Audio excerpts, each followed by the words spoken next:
to support what the monies you had spent.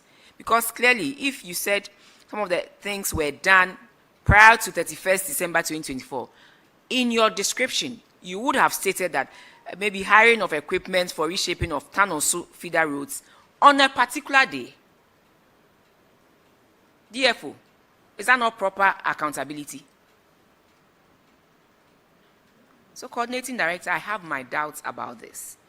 And moreover, why would you, in describing some works that you have done, why would you rather prefer to use a road that is not in your constituency or a town that is not in your constituency as opposed to a town that is in your constituency to reflect that the monies you are using it for activities in the constituency?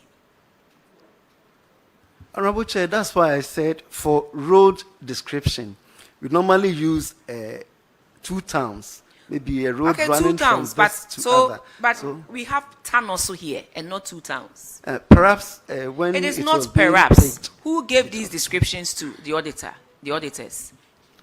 Auditors picked them from the PV. So who did the PV? Who prepared the PV? My finance department. Thank you. So it is what they saw that they captured on the PV. Unless you are telling me they see things differently and they capture things. Madam Engineer, do you want to say something? I see you communicating with the coordinating director. Please. Please speak into the mic. So I was asking whether it was on the certificates. So, coordinating director, if that is on the certificates,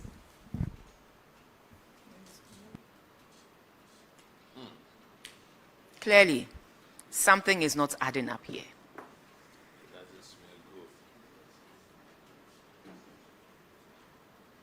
You had drip equipment, yet you were hiring equipment for the same work that the drip equipment is supposed to do. And just the cost of grading and graveling is costing 37,000. Even the cost of grading and graveling, you did not specify where, so that we can go and verify whether truly this happened. You did not specify the kilometers that you were grading and graveling. This cannot be. Coordinating director, respectfully, yes, please, if it were your money, you would have done better than what you have done here. Please, next year, don't come and tell us these same stories and even capture roads that are not in your constituency as roads that you have used the constituency's money to what? To reshape and re-gravel. Okay. Madam, just to add to it, on 4th of November, one day, you paid over 150,000 for fuel for drip machines, drip projects. 150,000 one day, fuel. Do you know how many Land Cruisers you can fill with that 150,000? Things are not adding up. Officers, auditors, I think this is a clue for you guys to look at it. 150,000 on one day, November 4th, 2024. All for fuel. They pay to Total Energies. And December 31st, which was a half day, that was when you drew the 200,000. And no, the 150,000 Yes. too was by cash. These An are all assembly that cash. struggles to honor a checks. You dish out 150,000 Ghana cedis in cash to buy fuel in a day.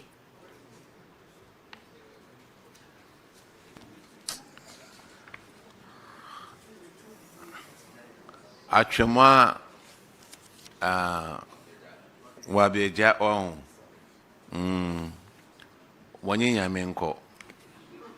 You are discharged. Thank you, Honorable Chair. Now let's get back to the colleges. Wesley College, are you here? Did you take the oath?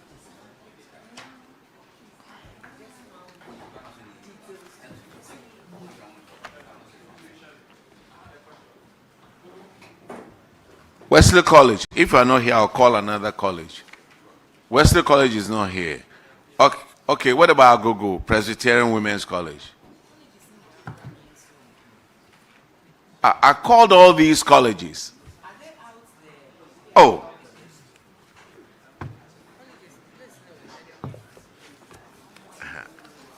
Wait.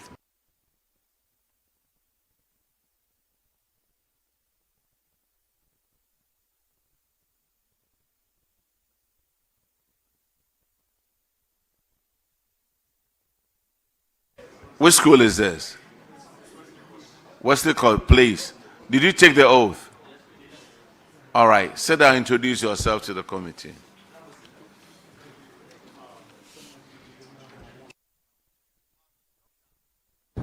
I'm Dr. Kennedy Amialba, College Principal. Thank you. All right. Honorable Chair, I'm Lupo Kwame Nkrumah, the Director of Finance. Honorable Chair, I'm Ishak Nuhum Sauku, the College Internal Auditor.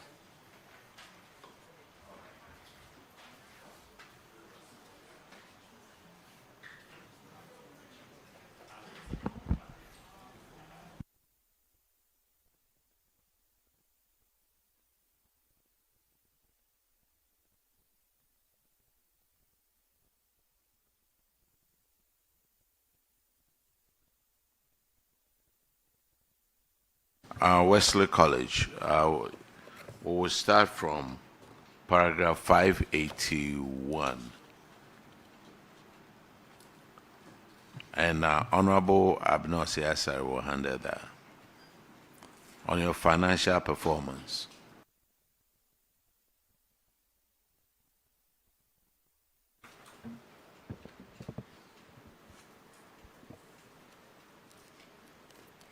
Wesley College. I noticed that I'm looking at your statements of financial performance, and I noticed that your compensation did not change much, but then there was quite a huge increment in your total expenditure. Usually, they tell you the difference has to do with compensation, but this time I see goods and services moving from 3.5 million in 2023 to 9.4 million in 2024.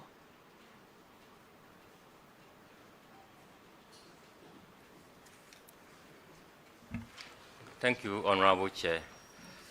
This has to do with a project we have with Senlos, a Canadian project, which we need to invest in goods and services for teaching and learning material. That has brought that, change. No, please help me here. Can you clarify things properly for me? You have a program with Canadian. It's an NGO. Which we have, that partnership with them, where they are sponsoring the teaching of AI in colleges of education, specifically Wesley colleges. So at times they bring grants for us to focus on AI, computer, and other AI-related items. So they brought you the grants? Yes. And then, so you spent, the difference was the grants they brought to you and you spent on AI? Yes. What exactly did you do in that regard? Principal, let the principal handle that for me. Thank you, Honorable Chair. We are to set up AI lab, that is a generative AI lab, also train 25 of our lecturers and 110 of our student teachers. In addition to that, we are supposed to develop OERs, that's online educational resources in that regard. Thank you. And so you have done all that? We are almost ongoing? done. It's ongoing, sir. Sorry, madam. Okay, so What do you mean by specialized expenses?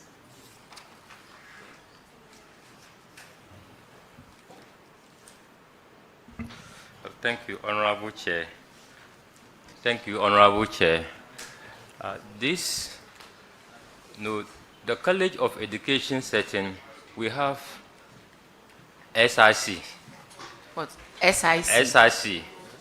We have hall dues. You know, in our case, we hold the monies of SIC in trust for them.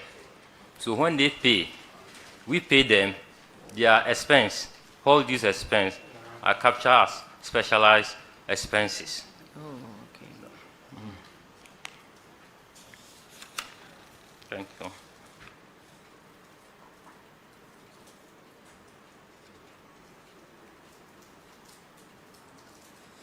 Your current assets went up hugely. Can you tell me why? 2023 was 1.7, 2024 it was 4 million. Okay, thank you, Honorable Chair. What happened to do is, Wesley College is strategically positioned. For that matter, It's what? strategically positioned. Oh, okay. So in terms of IGS generation, we are doing well. We have partnerships with UCC, Winneba, where they use our facilities for distance learning education. And some of the private developers come to rent our facilities. So that has actually saw up the IGF for us. Thank you, Honorable Chair. Honorable Chair, with your kind permission, I would like to add up to what you just shared. Okay. We have leased out 3.7 acres of our land to Rango Construction, the contractor in charge of constructing Swami Interchange, to keep their stockpiles and other materials. And as part of the MOU, they are supposed to also supply our building materials to construct our 2,000 capacity auditorium. So these are some additions to why there's that kind of increase in our revenue or our assets. Thank you. But I'm wondering why you are holding all in short term. Honorable Chair, it comes in the form of cash. Okay. Yes, so when it comes in the form of cash, don't you save some in long term? Okay. We do. Currently, we do. Some, we use them for renovations. So, because it's in, you have to spend at all costs. Not at all costs. Won't you save some for a rainy day beyond the normal 12 months so that that will also act as some form of investment for the college?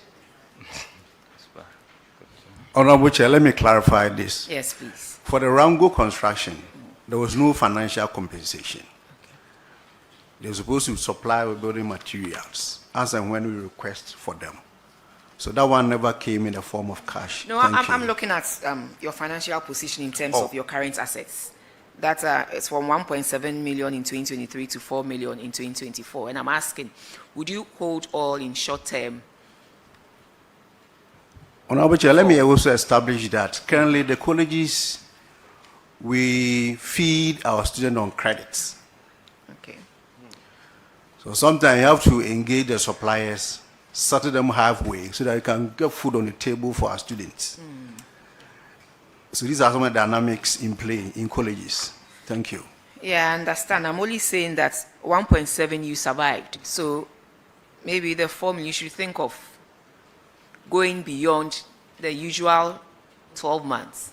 Thank you. So that even if you are still feeding your students, the investments can bring you some monies that you can also use whilst you keep the principal. Thank you. Well noted. Your current ratio is, well, in 2023 was 3.7 to 1, and it is deteriorating. It's now 3.1. So maybe you need to check all other things. I see your liabilities moved from 461 to 1.2 million. And so you need to check some of these things. Well noted, Honorable Chair. Thank you. Okay. Beyond that, I'm okay with. Okay, now let's go to the next infraction, which is an abandoned project. Honorable Simon will take care of that. Thank you, Chair. Principal, what is the status of the three-story semi-detached bungalow? Thank you. We had support from Ghana Gas Company Limited. So the support and the contract amount, there were some differences. So the contractor along the line got stuck. And so we wrote Ghana Gas to support us to finish the projects. The letter was written to Ghana Gas. That was after cease of engagement on 13th October 2025. And on 20th November 2025, a team of Ghana Gas came to inspect the projects. The assurance is that they would release additional funds for us to complete the projects. So we are still in talks with them. Thank you. And so the project is still, the building is still leaking? Yes, please. But we manage with the leakages. The local artisans have managed to work on the leakages. Thank you. Since 2022. I mean, it was supposed to be completed by 2023. This is 2026. When was the last time you got in touch with Ghana Gas? Like earlier indicated, we did a lot of discussions with them in 2024. And 2025, we officially wrote to them, and they responded. We wrote to them in 13th October 2025, and they came on 20th November 2025 to inspect it. And the assurance is that they will give additional funds to complete the project. Thank you. I think you need to do more. Find time, go to Accra, and follow up. This project is almost complete, 85%. I mean, you have a responsibility to ensure that you cut off waste, and this is waste, isn't it? So as much as possible, I'm sure you need that building to put to use. Follow it up and ensure that it doesn't waste away. Thank you. Well noted. Thank you. All right, Wesley College, you are discharged. Thank you, Honorable Chair. St. Joseph College of Education, are you here?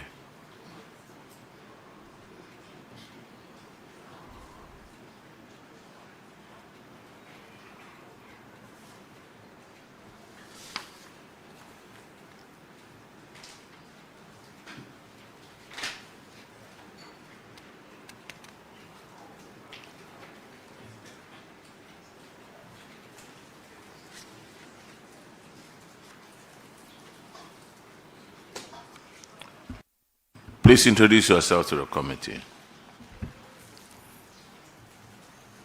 Honorable Chair, I'm Dr. Isaac Godfred Entry, the principal of the college. Honorable Chair, I am Minister Jimenduya, Finance Officer. Okay. Honorable Chair, I am Hans Nopokutewia, Head of Internal Audit. Okay, your financial statement will be handled by Honorable Ernest Enim. It's on paragraph 535.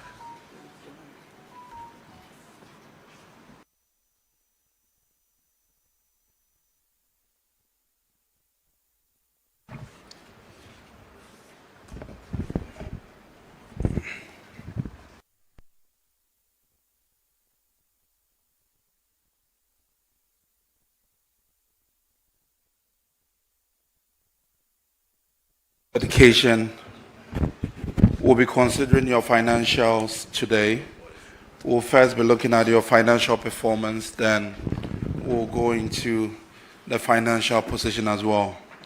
So for 2023 and 2024, overall, you were able to post a good surplus comparing your performance to 2023. But what I just want to find out is what actually accounted for the 48% in your non-tax revenue. Was it as a result of increase in enrollment, or what accounted for that?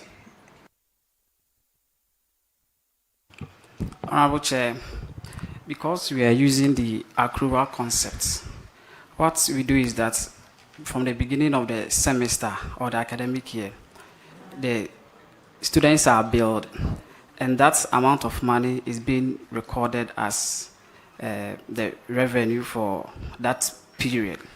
So it was as a result of that year we had an increment in fees that we charge comparing to the previous year.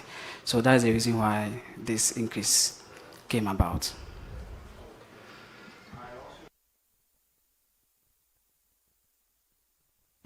The differences, the two differences you have in your grants, the ones for the revenue side and the expenditure side, I see some differences there, and I just need some education over there.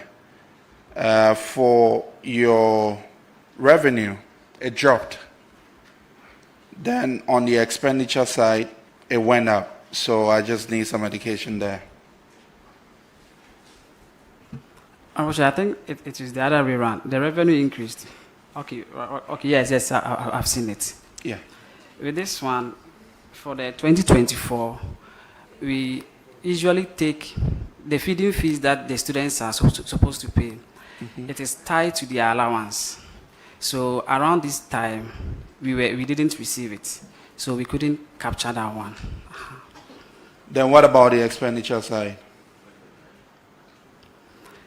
The expenditure side, I think within that was 2024, the book and research allowance that we got was also increased, looking at the dollar rate that was used. Okay, we are talking about dollar now. Yes. Okay, so the 16.2% drop was as a result of the dollar. Okay. No, I'm saying this one, it's increased. It's rather increased. So I was saying that previously, the dollar, the amount that we are supposed to take. Which one are you referring to the increase?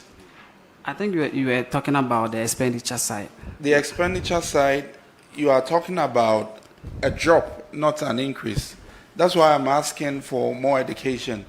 You dropped by 75%. So what were you doing in 2023 that this very year, 2024, it dropped significantly from 2.7 to 6.8, 680,000?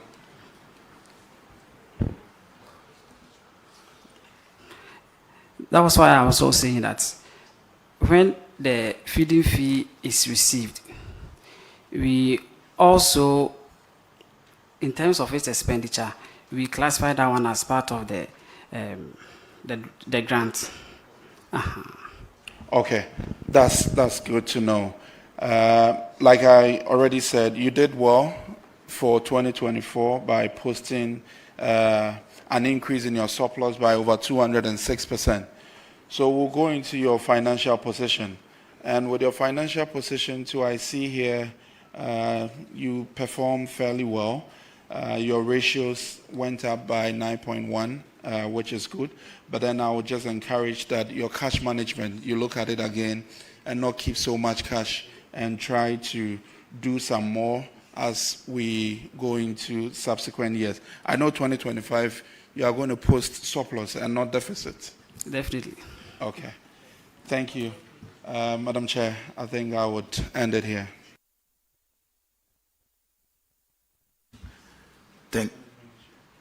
Okay. All right. Thank you, Mr. Chair. Mr. Chair, St. Joseph's, your next infraction has to do with your inability to collect fees from about 170 students. I just want to know the status of that, whether those students have paid now. Honorable Chair, not all of them, but as we speak now, we've collected about 71,000. Okay, so does your statement in your response that you will keep withholding their certificate until they pay, does it still apply? Does it mean all those students have not come for their certificates? No, they have not come for them. Help me. When you are going to write your licensure exams, are you required to submit your certificate, or a transcript is enough?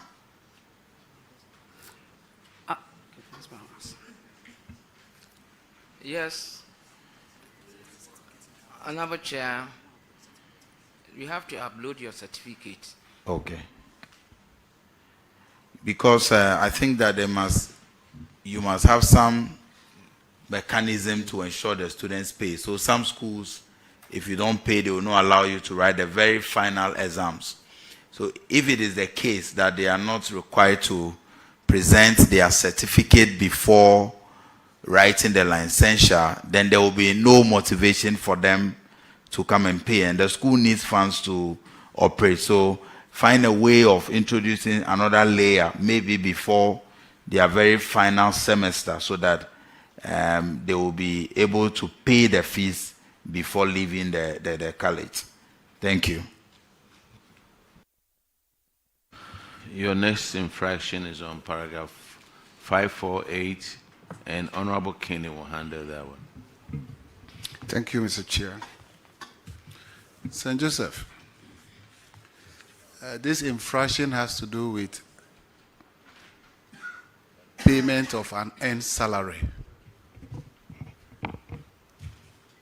Audit report disclosed that Mr. Kofi Owusu Sechere, an officer in the science department, was paid an earned salary of 6,783 for the month of March 2024. Records from his department indicate that he vacated post on the 24th of February 2024 to March 2026 based on a leave of absence he requested for. This situation could result to loss of 6,783 to the state if not recovered. The auditors recommended that the amount be retrieved and paid into the Auditor General's recovery account. What is the status of that? Honorable Chair, we have been able to retrieve the said amount. Auditors, can you confirm from your end? Honorable Chair, the recommendation has been fully complied with. What accounted for such an infraction? In fact, he left when school were on vacation. So when we are supposed to report, he did not report. And then we asked the HOD his whereabouts. The HOD told us that he has traveled and he will come. Upon that basis that we validated him. But when we realized that he was not coming, then we stopped validating him. By that time, he has already taken 1 month's salary. Do you have any measure in place to ensure that such a thing doesn't happen again? Yes, we always rely on the HODs. As soon as school reopens, then we ask them to do a head count of those who have reported. Mr. Chair, I'm done, please. Thank you. Thank you very much. The next infraction is on paragraph 553, and Honorable Elikplim will handle that one. Thank you, Mr. Chair. Your infraction is equipment procured and not being used. Totaling amount 485,000. Can you tell us why you use taxpayers' money to buy equipment and it's just lying there, not being used? Honorable Chair, we had an arrangement with the supplier. So after the items are supplied, then a team of experts, that is technicians, will come around and they install them. So at the time that the auditor came, it was in our store, it has not been installed. But currently, we have been able to get the technicians to install them. So all of them are fully installed and we are using them. Did you update the auditors? Honorable Chair,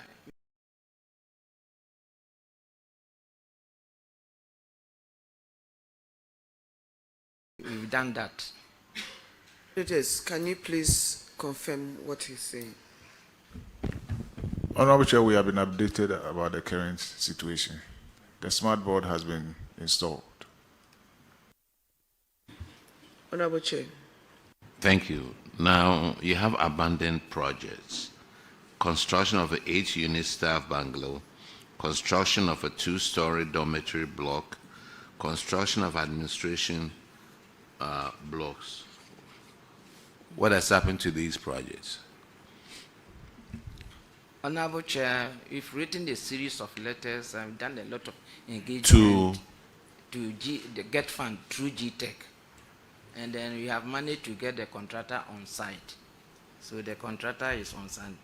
Our only issue is now the rate at which it is working is very, very slow. The GET fund representative is here. Dr. Achu. Oh, yes. You may want to come forward, please.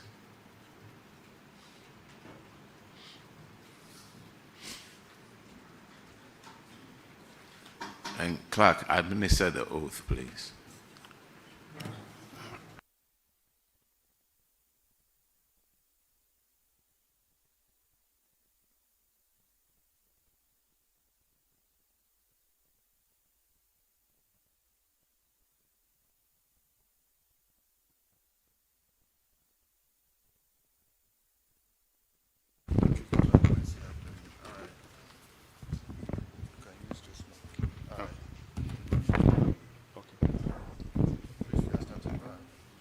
I, Cornelius Achuda Femepo.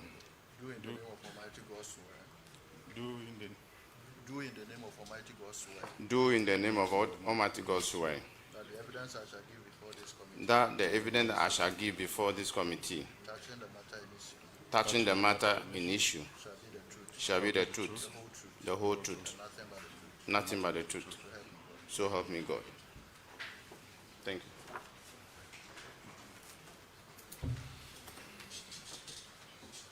Please introduce yourself to the committee. Thank you, Honorable Chair. Oh, please sit down. Just bend the microphone to yourself. Okay. My name is Cornelius Achu Dafamapo, Acting Head, Project Monitoring and Evaluation of GET Fund. Honorable Chair, I'm Victor Tihe, Deputy Director in charge of Project Monitoring and Evaluation. Thank you. Okay, you had, this is St. Joseph, and these 3 projects, they said they've written several letters. What is your comment on this? Thank you, Honorable Chair. Yes, it's true, they've written letters. So last year, we wrote to the consultants on these projects and asked them to submit to us cost to complete. So when we finished with the data, we presented it to management through to the board. We had a total of ongoing projects. Sir, please, what's your position at Acting Director. Acting Director. Yeah, Project Monitoring and Evaluation of the GET Fund.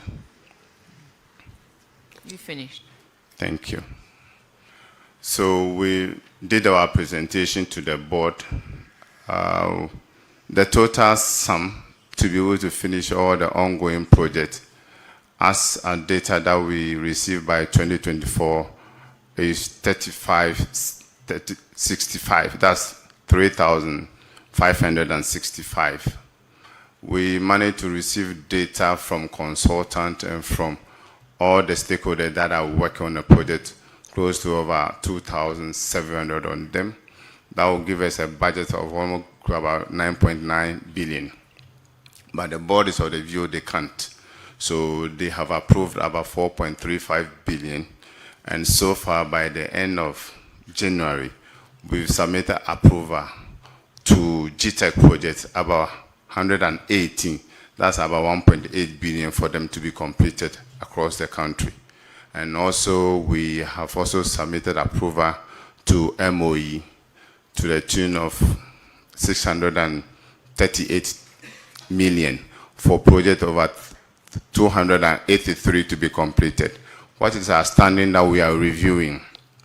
Project at the various within the various regional coordinating councils, that is basic and secondary school, is about 945.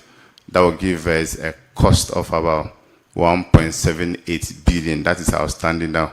We are working on so that we can get them improved. So those are the College of Education level.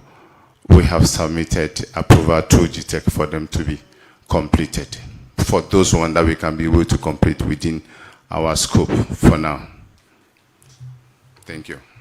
Okay, so your school, the recommendation was for management to liaise with Get Fund Secretariat to complete the projects for the intended purposes and to avoid further cost overruns.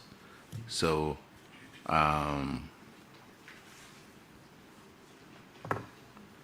GTEC is not here, is it? Okay, so that's your answer. Auditors, the answer has been given by Get Fund. Yes, Honorable Chair, per our recommendation, we ask them to liaise with Get Fund. Yes. Once they have done that, we are satisfied with that. But they have to then take it up from there. Thank you. All right. Get Fund, where's your, is it your direct, your administrator? Honorable Chair, he was supposed to be with us, but an important emergency meeting. This is the song you sing every time. Every time Public Accounts Committee calls on Get Fund, we have serious issues with Get Fund, and we're hoping that as we are dealing with the pre-tertiary education and the colleges of education, at least the administrator will come, sit in and listen to, because you see, the auditors, their hands are tied. They can only recommend. But there are specific buildings, abandoned projects, that through what we are doing, at least Get Fund can capture and make a conscious effort to complete them. Some are 10 years, 12 years, and are still in that state. We are asking the administrator to come. Let's sit and hear some of these things for yourself. And then they will prioritize these abandoned projects. Several reports of Get Fund have appeared before us, and the administrator never seems to find time to come. Respectfully, the administrator is here to work, and this is also part of the work. What is the mandate of Get Fund? These are some of the most important things they should attend to. And so they should be here. Respectfully, this is the last time we would take Get Fund without the administrator. Ever since this the 9th Parliament Public Accounts Committee started sitting, the administrator has never appeared before us. It is not a good sign. Honorable Chair, well noted. We will communicate copiously to the administrator. Thank you so much. Thank you. St. Joseph, you are discharged. Now let's call. Thank you, Honorable Chair. Yeah, thank you. Agogo Presbyterian Women's College.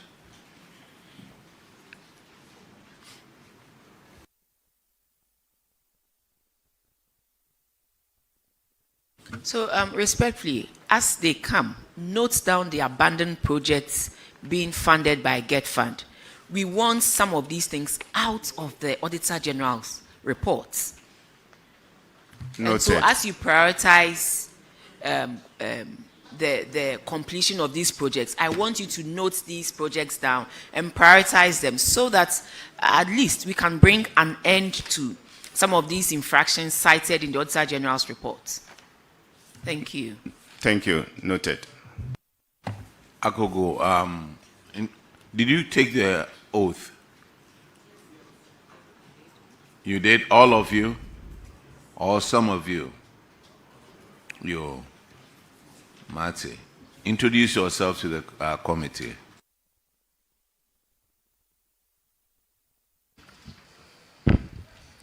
My name is Dennis Davis Oko. I'm the acting finance officer.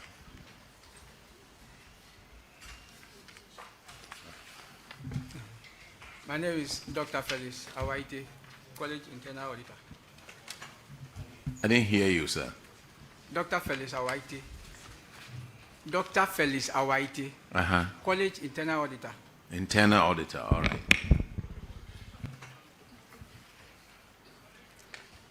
I'm Professor Lydia Aframia Denchi, the principal.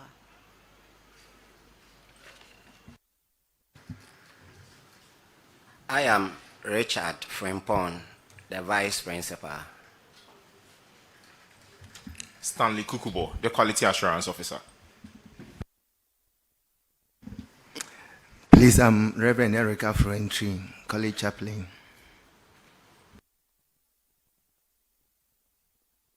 Okay, now let's go through your, all of you have introduced yourselves, right?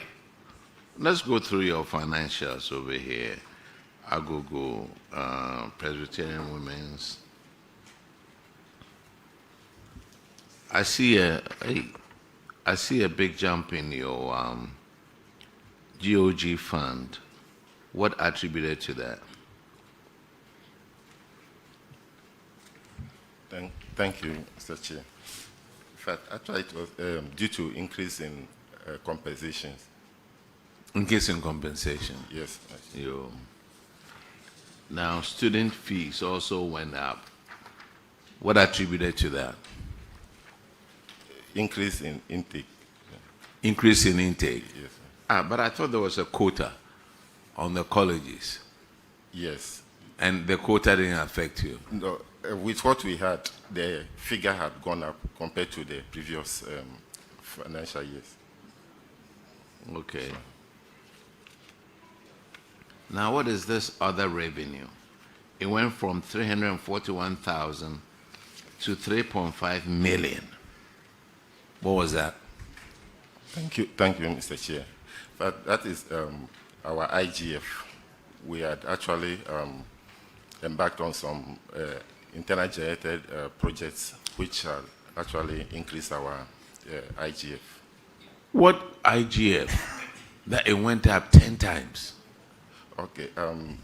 Currently, the college operates a sachet water production on campus. Sachet water, because we've been having issues with water at the college. So management established a sachet water production, which we sell to the students.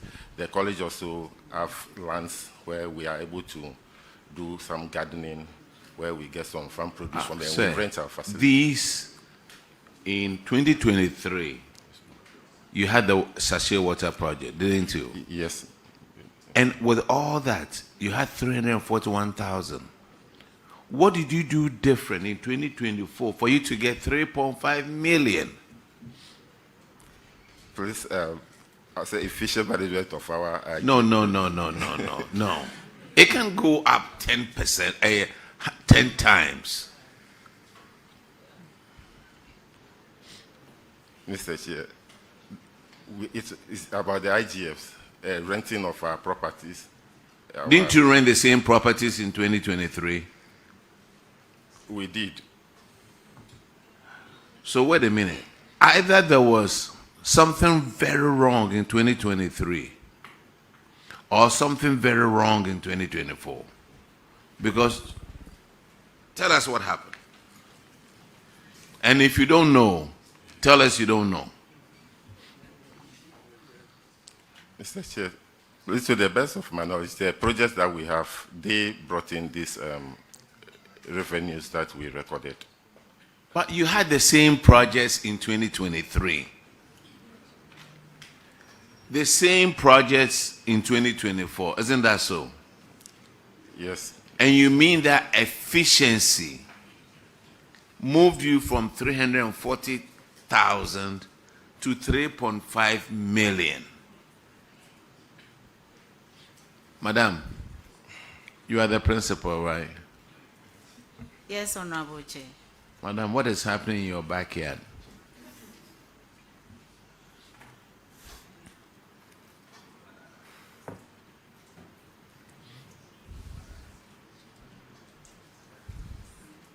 Or who knows? Who knows? Those of you sitting out there, who knows what happened? Did you buy another sachet water machine? No, please, Chair. So what happened? Okay. During the 2023 financial year, most of our machines were down. So the management then deemed it fit to make sure that they are up and running.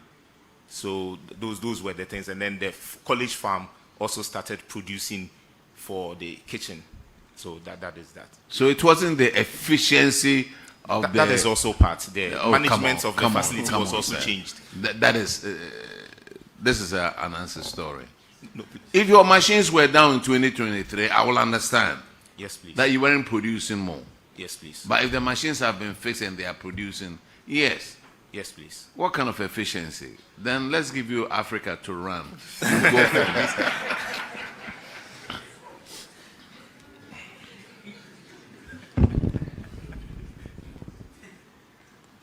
Now, goods and services. What accounted for this sharp increase in goods and services?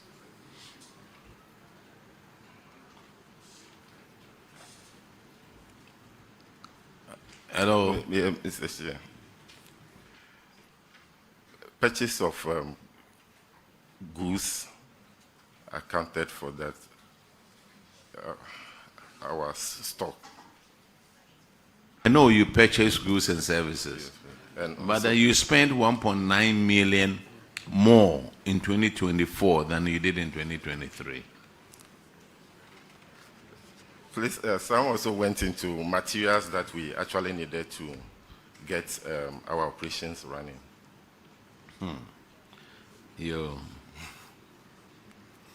Now let's go to your financial position. 2023, it was 0.7 to 1. And 2024, with all your efficiency, it's still 0.7 to 1. Hello? Agogo. Mr. Chair. That means that in the short run, you may not be able to pay for your obligations. Yes. But since you've done a magic over there on your other revenue, do the same magic for your financial position. Okay, now let me go to the next one. Next one, Agogo, is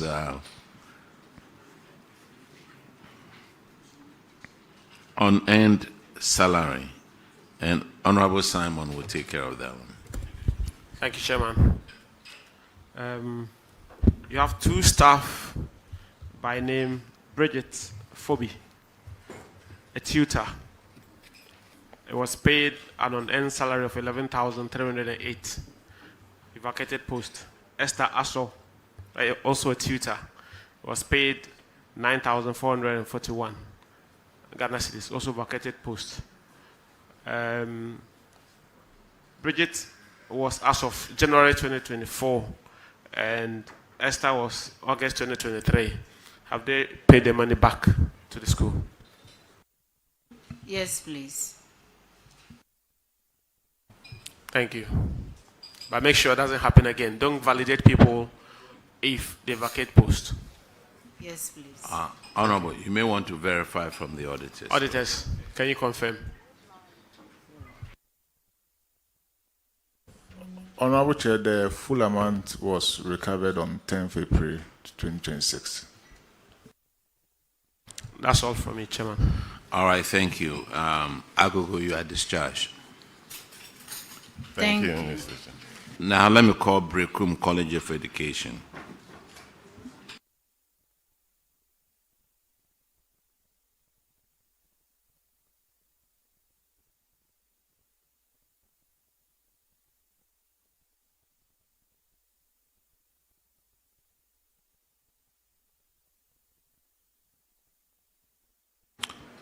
Okay, introduce yourself to the committee. Use a microphone. Honorable Chair, my name is Sylvester Donko. I'm the principal. My name is Dr. Asante Ifa, the finance officer.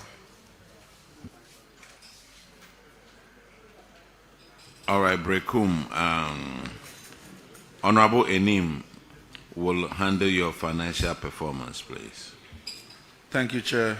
So, Berekum College of Education will be considering your financials. We'll start off with your financial performance. And the years under consideration are 2023 and 2024. So, for 2024, government subvention went up by about 51.7%. Was there a special reason for that huge increase in subvention for that year?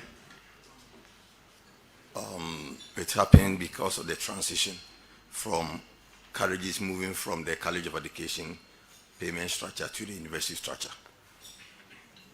Okay. So I accounted for that. And one, okay, under your income, your IGF went down by about 7.5%. What accounted for the IGF drop in 2024? Honorable Chair, there was a decrease in the student numbers. In 2023, we had 611 students graduating.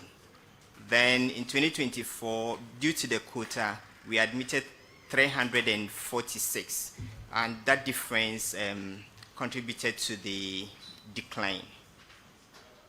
These justifications are not really tenable, because if for that particular year your wages had gone up, now you are doing well financially, that should impact whatever IGF you are supposed to be getting for the school. It's not just with the fees and other. There are several ways colleges generate IGF. So please, these excuses are not really tenable. So you need to be able to do well and do more to change things. Okay. So I think, and that, actually affected your overall performance, because for 2023, you did very well, but then for 2024, your surplus declined to about 31.8%, and this could be one of the reasons why you couldn't really do well with your performance for 2024. So please, let's work on our IGF and make sure that as lecturers and college workers are being compensated well, it's also reflecting in the other revenue streams for the school. So we go to our financial position, and on our financial position, current assets jumped significantly by 145%. What accounted for this?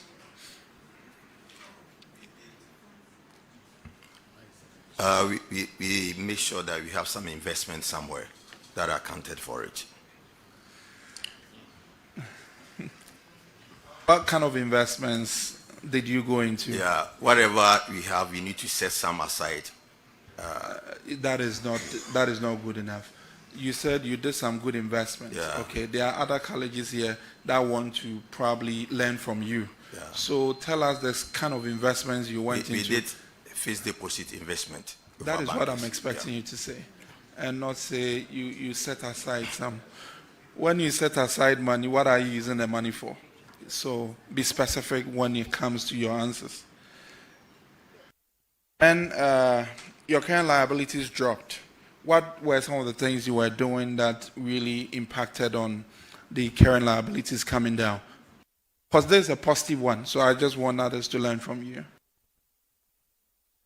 Yeah, it's the cash management that helps us to do this job. Okay, so that's a good cash management practice then. And that also reflected in your ratio, which went up by 1.7 compared to 2023 from 0.5. And that's something that I will commend you. But then on your financial performance, you need to do more in managing your IGF so that the college will not solely depend on government for everything, but then you'll be self-sufficient and will be able to take care of some of these things that do come up. And I think that will bring your financials to a close. And Chair, we are in your hands. All right. Thank you. Your management issue starts from paragraph 666. And Honorable Edemagman, I will hand it that one. Thank you, Mr. Chair. Mr. Chair, the management issue here relates to some unearned salaries amounting to 34,764 for one Mr. Michael Chisechi. Have you taken steps to recover the monies from Mr. Sechi? Honorable Chair, the money has been recovered and paid into the Auditor General's Recovery Fund.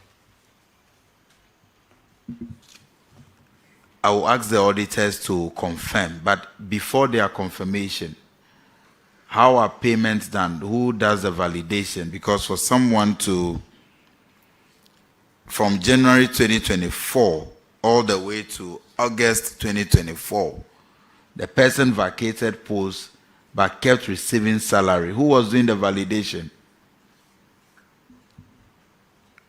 Honorable Chair, is the human resource officer who does the validation, but there was a case, and because of that, the human resource officer possibly couldn't have done this. The officer in question requested that we grant him leave so that he goes to UK for his graduation. He was graduating with MSc in procurement. He was our only procurement officer. And so we granted him that leave, hoping that he will go and then go for the congregation and then return. And when he went, he wrote back to the college indicating that his graduation is has been postponed to somewhere July. And within the period, the college was still in somehow relying on his expertise. But when he graduated, we noticed that he hasn't been consistent with his words to us, and that it wasn't possible. It was most likely that he wouldn't. Was the leave that you granted with pay or without pay? It was part of his annual leave. So he took his annual leave so that he will attend the congregation at UK and then return. And then he failed to return. That's what created that problem. Auditors, can you confirm if the 34,000 has been paid into the Auditor General's recoveries account at the Bank of Ghana? Mr. Chairman, the amount has duly been paid into the Auditor General's account. Thank you. Thank you, but Mr. Chair, I don't know if you can advise that beyond the repayment, if sometimes some sanctions can be applied in similar cases, because I don't think it is right for people to earn salaries for no work done and they will only be asked to repay, sometimes not even with interest. Honorable Member, I go by the suggestions from the Auditor General. If they say that we should get interest on it, we will demand it. But this is, at least he has paid the money. So I will leave it at that. This is Berekum, right? Yes. Berekum, you are discharged. Thank you. Now let's call, we also College of Education.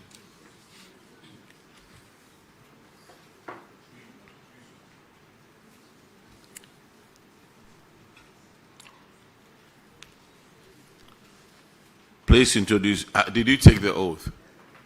You did not. Clerk, administer the oath, please. Where were you when I called you to come and take the oath? Oh, wait a minute, sir. You are going to take the oath. How could you be on your way coming when...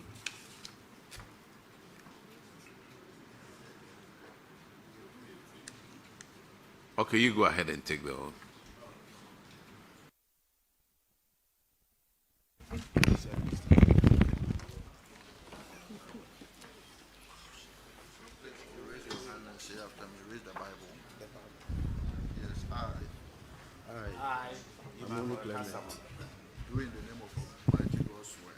Do in the name of Almighty God swear.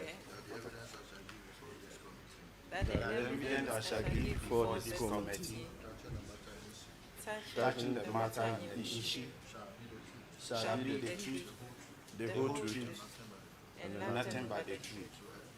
So help me God.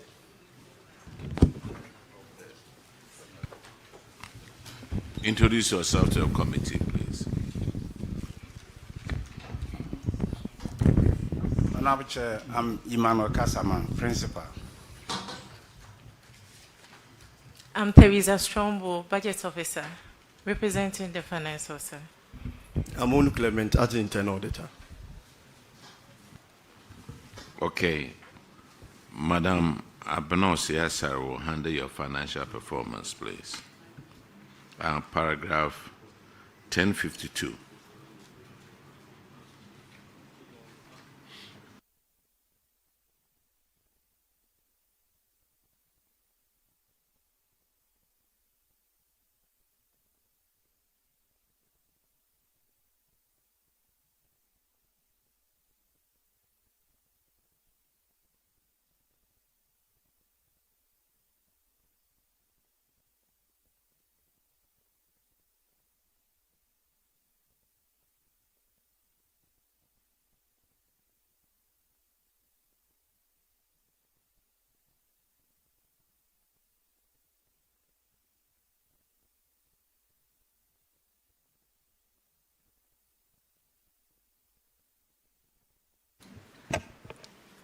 Madam, where is the finance director, finance officer?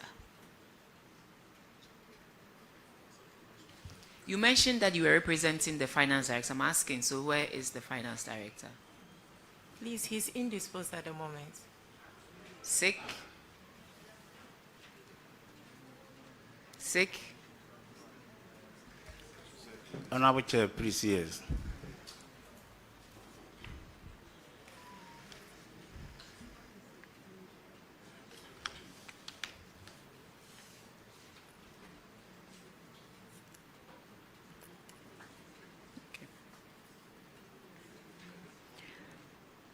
How do you generate your IGF? Honorable Chair, thank you very much. IGF comes solely from fees, student fees. And we do also, once a year, charge something small for the use of college facilities. to cover electricity and sanitation. You don't have farms and pure water factories? Honorable Chair, please no. And you are not thinking of getting farms and pure water factories to help you? Honorable Chair, we have established fashion center. So we tested it this academic year when students were coming on board.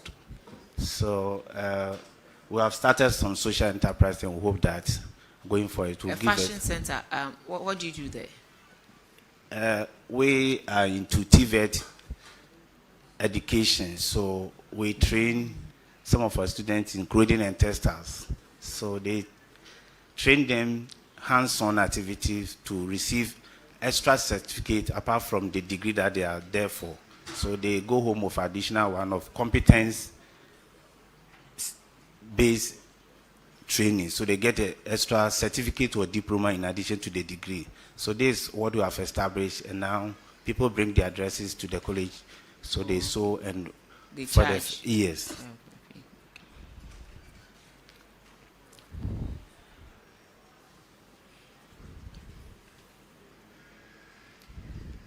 Your financials, at least from the reports, looks okay. But your position, your current ratio is still bad. That is why I was hoping to question the finance director. You are telling me the finance director is sick. So what are you doing to bring your current ratio to at least 1:1? We have submitted the fee payment policy to council, and council has approved it. And now we are having some of the students whose certificates were there. They rushed in for it when the GS portal was open. So we are making changes in this condition. Sir, do you know what the current ratio indicates?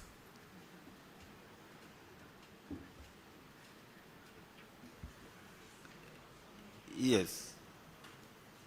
So what does it indicate?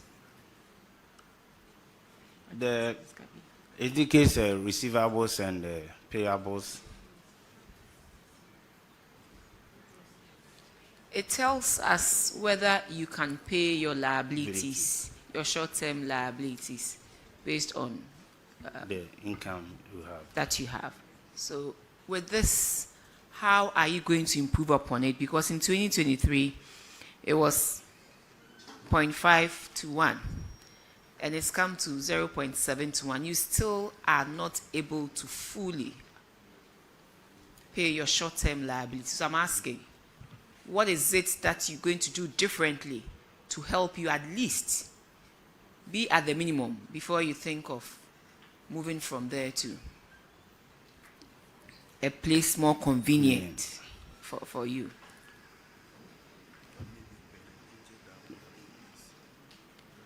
Or maybe you have to go and bring your finance director to help you. Honorable, that's what I'm saying, that we've submitted the policy of fee payment to make sure that we get in more inflows so that we can meet these current liabilities on time. And another issue that has... You have submitted what? Fee payment policy to council, so that when school reopen, then we are expecting the student pay at least 70%. Are you on your own able to fix your fee payment, or it goes through the fees and charges that comes to Parliament for approval? We go through the fees and charges that come from Parliament. So submitting it to council is nothing.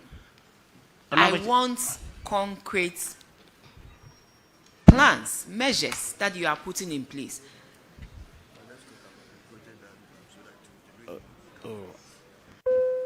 Come on, but Honorable, what I'm saying is that when school opens, students actually fail to pay their fees on time.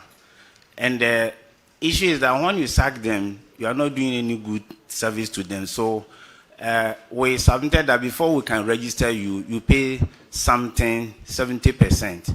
So this is what I'm trying to explain. So you see why you need a finance director here, because this is not the only way. Okay, so that is why you need your finance director. Madam Budget Analyst, you have to help. Since you said you were representing, in your introduction, you said you were representing the finance director. So how are you going to help improve upon your current ratio to get to the minimum of 1:1?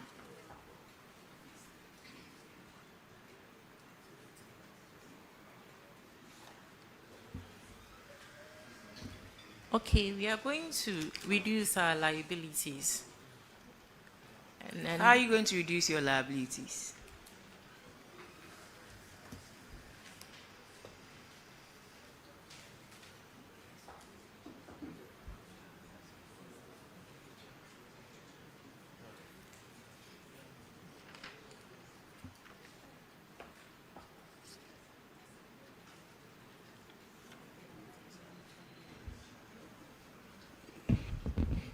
Please, madam, before we can meet our short-term obligations, we need to increase our inflows.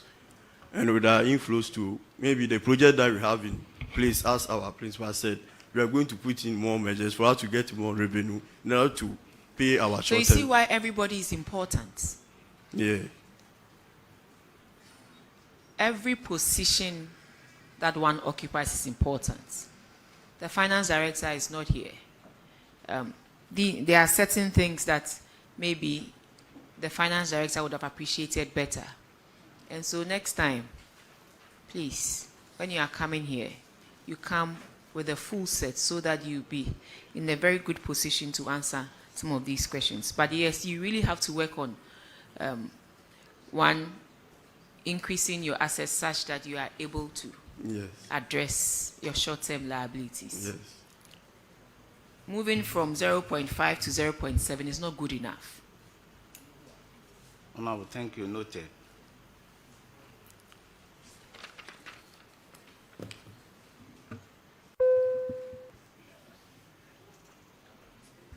Thank you very much. Your infraction is on paragraph, I'm sorry? 1060. And Honorable Shirley Che will handle that one. Thank you, Honorable Chair. Also, we noted that you have 1,016 students that owed the college a total of 587.397. 587,397.13 Ghana cedis. And out of this, a total of 510 students who have completed their studies owe 488,085.85 Ghana cedis. The recommendation was for you to recover the overdue fees and present evidence for verification. Have you been able to recover this amount? Please, we'll be able to recover 207,081 cedis, 90 pesos. That's less than half. Oh? Yes, please, that's less than half. Okay, so out of this amount, how much of it is from the students that have completed their studies? 227,870.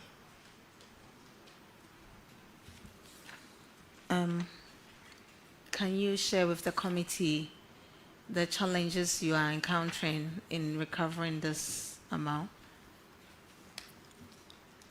Yeah.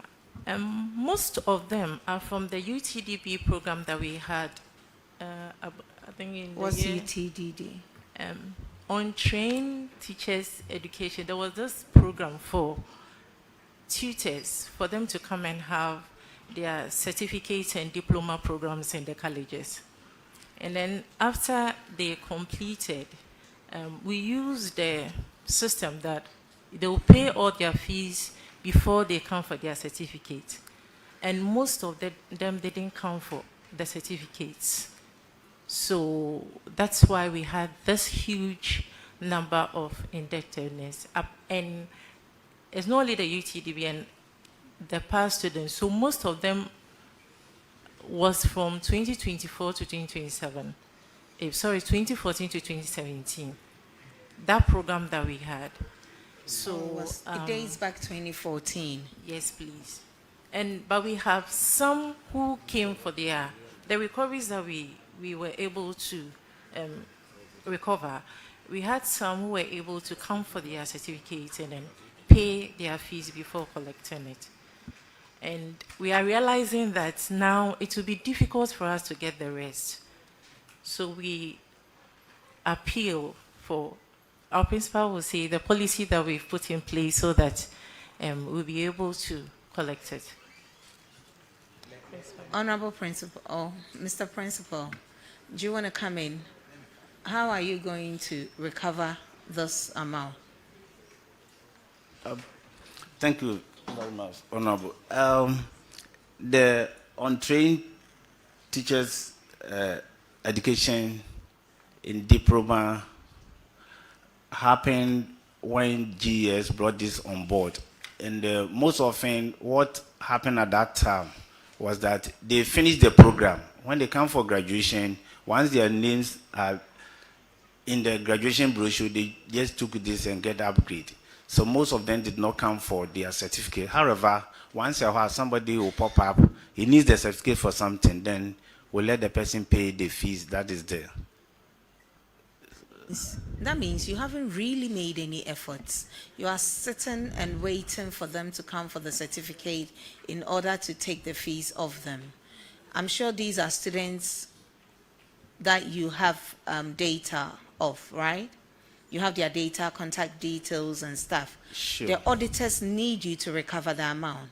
So I feel that you need to take extra steps. You need to put in some more effort in recovering instead of sitting and waiting for them to come for their certificates. So can you tell this committee what steps you intend to take from today in recovering the monies? Thank you very much, Honorable. Honorable Chair, that's why I said we submitted the fee paying policy. So in that policy, the management decided that we are writing to GES to locate these people so that we can get our money back. Okay, so auditors, the amount that they said they've paid, they've been able to recover, have they presented evidence to you for verification? Honorable Chairperson, our last follow-up, we were able to confirm an amount of 76,138.08. So it's obvious that they have made new recoveries. And so if they have the evidences, we would like to look at them. Principal, I think you have to do something because this whole thing is baffling my mind. We know periodically officers from GES, I think with the audit team, they go around the country to authenticate certificates of GES employees. I remember when I was with GES, every year they come around to do this kind of audit. And they will take your certificates, I think with controller staff, it was a joint team. They will take your certificate, scan the certificate to see how authentic the certificate is. Every certificate that you have from your SS, training college, university, if you are a graduate, they will take it, master's level, every certificate. So these teachers, they were untrained teachers who were with GES. And then they came to upgrade themselves, and now they have qualified, they are teaching us graduate teachers or diplomates, isn't it? So how do they authenticate themselves when it comes to this verification? Because I know year in, year out, they do head counts. So you have a lot of avenues to track these people. So like you said, You have written to GES, or you are now writing to them? No, we've written to the district director with a list so that those who are still owing us and they have their certificate with us should help us to locate them and take our money. Okay. Okay, so earlier you said you've been able to recover 270,000, right? 207. 207,000, yeah. Okay, out of which 200 and what was for past students? 227. How can you recover 207 and 227 is for past students? No, please, not the recovery. I'm You were talking asking- about recoveries. You are here for recoveries Okay, and nothing sorry. else. For the Honorable. recoveries, So out of the 132. 580, Okay. 580, 87. yes. Yeah. How much have you been able to recover in total amount of recovery? 207,081.90 pesos. Okay, and out of this, the students that have completed their studies, how much? We've been recovered. Mhm. 132,000. Okay, this and makes sense 64. now. But the auditors only have evidence for 76,000. Is there a reason why the auditors do not have evidence of your subsequent recoveries? The last time the auditors came for verification, that was in February. The figure we gave to them was 190,303.23 Ghana pesos. So that was the amount we gave to them. Okay, in order not for us to drag this, can you please, before you leave, do you have evidence of these recoveries with Yes, you? please. Yes, Can you please. tender it in with the auditors for them to verify before you leave? Yes, And then secondly, I think that sitting down and waiting for people to come for their certificates before you recover the monies is not good enough. You have been instructed to recover the monies. You need to come up with innovative ways of recovering. Like my colleague said, use GES if you have to. These are teachers that are still in the system and are being paid. So there are ways of tracking them and taking the monies. Take those steps and recover the monies and report to the auditors. Thank you. Thank you very much, madam.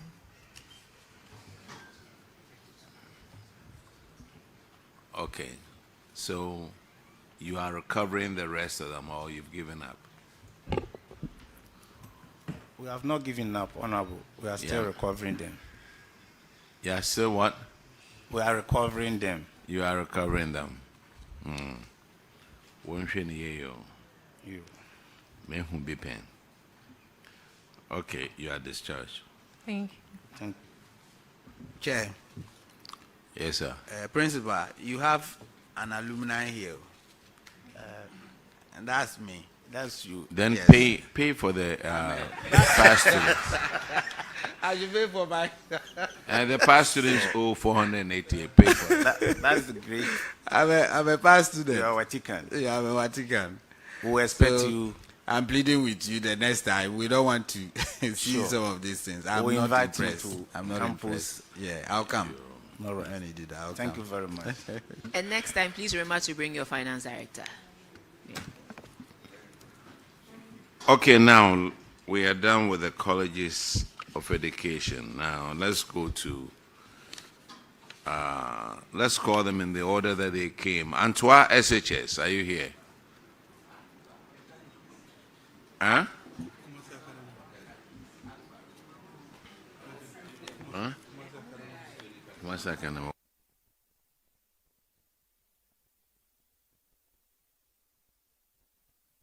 Antoa SHS, KNUST SHS, St. George's SHS, Prempeh College, New Edubiase, and Kumasi Academy. If these schools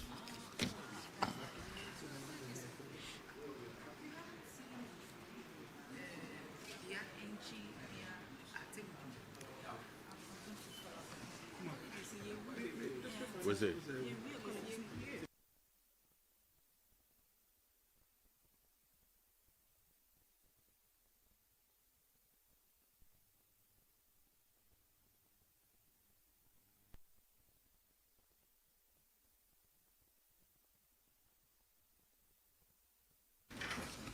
Now, Antoa SHS, KNUST SHS, St. George's SHS. Just to let you guys know, I'm staying at this hotel. Some of you drove over here. We are ready to sit down with you till midnight if you want to. You've come in, you've registered, we are calling you to come and take an oath, and we can get you. Let me call these schools again. Antoa SHS, come and stand up, please. KNUST SHS, come and stand up. St. George's SHS, stand up here, please. Prempeh College, come up. New Edubiase JHS. Is it S? Hey, so you write S and then it looks like J. Okay, New Edubiase SHS, come up. And Kumasi Academy. All of you come up, take the oath, please.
In the name of the Almighty God, swear that the evidence I shall give before this committee touching the matter in issue shall be the truth, the whole truth, and nothing but the truth. So help me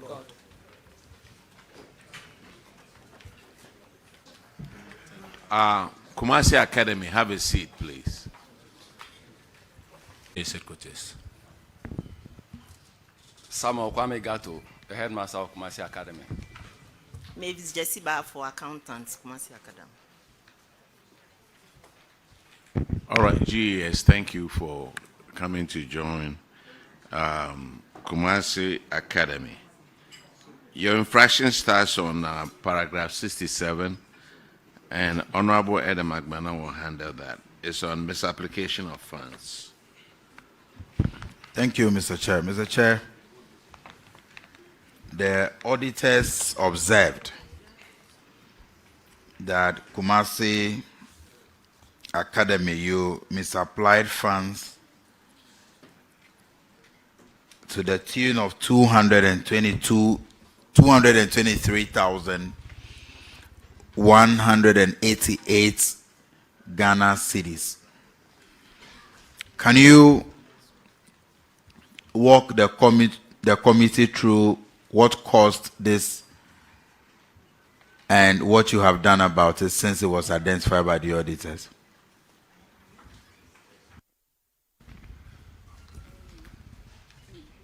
Thank you, Honorable Chair. Yes, indeed. The year in question, there was a delay in the releasing of funds, perishables. So, but now the money has been reimbursed by the ministry.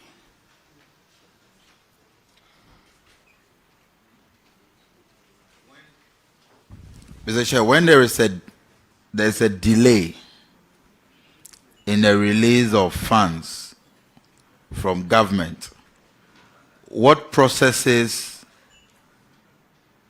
are available to you in assessing other funds that belongs to the school? Is it discretionary? Do you just decide that this is what I want to use the money for until government releases, or you pass through a certain process to provide adequate checks and balances?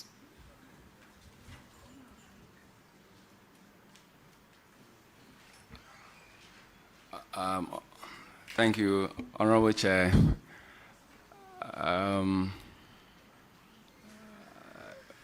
We couldn't go through the process. So we couldn't go through the process.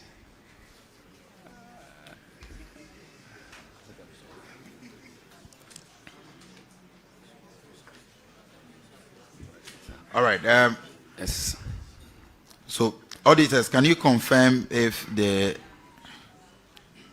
have corrected the anomaly?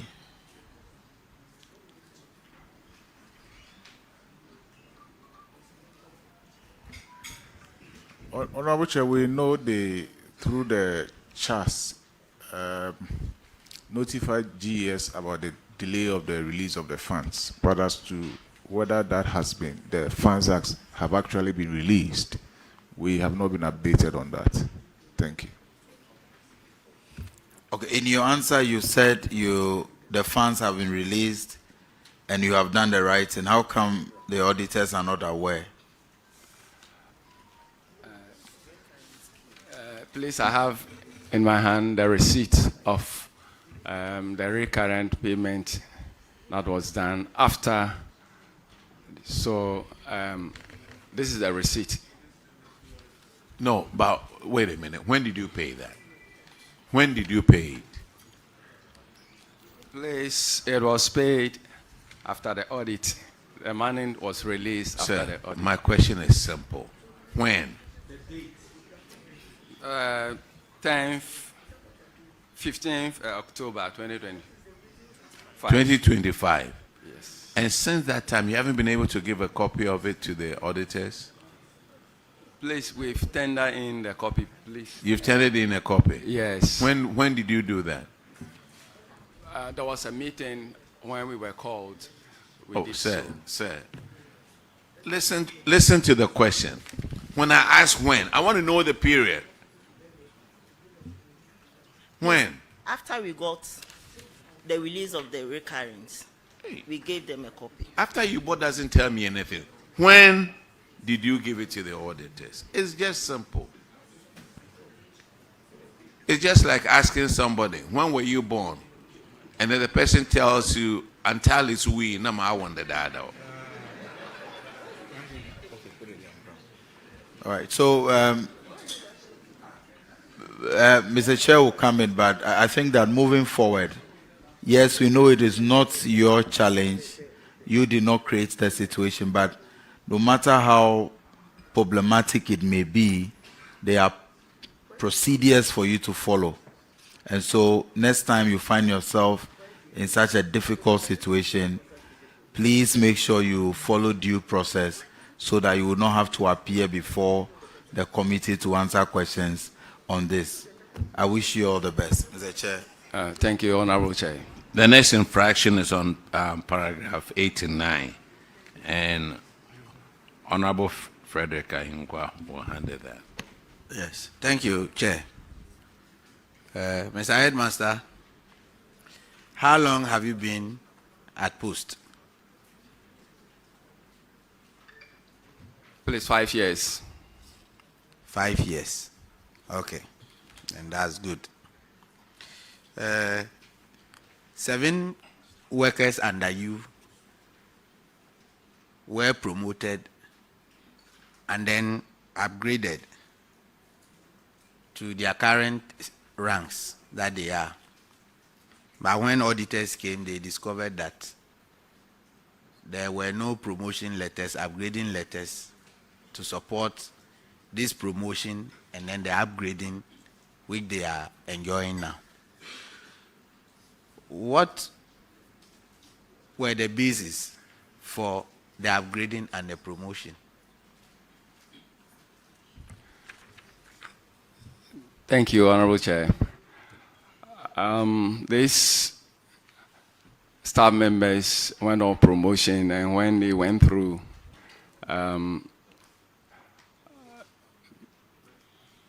they were put on scale. It was later when the promotion letter was released to them. So we have the copies of the promotion letter.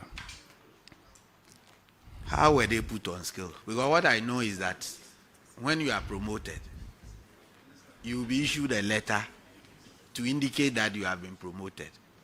And based on that letter, the school and then the accountant will process your document. They will forward it to GS. And then GS will also forward it to the region, the district director, the region to controller. So how did you generate this? What was the basis? That is what I want to know. Because the letter is the basis. That is the basic requirement.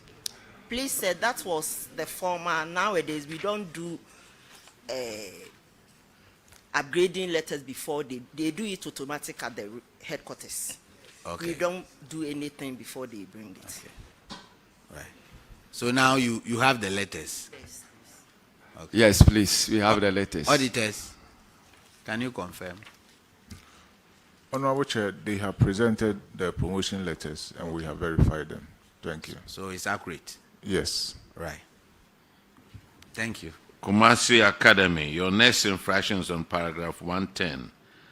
And Honorable Nancy AJ will handle that one.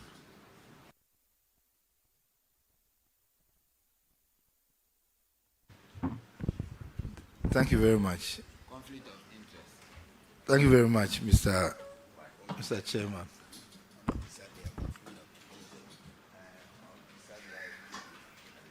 Principal, I've noted that you have one of your board members with us in the person of Honorable Ernest Yahinim. Is it true?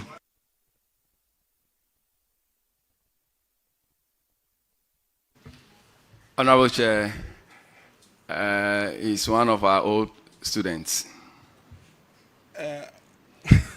Madam Chair, a proud one indeed. And I was just appointed to the schools board last week. Yes. And we were sworn into office last week. And all these infractions that have come out are things that I'm dealing with. And I promise the committee that the school will not be here next year to answer these infractions. That is something I can assure you. Sir, you don't run that school. We'll work with management to ensure that all these... We'll work with management. All right, So thank you. you are assured that Thank Kumasi Academy will not appear next year. That is the assurance I'm giving you. Thank you very much, Mr. Chairman. Headmaster, with the assurance from your board member, let me find out from you. The tablets, are they still in your possession? Honorable Chair, we've distributed them to the students, so they are being used by students to enhance teaching and learning in the school. So the auditors are aware of that? Please, yes. Auditors, can you please confirm? Honorable Chair, the tablets have now been distributed to the students. Thank you. Mr. Chairman, I'm done. Kumasi Academy, you are discharged. Let's call our new you are discharged. Thank you, Thank Honorable. you. Yes. Or if you want to stay, I will ask you more questions. New Edubiasi.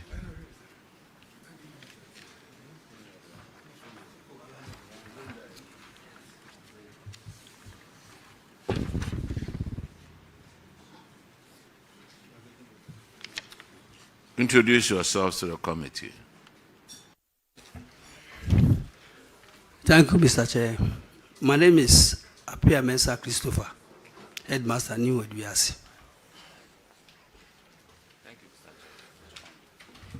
Thank you, Mr. Chair. My name is Yao Omane Apia, School Accountant.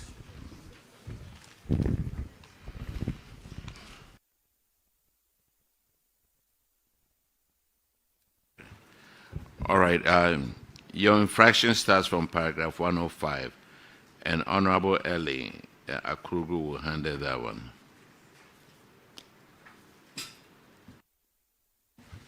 Thank you, Honorable Chair.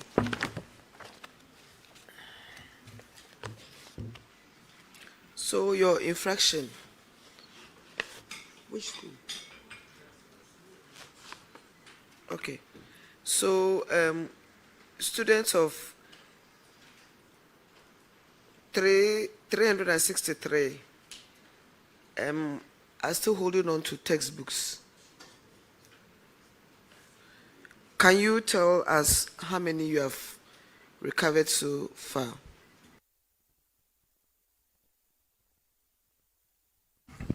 Thank you, Madam. So far, I've been able to covered 297 books. 297 books. Out of the 744? No. No. Because it's recorded here. How many, please? 744. Please. Auditors. It's 744. No.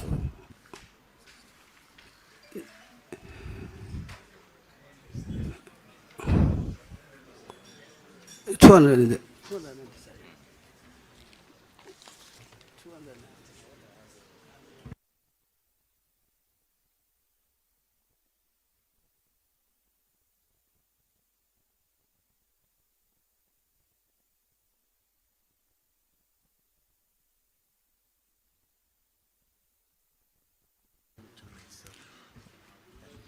Honorable Chair, yes, the initial outstanding books were 744. Yeah, but as at the time we completed the audit, it was 297. That was our outstanding. So we were supposed to have done that correction over here.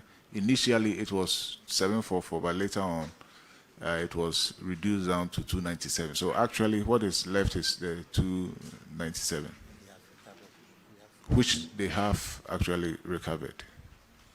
Oh, they've recovered all?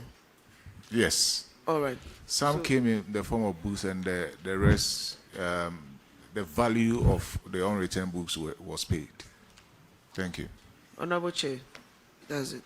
Thank you very much. You are discharged. Thank you. Now let's call Prempeh College.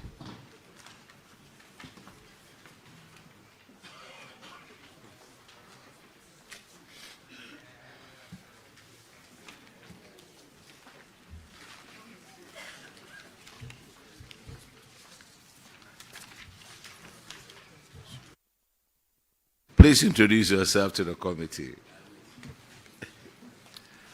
Thank you, Mr. Chair. I'm Very Reverend Louis Asari, Headmaster Prempeh College. Headmaster, many of us are conflicted on this table. I'm saying many of us are conflicted on this table, so we are declaring it. Yes. My husband, my father, my brother, my son, they all came to Prempeh College. I'm Quenin Peter, accountant, Prempeh College. I won't say anything. No.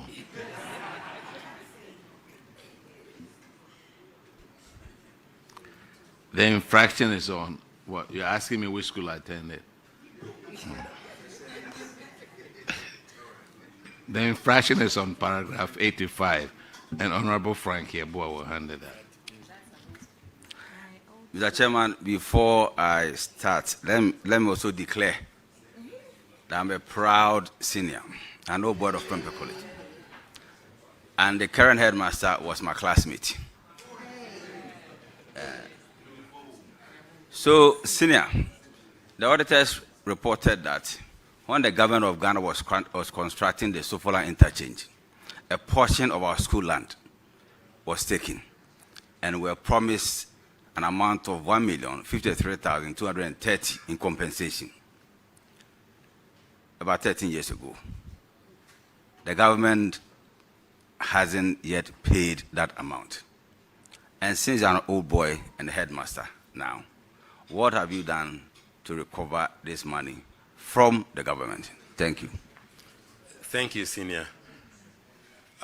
Taking over from the old headmaster, we wrote to the consultants requesting for such payments, because I saw that the correspondence had been through the consultant, which is Value Properties, Principal Consultant, Value Properties. So we wrote through them to Urban Roads, and assurances were given. In fact, when we write to them, they don't write back, they only give us assurance.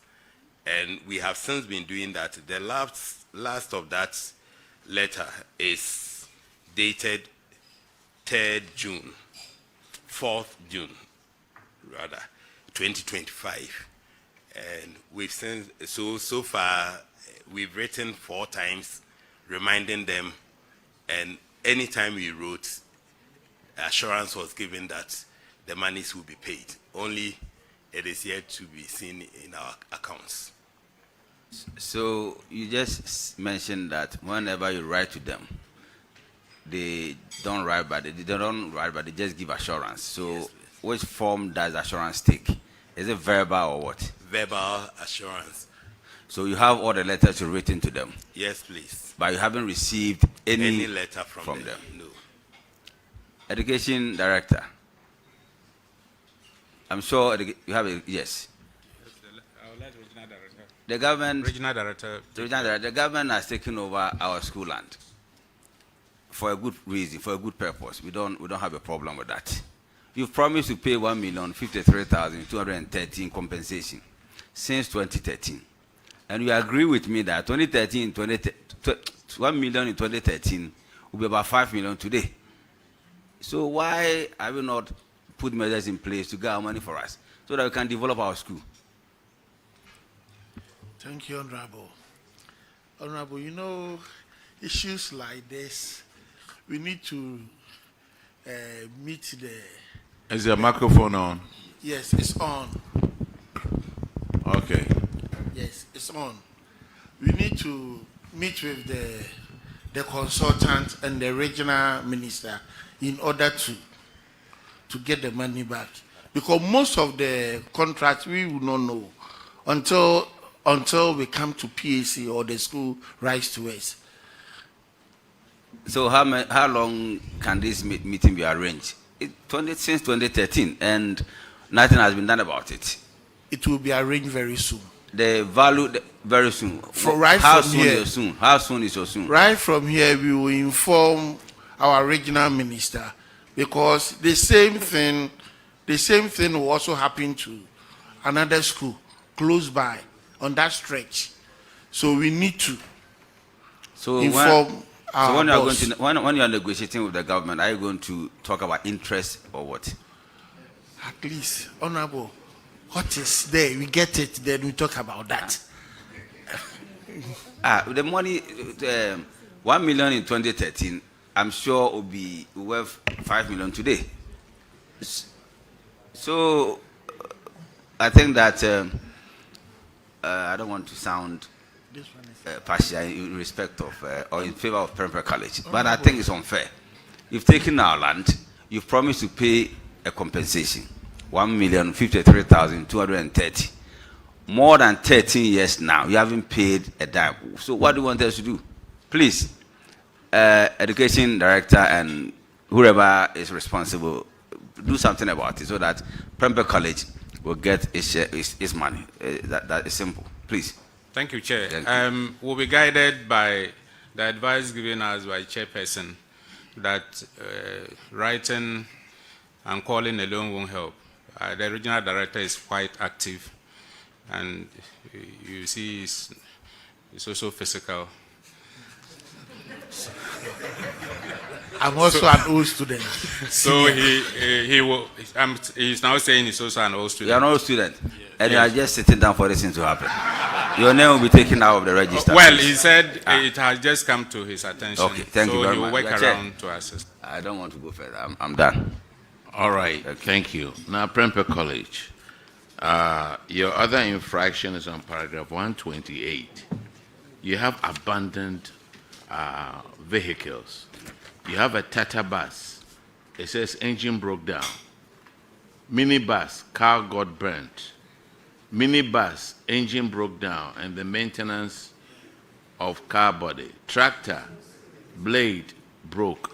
What has happened to these vehicles? You see, the school that I attended, all students would have repaired these for the school.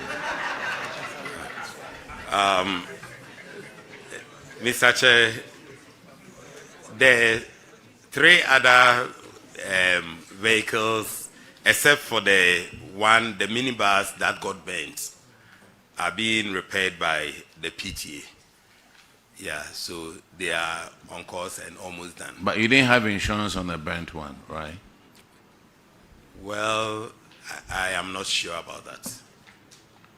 I do not have, I will not want to guess. But you knew you were coming to answer these.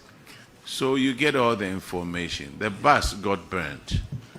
Was it intentional or accidental? Do you have insurance on any of these vehicles?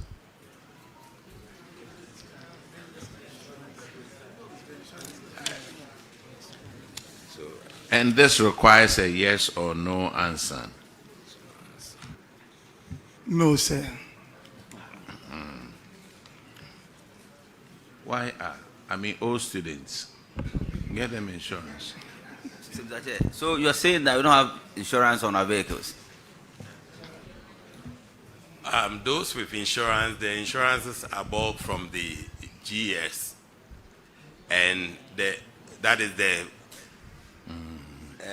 pickup bus, and then the new bus. So what about the building? You don't have any insurance on the building? No, please. Yes. Hey, no fire certificate, nothing. Hey, it's compulsory. Yeah, it's compulsory, so you can't say you don't have it. Hey.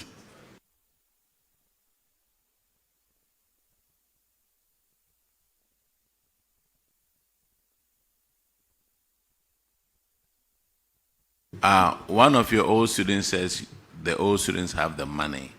So they should repair these buses for you and get the insurance also for you. It will help. I will never reveal the school I went to. Okay, you are discharged.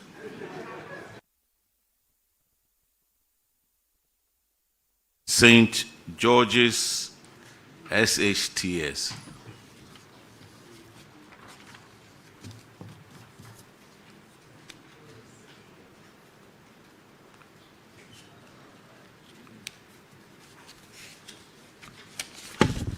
Please introduce yourself to the committee. Thank you, Chairman. Please, I'm Miss Marianne Bremba, the headmistress of St. George's Senior High. Honorable Chair, I'm N.S. Kwaku Owusu, the accountant of the school. Is it the same as St. George's Catholic? Yes. Okay.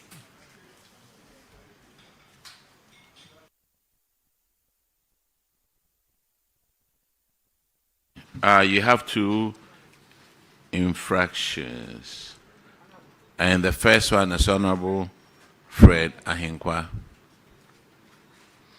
It's on paragraph 89. Thank you, Chair. St. George Catholic. Is that so? Right. You upgraded 16 workers under you without evidence of their promotion letters and upgrading letters. How did it happen? Thank you, Mr. Chair. Please, the upgrading is done by is done in Accra headquarters. So they are put on scale automatically, and then later on, letters will follow. So as at the time the auditors were around, their letters had not come. But right now, all the letters are in. Thank you. Okay. I think that's all. Okay, so everything has been settled now, Yes, right? please. Good. Except I want to ask the Deputy Director General whether this arrangement is good, where people are, promoted without letters being sent to their supervisors. Chair, I think Honorable should disclose that I'm his senior brother. Oh, really? Wow. You should have disclosed that. Yes, that's my senior brother. Yes, it's always with good intention. The issue that management decided to upgrade automatically was to avoid some other problems that we try to resolve. That somebody has not, if they are 100, somebody through the processing, somebody may have his salary not coming on time, then there will be arrears and other things. And so the decision was that if these are, once the work is done at headquarters, the list is there, upgrade them at that month and let the regional directors write the letters, the upgrading or promotion. It depends on which one. Because if it is based on further education, it's upgrading. And if it is then going through either interview or aptitude test, it's promotion. So, Honorable Chair, that is the decision. But I think what we can do is to reduce the timeline between when we upgraded and when they received their letters. We'll work hard at that. Because we appreciate the auditors not listening to anything but what the law says, that at the time of audit, you don't have your letter. And so what you have earned cannot be explained. They are also right. So we need to reduce the timeline to ensure that there is congruence. Thank you, Chair. All right. Thank you. Chairman, without the letters, somebody is upgraded automatically at the headquarters. The person later is being transferred. Maybe he was performing a certain role that warrants or demand that he should be given some allowances. If such a person is moved or transferred to a different unit, that he doesn't have that responsibility. Without the letter, it means that the person will still be collecting his salary by way of his former position. So the letters should come in time. That's what I want to say. Thank you. All right, but Yeah, these Honorable issues Chair, have been resolved, right? There is an issue here. Even one of the things that as educational managers, what we get frightened seeing you is on end salary, because we know you treat it like procurement. But it has come with various characterization. Some of the people that you see, they receive monies that they don't have responsibilities for are people who have served this country well.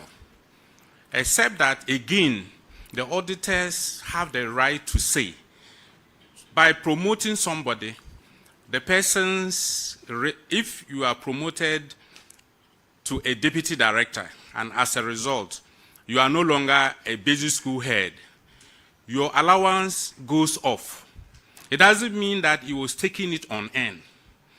If you move from particularly Savlugu to Tamale Metro, if you were playing certain roles, you will now come and you don't have those responsibilities again.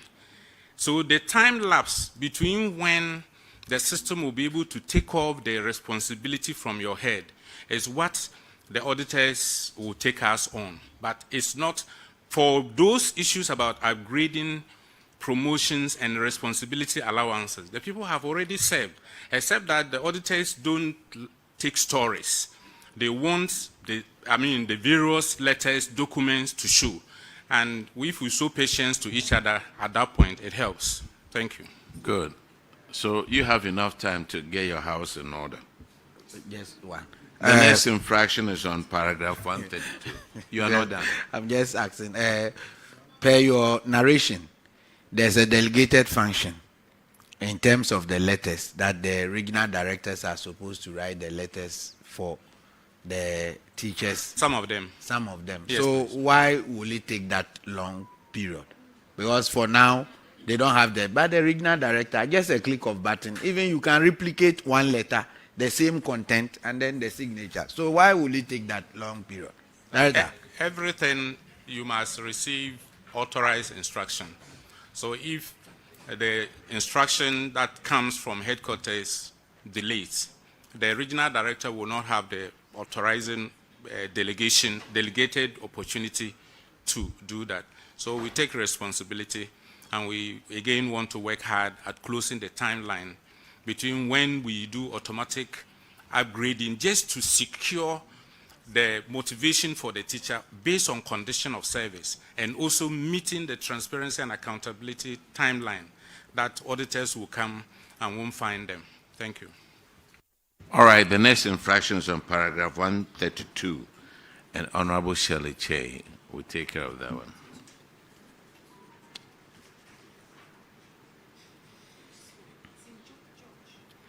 St. George's Catholic Senior High, and it's 132.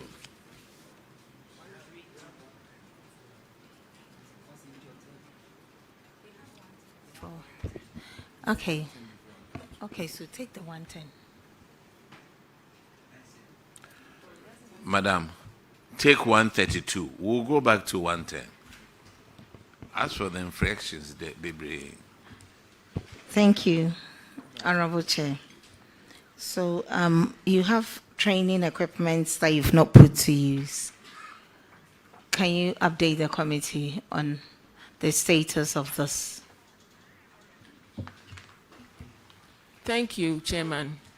Please, those equipment were supplied by the Ministry of Education, and they ordered us to wait for installation. The installers were coming from India.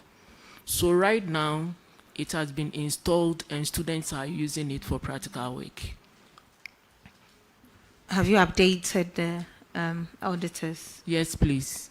Auditors, can you please confirm this? Yes, Honorable Chair. They have installed them and they are being used. Thank you, Honorable Chair. The next infraction is on paragraph 110, and Honorable Nasser will take that one. Thank you very much. Thank you very much, Mr. Chairman.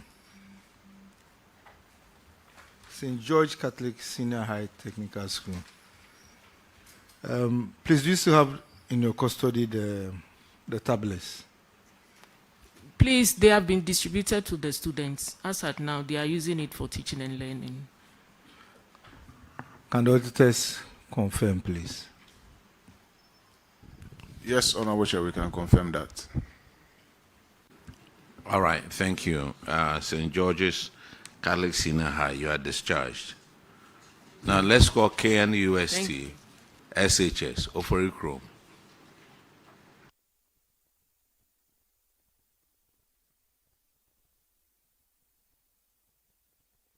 Please introduce yourself to the committee. Diodu Entry Bosiako Anthony is my name, Headmaster KNUST Senior High School. Please, I'm Julia Lohine. Julia Lohine, accountant.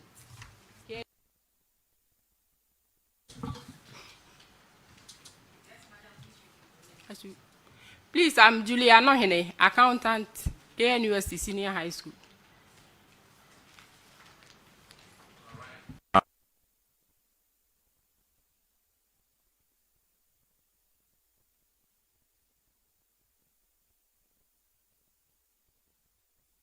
Yes, sir. Thank you. Abandoned and delayed GET fund projects. And KNUST, you have a 3-story classroom block, which is 55% complete, and periods of delay is 20 years.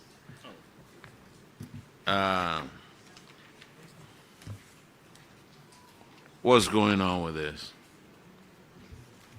Thank you, Chair. The project is KNUST project, but KNUST Senior High School is the beneficiary institution. So the GET fund will give resources to KNUST, and a part of the money will be given to, will be used for the project. So since 2008, we've not heard anything much from the university. So we've written a series of letters. When I took over 2021, I wrote to the Vice Chancellor requesting for special funding for KNUST, that it should not be part of the university's allocation for GET fund resources. So we are still in touch with them to see how best they will come and work on it. And I've also written to GET fund myself. I've been there myself. And I've been to, written to Director General myself. I've been there myself. And we are still working to see how best they will come back to site and work. So GES, you and GET fund, who's going to take the fall for this one? Yes, sir. GET fund, Chair. GET fund should take the fall.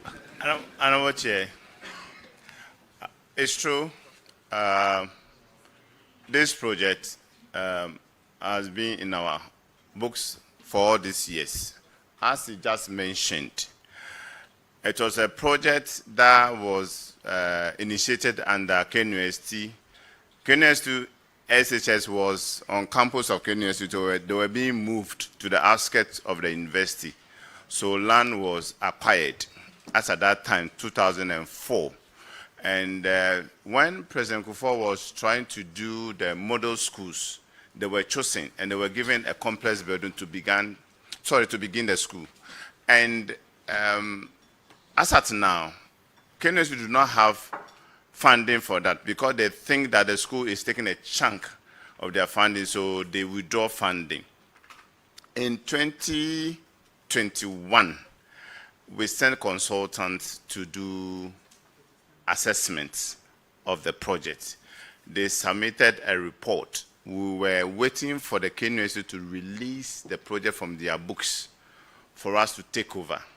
They have not done that. I personally, when I was a zonal manager for Kumasi, that's the Mid-Ghana for GET fund, I pursued with him to get the project revived. But I'm going to pick it up again to make sure we get the cost, then we get the project completed. There are two. One is that of Jakabu. For that one, we managed to revive it, and its construction is ongoing as at now. It's left with this very one. So we'll take steps to get it done. Honorable Chair, I've noticed something in the report, paragraph 114. The table, for this very, in the table, table 2, Antoa SHS, home economics. That project, the GET fund was not even in existence. 1997. So it can't be GET fund project. So anything that is before 2001, it can be our project. So please, let us take note. Thank you.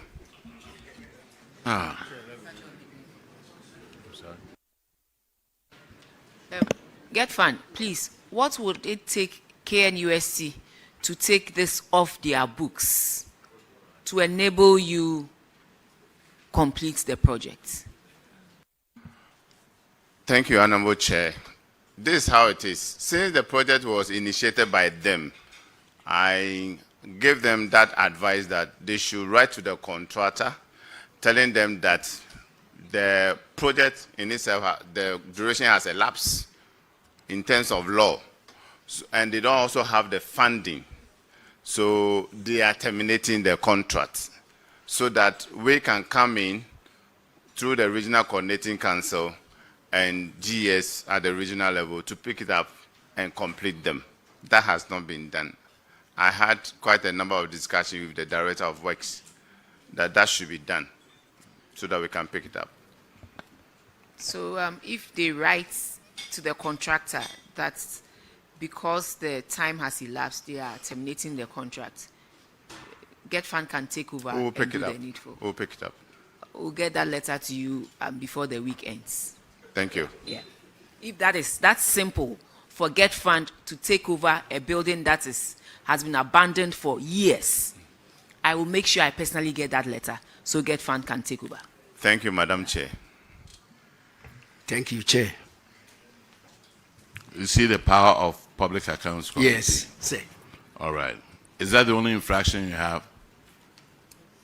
Yes.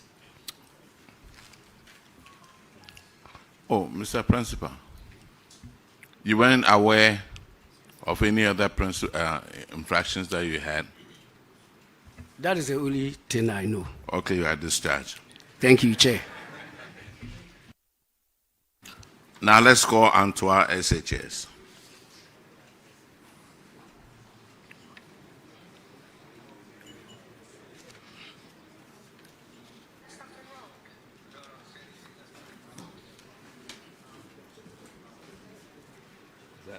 What is that? Was that public accounts? I had the lady who was planning yesterday.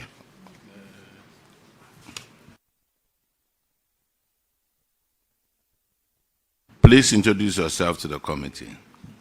Thank you, Mr. Chair. My name is Felicia Biache, Headmistress of Antoa SHS. My name is Roger Nafo, the accountant at Antoa Senior High.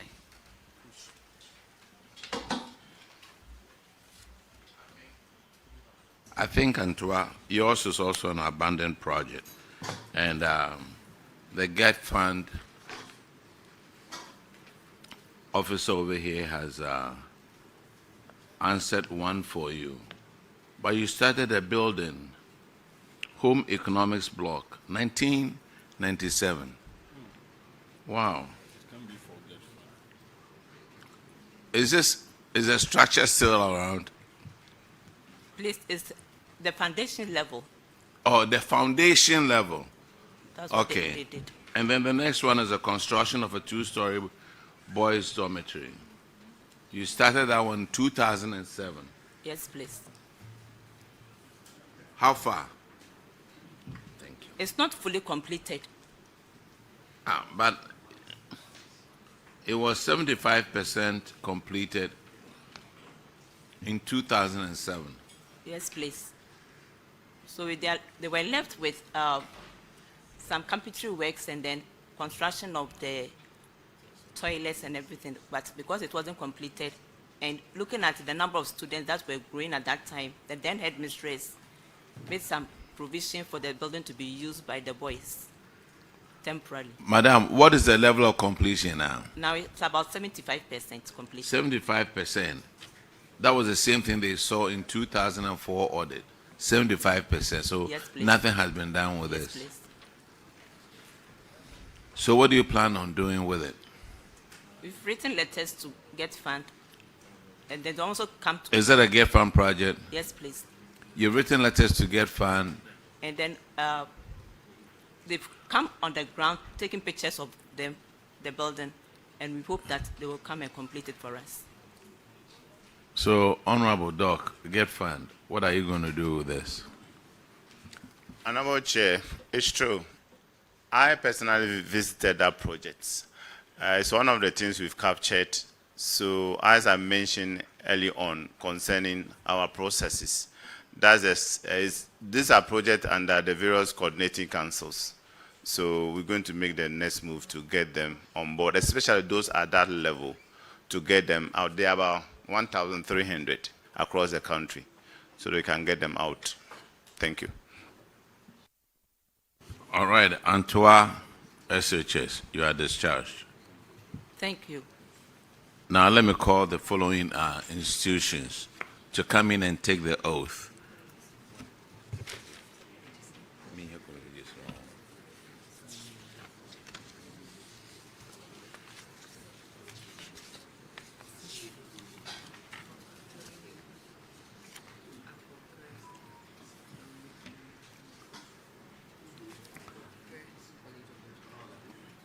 Let's call Agogo College of Education.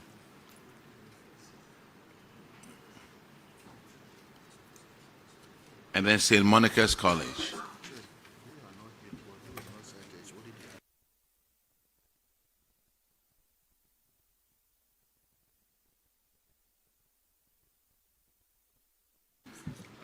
St. Monica's College, are you here?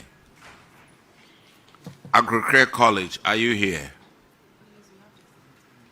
Okay, then let me go to the high schools. Madam MFA, I thought you brought us the list saying that these people were here and so we should call them.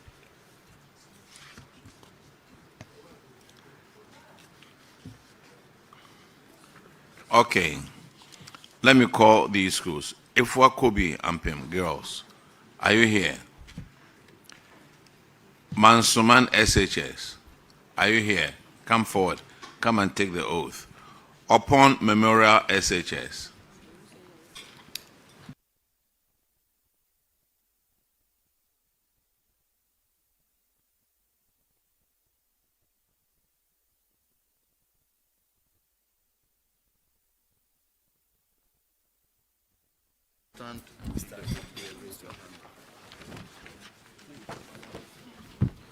Don Bosco, join the group.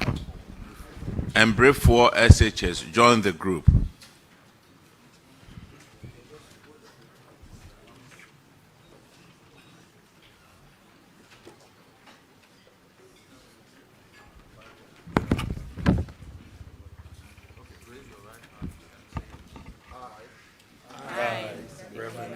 Nicholas. Do in the name of the Almighty God swear that the evidence I shall give this court touching the matter and issue shall be the truth, the whole truth, and nothing but the truth. So help me God. Okay, let's have Don Bosco, special school.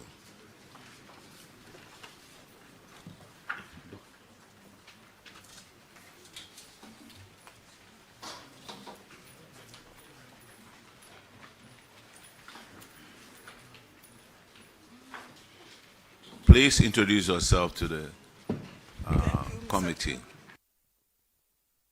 Adong, the headmistress of St. Don Bosco Special School for learners with intellectual and developmental disabilities at Leho in the Nadoli-Kaleo district of the Upper West region. Thank you. I'm Abderraouf Suleiman, the accountant of St. Don Bosco Special School.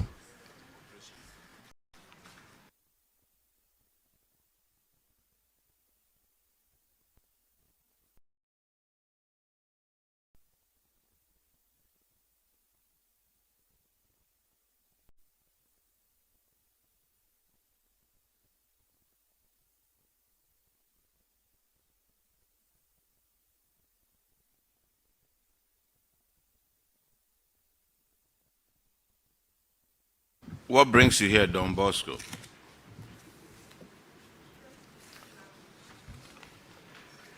I was invited to come here. For what? Thank you, Mr. Chairman. So you don't know why you are here? I know, Mr. Chairman, please. So that's what I'm asking you. What brings you here? Thank you, Mr. Chairman. I was hoping that, for example, you said that unpaid utility bills of 44,000 that brought you here. Isn't that the story? That is true. Have Mr. you Chairman. paid it? Yes, please. It has been cleared. And is that the only one that brought you here? No, Mr. Chairman. Okay. The other issue is on tax clearance. Tax clearance, have you paid it? Yes, please, Mr. Chairman. Auditors, could you confirm, please? Yes, Honorable Chair, their issues have been resolved. Person, I see you are worried about her voice. She underwent operation. I'm sorry? I asked her. Oh, the voice. Oh, okay. Sorry about that. It's fine, we're okay. All right. Don Bosco, you are discharged. Brief for SHS. Madam, do you have an assistant headmaster or headmistress? Headmaster. So why didn't you allow that person to come to Tamale? Then you had to come all the way. We feel very sorry for you, but please, next time, you can delegate to your assistant to come. Because when we came to Tamale, you couldn't make it, but they didn't say that you were under any, they just said you were not available. Thank you, Mr. Chairman. Sorry.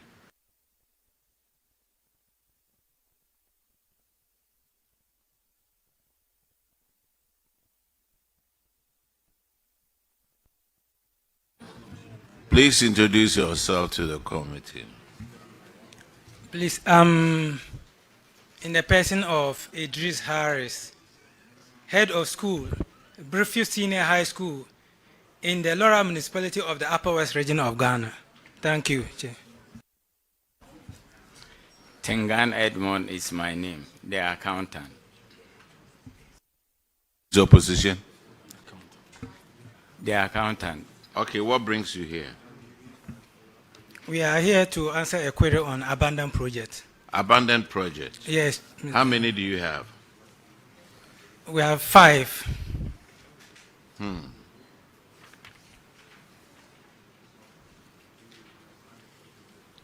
Now, get found. What are you doing about those 5?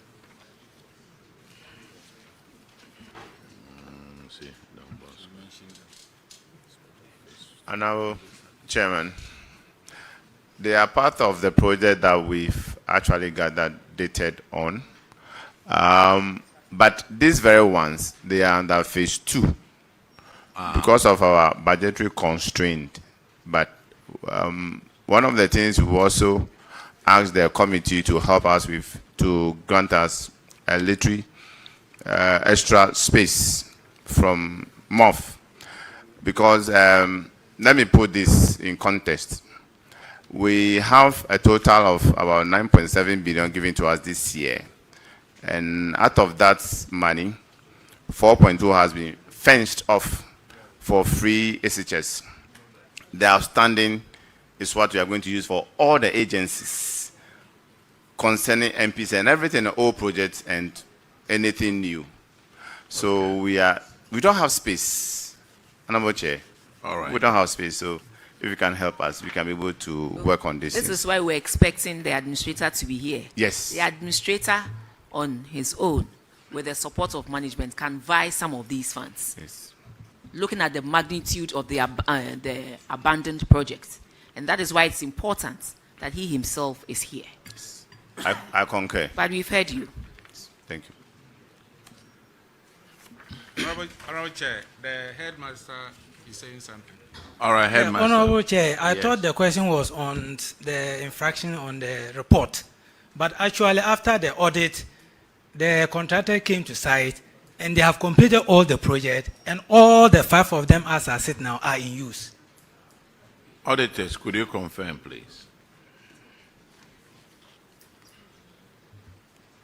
Honorable Chair, we are here to inspect the projects to confirm his assertion. Thank you. So, the headmaster, right? Yes, please. Or the principal, The or the headmaster. headmaster. When were those completed? The project were completed 2 months ago. 2 months ago. Yes, please. Okay, so I have the picture. I have the pictures here. the auditors will go do a follow-up and verify. Is that the only infraction that brought you here? Yes, Mr. Chair. But you know we went to Tamale. Yes, I couldn't go to Tamale. So Because now you've seen Kumasi. I, Okay, you are discharged. thank you very much. Ifwakobi Ampim Girls School.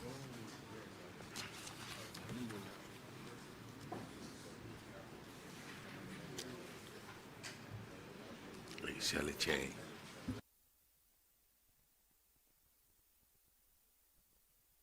Please introduce yourself to the committee.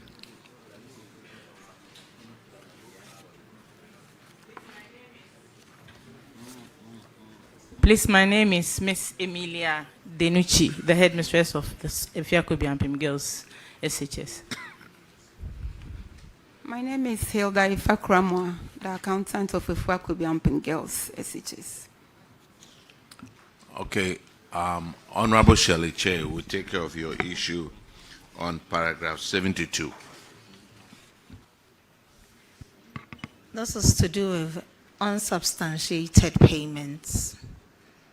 And Ifyakobi, you had 3 PVs that amounted to 995.92, and you accounted for 170,268.50,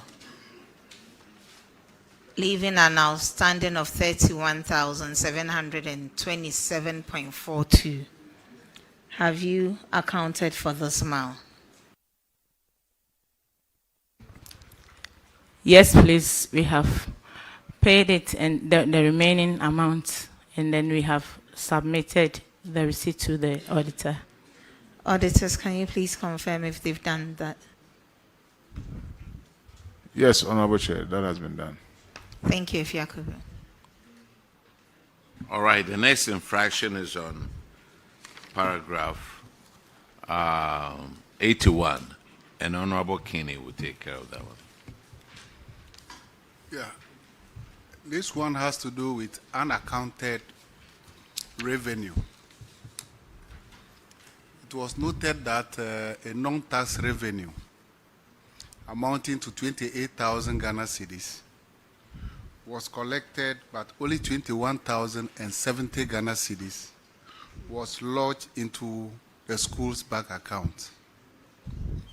The auditors recommended that the remaining balance of 6,930 be retrieved and paid into the school bank's account. Has that been done? Yes, please, it has been retrieved, and then the receipt has been sent to the auditor.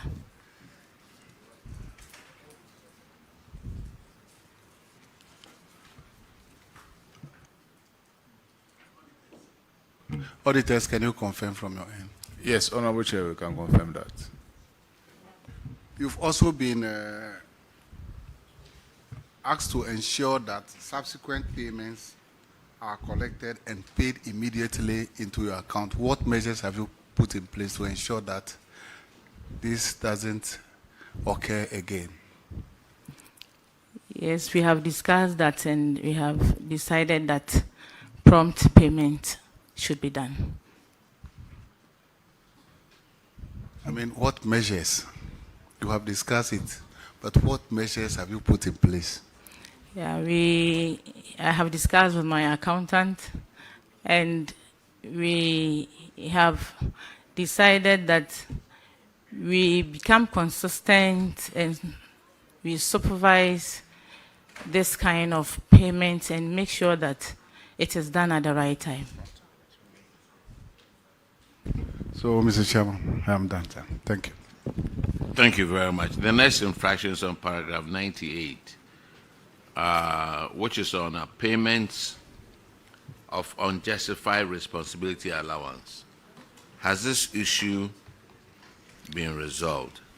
Yes, please, Chair, it has been resolved. Auditors, could you confirm that, please? Yes, Honorable Chair, that has been resolved.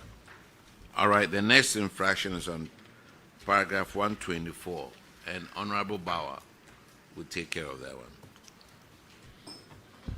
Thank you, Chair. And if you could be said, that said infraction is a... Hold on, sir.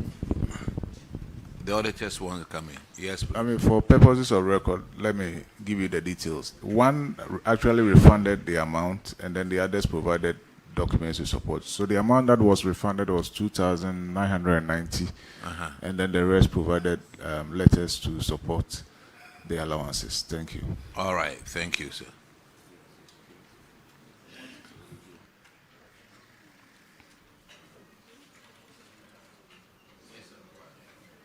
Thank you, Chair. If I could be, you failed to remit taxes on 16 PVs, spanning the period January to August 2024. And the total tax due was 14,222.67 Ghana cedis. The recommendation was that you should remit this without delay. Have you done that?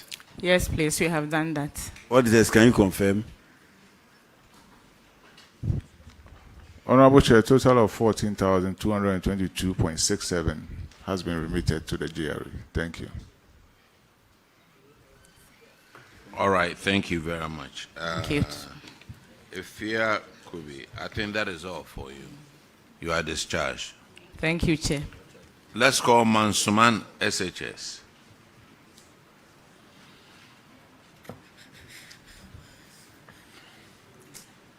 Please introduce yourself to the committee. Please, Chair, my name is Reverend Nicholas at Berekum, Headmaster, Mansuman Senior High School. My name is Azibuache Champon, Mansuman Senior High School. Accountant. Accountant, speak loudly. Azibuache Champon, Accountant, Mansuman Senior High School. All right. Your infraction starts from paragraph 72, and Honorable Shirley Che will take care of that one. Thank you, Honorable Chair. Mansuman, your PVs are 13 in number, and you've not is altogether totaling 27,359.20, but you've not accounted for even a peso of that amount. Have you been able to do so now? Please, please, Madam, we have done that. You've done what? You've done it in full? Yes, please. Auditors, can you please confirm?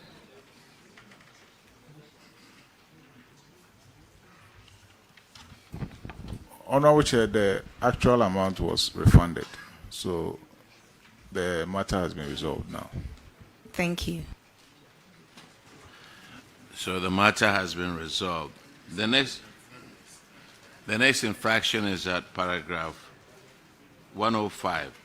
Honorable Alec Plim Agogo will take care of that one. Thank you, Mr. Chair. Mansuman. Yes, Madam. You are supposed to retrieve 99 textbooks from 43 students. Yes, please. Totaling amount of 2,970. Can you kindly update us, please, on the status? Please, Madam. The monies have been paid, and then the books have been recorded.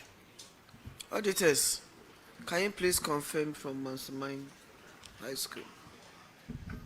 Honorable Chair, the value of the books was actually paid, so the issue has been resolved. Thank you, Honorable Chair. All right, thank you. Mansuman SHS, you are discharged. Now, thank you, Chair.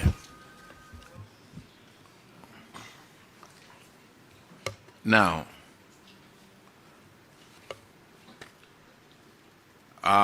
upon Memorial SHS.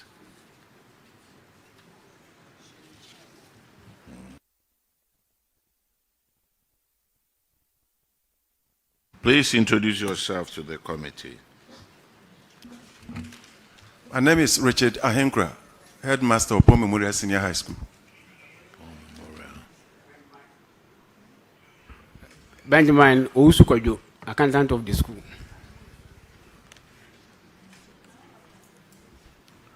What brings you here? We are here to answer a query on unsubstantiated payment. Unsubstantiated payment of 3,600. 3,600. And have you done that? Yes, we have paid that. Shirley, it's yours, please. Go ahead. Okay. Upon your PVs were 3. It was totaling 5,630, and you accounted for 2,030 cedis. So the outstanding of 3,600 cedis, have you accounted for that? Yes, please. It has been paid. Have you updated the auditors? Yes, please. Auditors, can you please confirm this? Yeah, Honorable Chair, we recommended for a refund, which they did. So the matter has been resolved. Thank you.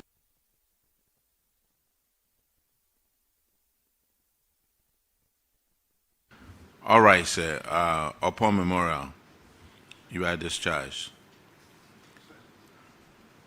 The next one is Paso SHS. Are you here? All right.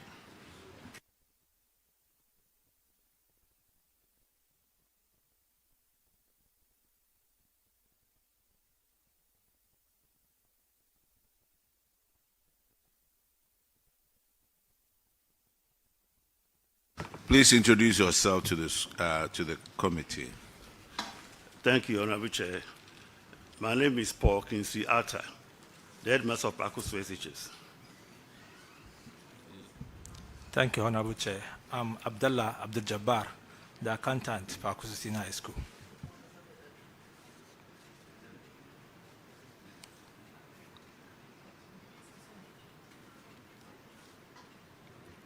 Okay, Paso, what brings you here? I'm here because of the upgrading letters were not ready. Sorry? Upgrading letters were not ready for 3 teachers, 3 of my teachers, before the auditors came. And they are ready now. Oh, okay. I see it. I see it right here. Honorable Fred Ahinkwa, he has answered it. Yes, Ask the auditor. Auditor, they said their letters are ready. Have you received them? Pakoso, the upgrading letters and the promotion letters, that they have produced the letters. Is it true? Honorable Chair, we would like to have a look at them because I don't have I don't have the updates. Then tender them in. But wait a minute. When did you get these letters? It came just this Monday. This Monday? Yes, please. Ah, wow. Is it not because you were coming to meet them? No, please. So what caused we were all the time on the teachers to bring them, but they were not ready until this Monday that they brought them. So who brought them? Who brought them? The teachers. But the audit was more than a year ago. The teachers? The teachers in question. In fact, we were on them all the time to go for their promotion upgrading letters. So it was only this Monday that the letters were ready and they brought them. Ready? Yes. You see, initially, there was the impression that is the regional director, for that matter, the director general, they were delaying the letters. Yes, please. But now there is another assumption that the teachers have received the letters, but yet they fail to submit the letters. Which is which? Honorable Chair, I received a WhatsApp message that was on Thursday that letters from 2022 and 2023 were ready. So I called the teachers, the affected teachers, to go to the municipal office to confirm as to whether theirs were part of the letters. So it was on Friday evening that they told me that they had it. So I asked them to bring them to school on Monday for today's program. Thank you, sir. Okay, that's okay.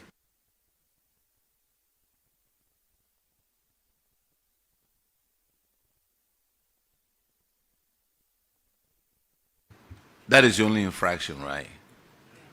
All right, thank you. You are discharged. Now, let's call Otumfo Setu to the second college.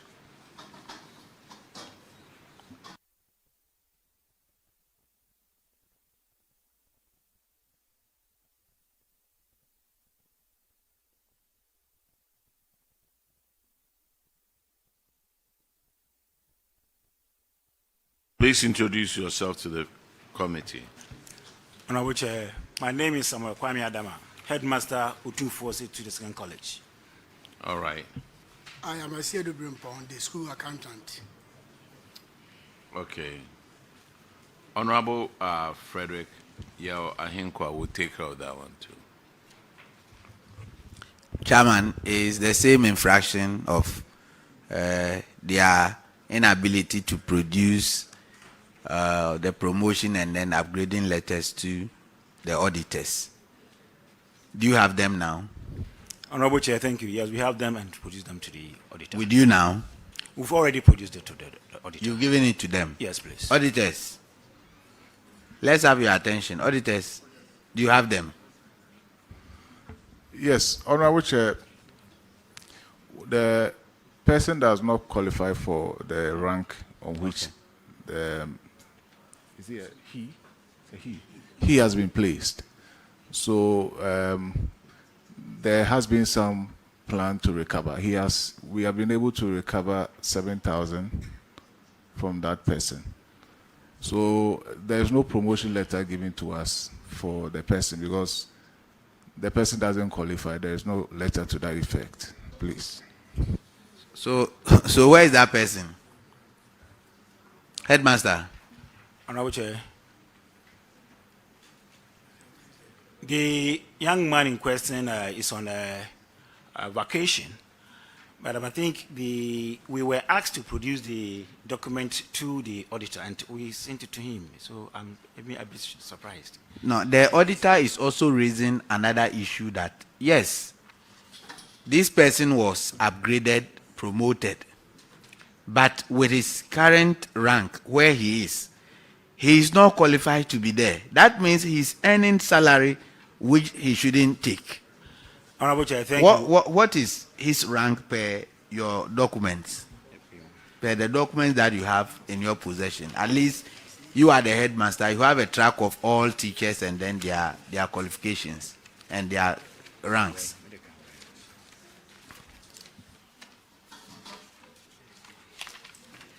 Honorable Chair, thank you. His current rank is Assistant Director 2.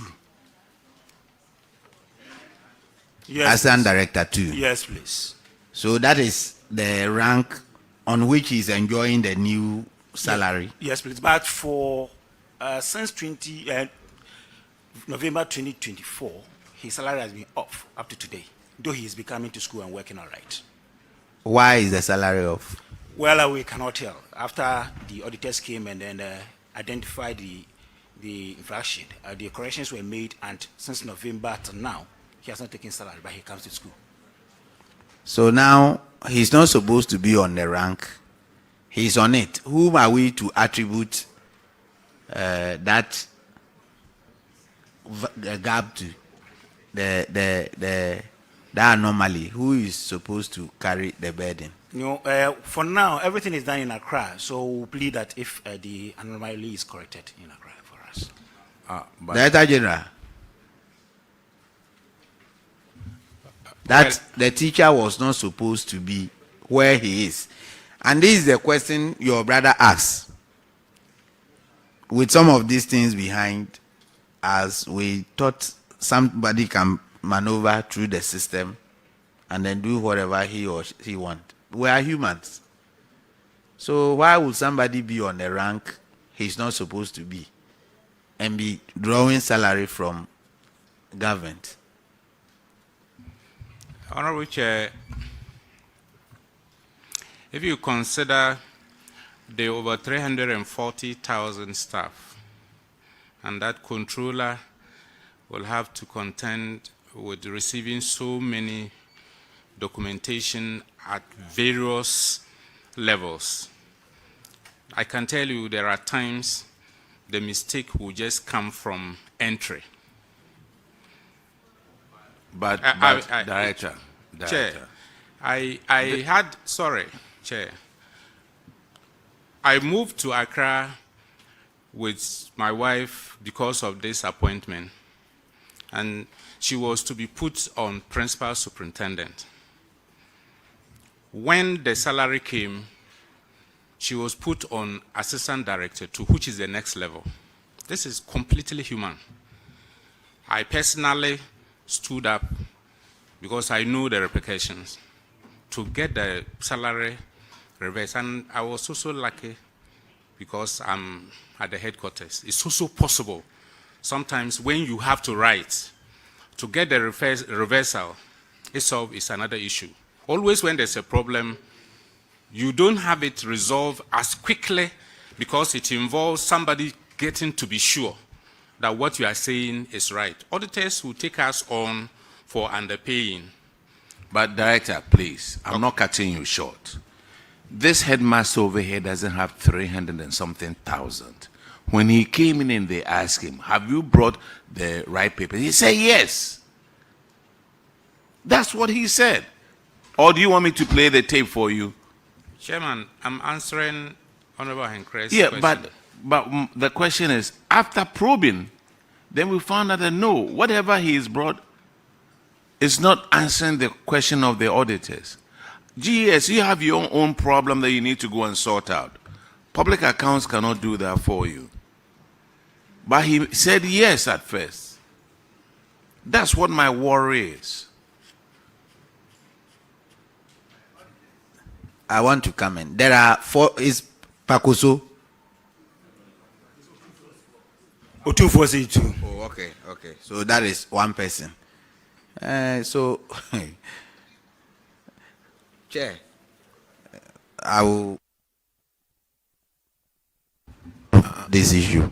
GES has a problem to solve, and we are not going to solve it for them. And so he's still not at the level where he's supposed to be. Isn't that so? Honorable Chair, he's been brought to his current rank, that's the AD2. But salary has gone off since November 2024.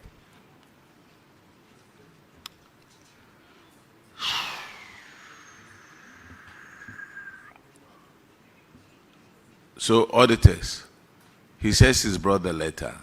So, what's going on now? I think that the matter is also in the hands of contract. They have also taken up the issue. And GS has taken up the issue? No, Controller and Accountant General. That's why they have stopped the salary. Okay. They have also picked up the issue. So they've stopped the salary until the matter is resolved. Yeah. They will not restore. Okay, GS should help us solve this problem. Thank you very much. Otumfo, I think we are done with you. You are discharged. Honorable Chair, thank you. Sakafia.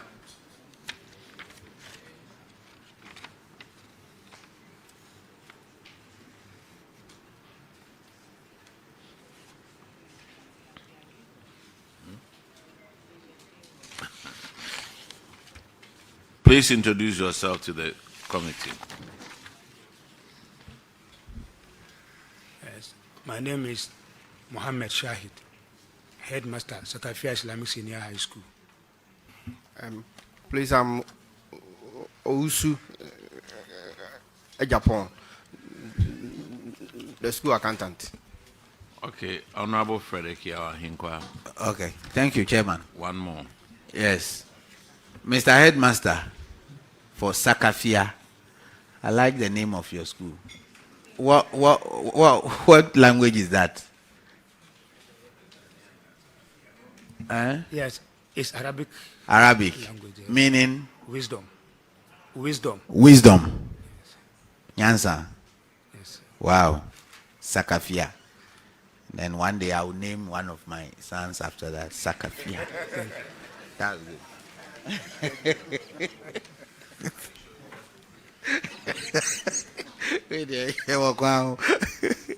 Okay. Headmaster, Yes, sir. your infraction is that teachers were promoted, upgraded, but there were no letters to support this. How did it happen?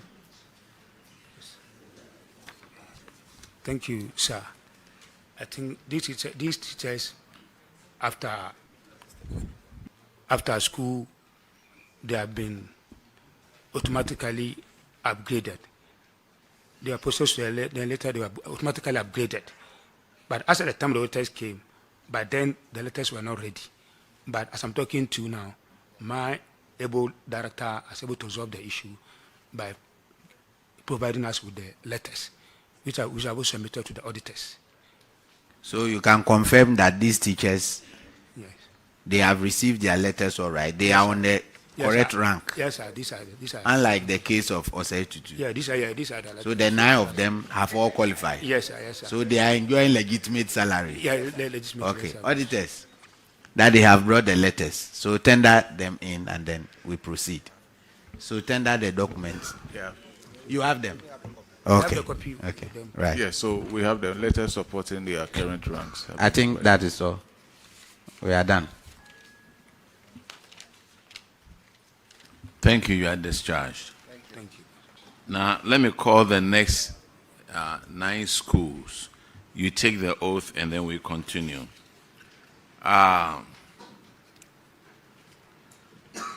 Joaso SHTS, Kumasi Girls SHS, Mansuman Edubia SHS, Presby SHS Bompata, Manel Girls, Jakabu SHS, Jakabu, okay. Enum Asamoah SHTS, Chipiase, Chapiase. It looks like Chi and Peace.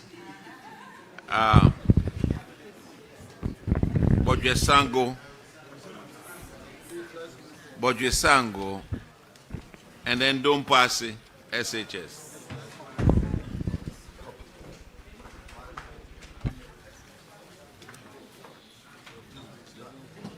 And Tawid. Is it Ja or Tawid? Yes.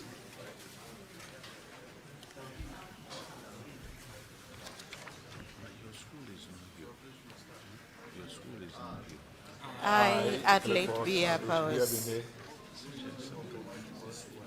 do in the name of the Almighty God swear that evidence I shall give before this committee touching the matter in issue shall be the truth, the whole truth, and nothing but the truth. So help me God.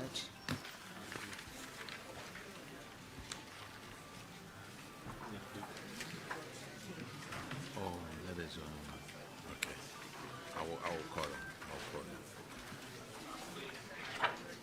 Joaso SHTS. If you could please sit down.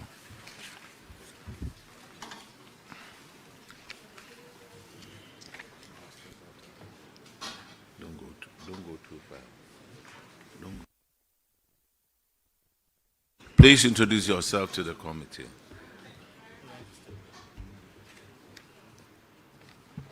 Thank you very much, Mr. Chairman.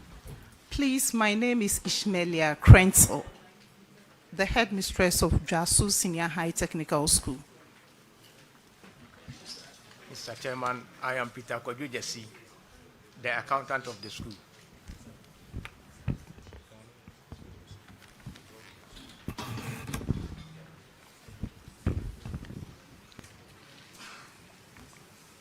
Your infraction is on paragraph 93, and Honorable Shirley Che will take care of that.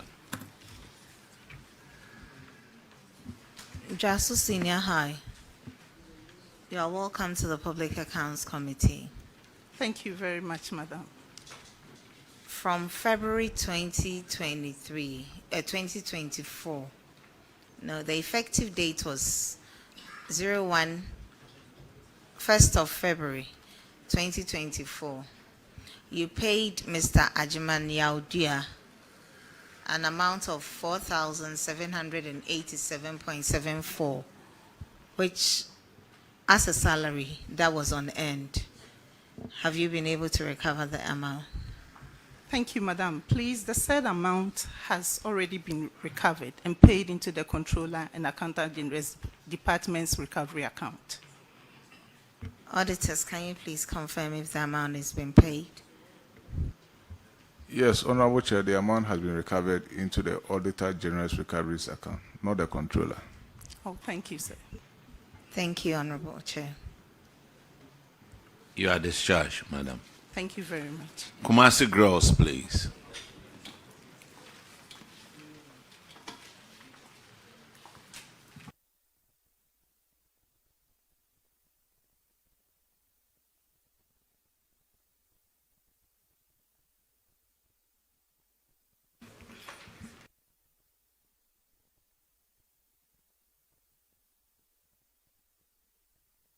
Please introduce yourself to the committee. Thank you, Chair. My name is Adelaide B.R. Powers, Headmistress, Kumasi Girls Senior High School. Thank you. My name is Gloria Ohine Owusu, Accountant, Kumasi Girls SHS. Kumasi Girls, you also have some unearned salaries. Honorable Shirley Che will take care of that. Kumasi Girls, welcome. Thank you. You have 4 staff with unearned salary. Gloria Osei Ajiman with an unearned salary of 6,390.63 Ghana cedis. Isaac Osei 7,175.14. Raymond Kwabena Ajiman 6,146.73, and Francis Mafu 5,588.52. Have you recovered these amounts, please? Yes, please. In full? Yes, please. Auditors, can you please confirm this? Honorable Chair, the full amount has been recovered. Thank you. Thank you, too. All right, Kumasi Girls, you are discharged. Thank you, Chair. Let's call Mansuman Edubia SHS.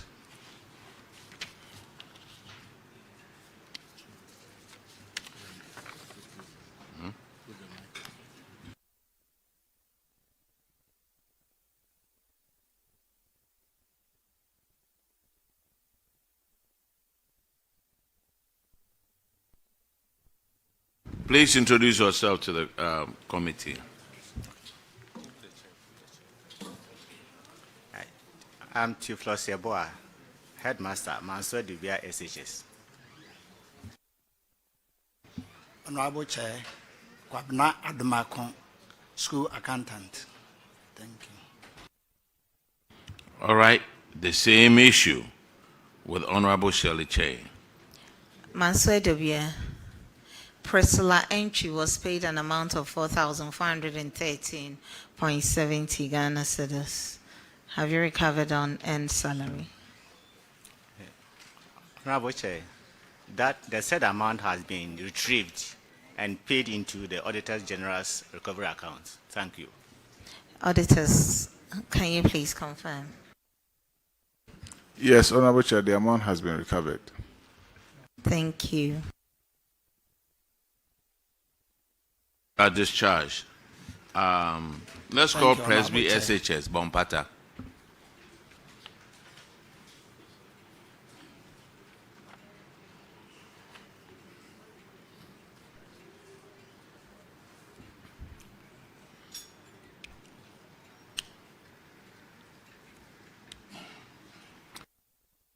Introduce yourself to the committee, please. Thank you very much, Honorable Chair. I am Clifford Adodiebene, Headmaster, Presby SHS Bompata.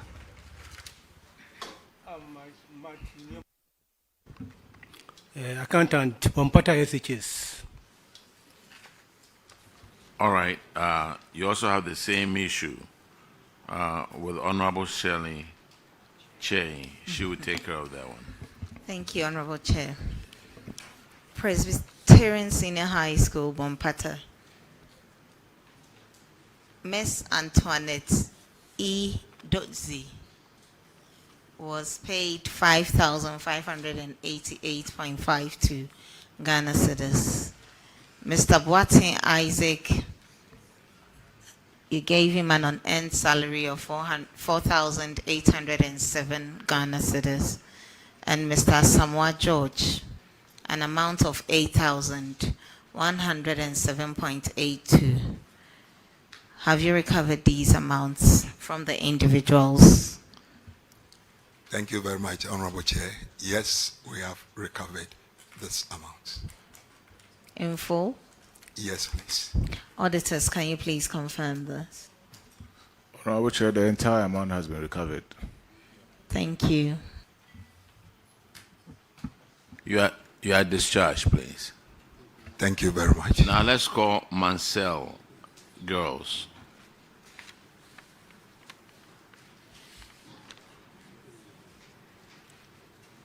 That's you. So where is the person?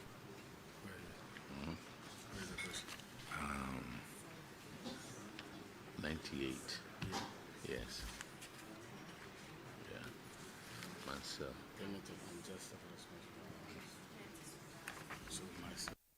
Please introduce yourself to the committee. I'm Mary Donko, Headmistress, Manel Girls. Honorable Chair, I'm Edise Daniel, Accountant, Manel Girls Senior Technical School.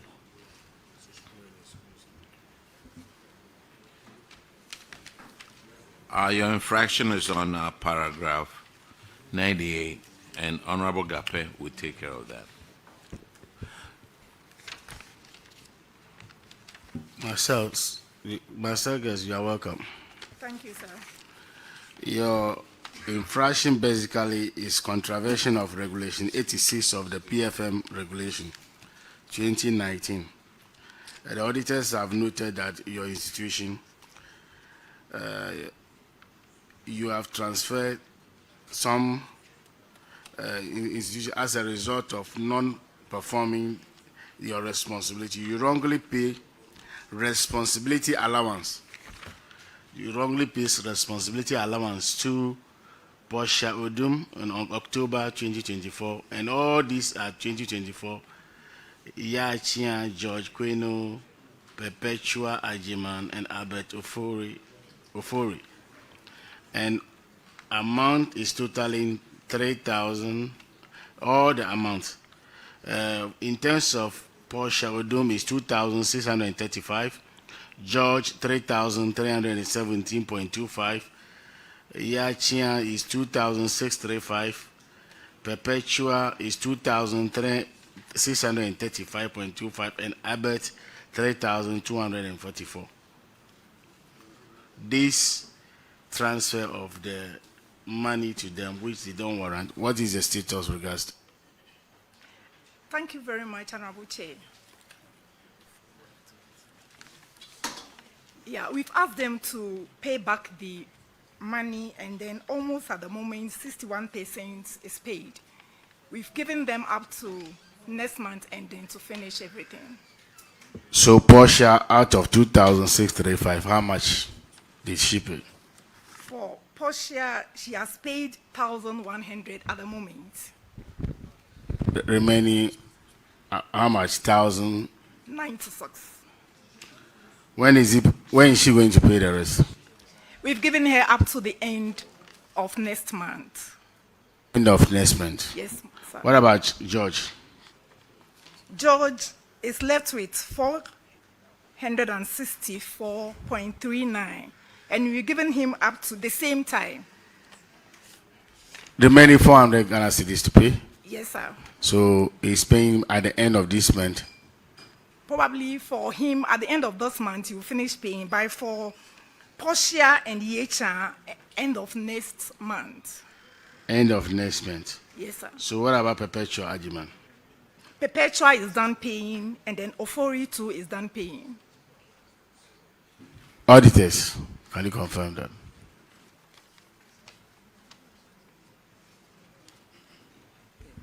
Yes, Honorable Chair, so the total amount as at the time of our follow-up is 7,386.04. So there are still balances that are supposed to be covered. Oh. Chair, I mean, your hand to direct. The rest of it, when are you going to collect them? Honorable Chair, by the end of next month, they will finish paying. Next month is May. Ending. Ending of May. We'll hold you up to it. Otherwise, you pay out of your pocket. Honorable Chair, it shall be done. Good. Auditors, take note of it. You are discharged. Thank you very much. Now let's call Jakabu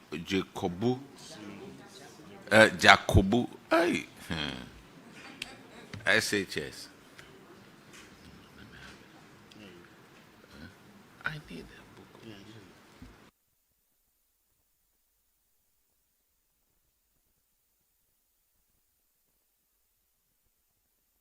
Introduce yourself to the committee, please.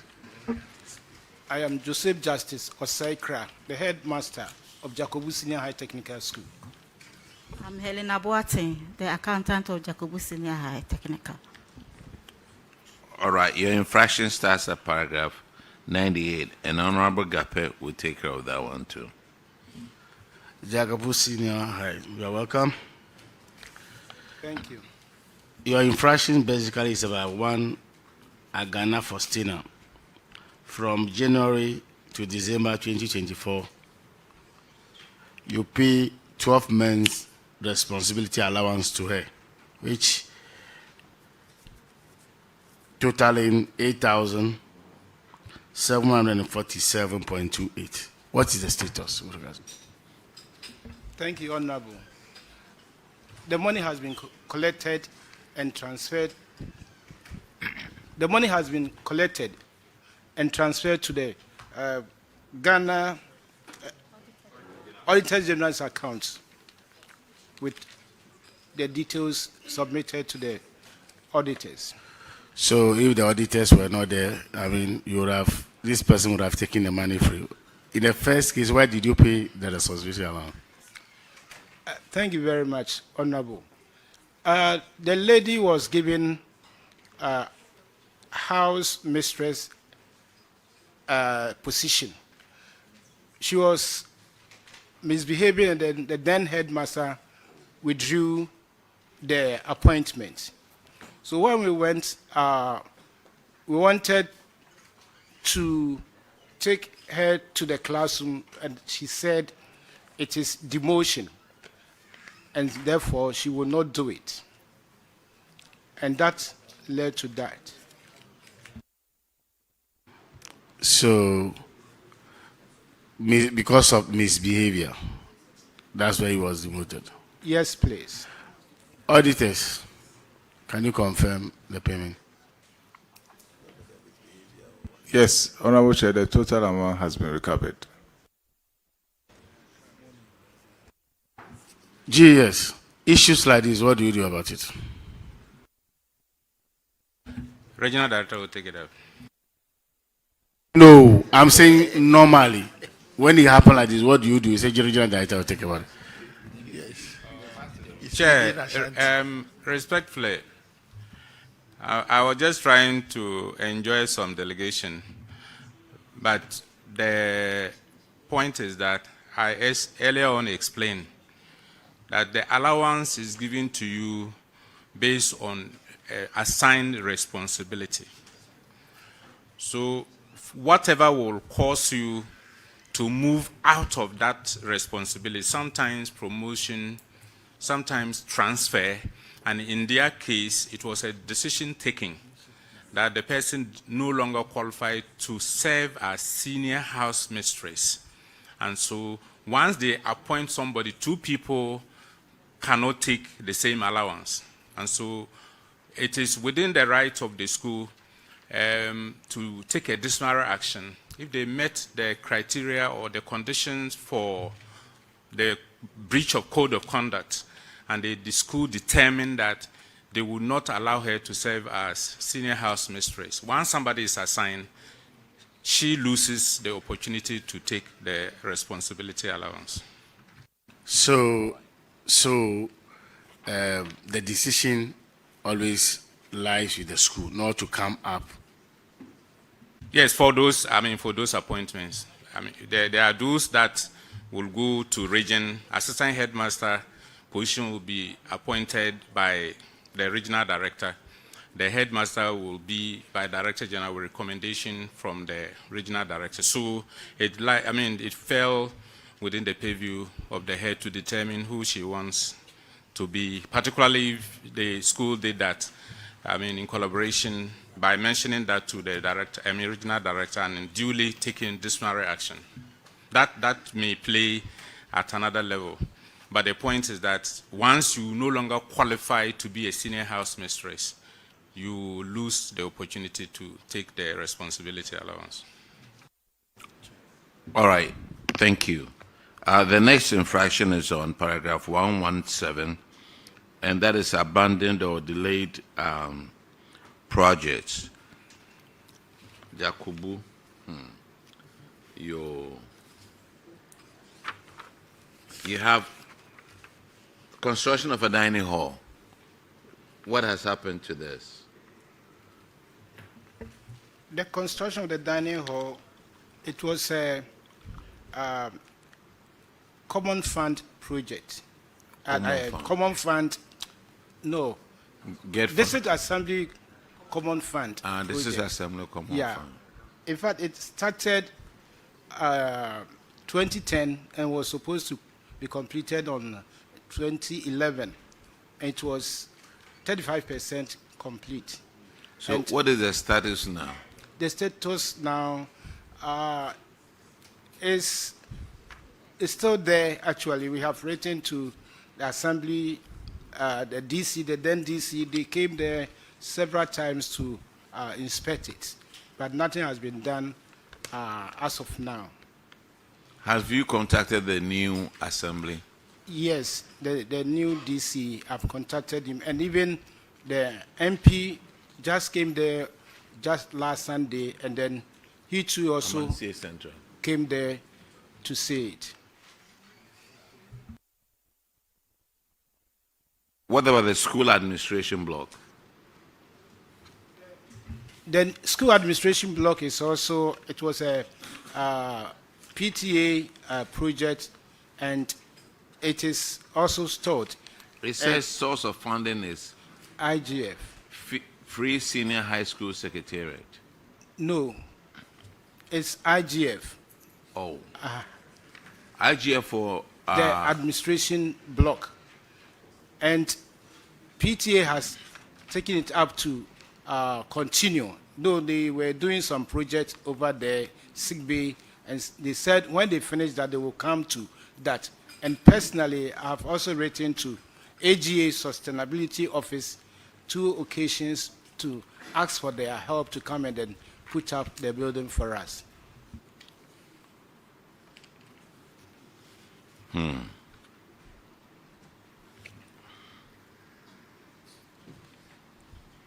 The other one is an abandoned vehicle. Yes, we have about 3 of the abandoned vehicles: Mahindra pickup, Icha bus, and then Isuzu pickup. The board recommended that we should liaise with the regional directory so that they can help us to auction it. We have written to the regional division for that. GES.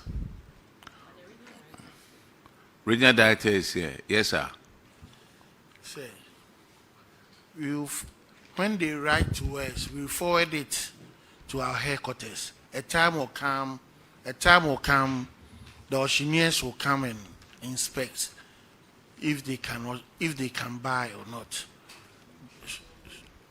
So if 2016 it has been sent, so we are waiting for the auctioneers to come. Sir, you see, I don't want to go through this lengthy thing about talking about how to auction cars. We need to set up a board of survey. Have we done that? Yes, sir. We've done that? Yes, sir. And you know the values of the vehicles through, has somebody come to value the vehicles? For that one, I know, yes, sir. It's been done? Yes, sir. So, what are we waiting for? So usually we wait for the auctioneers to come from Accra.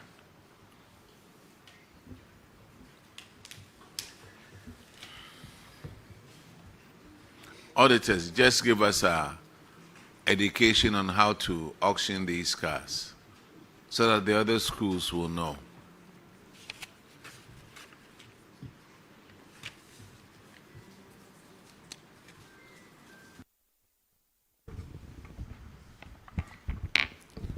Honorable Chair, so an initial inspection would have been done to locate all the unserviceable items, and then a board of survey will be composed, and they will do their work and come up with a report. Now, when the approval has been given to auction the vehicles, then they will go ahead, get the auctioneer to go through the process of auctioning the vehicles. So that is a simple process that they would have to go through. Thank you. All right, Jakabu, you are discharged. Thank you. Let's call Anum Asamoah.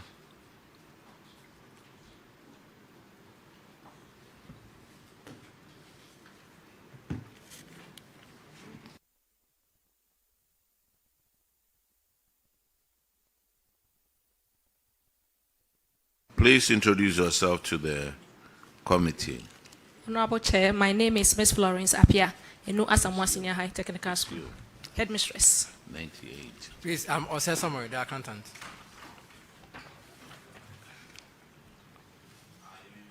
Your infraction is on paragraph 98, and it's about unjustified payment of unjustified responsibility allowance.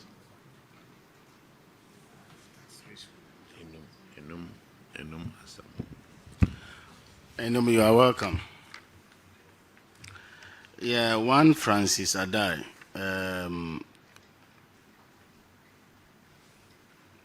From January to December 2024, have taken responsibility allowance an amount of 5,638.20 for 12 months, which is not entitled to. What is the status with regards to this? Thank you, Honorable Chair. The money has been recovered and paid into the accounts, and the receipt has been given to the auditors. So, why did you pay if it's not entitled to it? I think it was a transfer issue. It was transfer issue. He was transferred to our school, and then at that point we were now looking for responsibility for him. So we have gotten one for him, and then the money has been paid.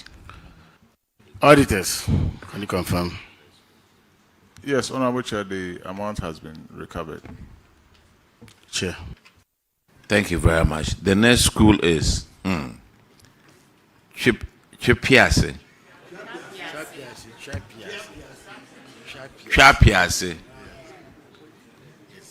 Emimiri Chapio, Miri Sari.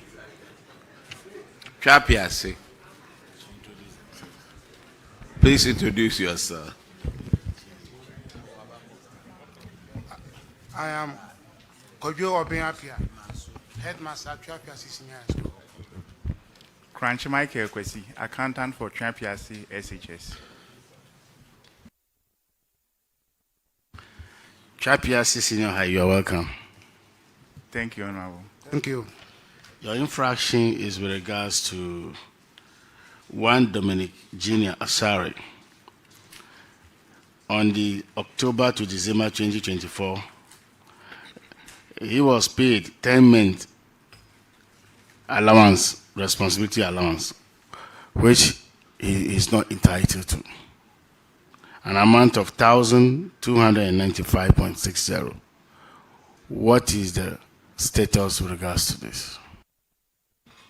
Thank you, Honorable. The amount has been retrieved and paid into Auditor General's recovery accounts. In the first place, where was this money paid to him? Why? He was a transfer from Volta region to our school. So when they came on the pay slip, he was enjoying that amount. So they asked us to retrieve that money, and then he also responded and he paid the money. So the transfer, he came to your school, he was not playing that role. Yes. So it was transfer issue. Yes. Auditors, can you confirm this, please? Yes, Honorable Chair, the amount has been recovered. Issue resolved. All right. The school without rename nameless, you are discharged. Thank you, Thank Honorable. you. The next one is Huh? The other one is Bodri Sango. Bodri Sango Senior High.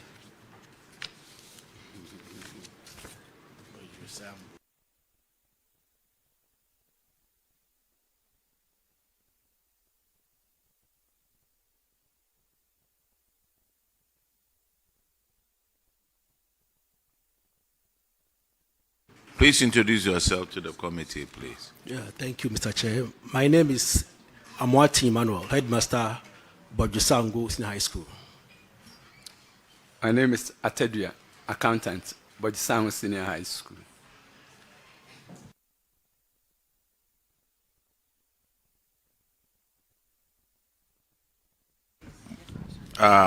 Honorable Frankie Ebo will take care of that. And so on paragraph 101. Yeah, thank you, Mr. Chair. Bojusango Senior High School. And you're welcome. This one goes to the accountant. Do you have working knowledge of the Public Procurement Act 2003, Act 663 as amended? Yes, please. Okay. So, do you know the provisions under section 35(1) of the same act? Yes, please. What does it say in summary? Yes, it talks about alternative quotation. Competitive quotation. Tendering, right? Yes, please. Okay, thank you very much. So if you know the provisions under the act, why must you do procurement without inviting other vendors?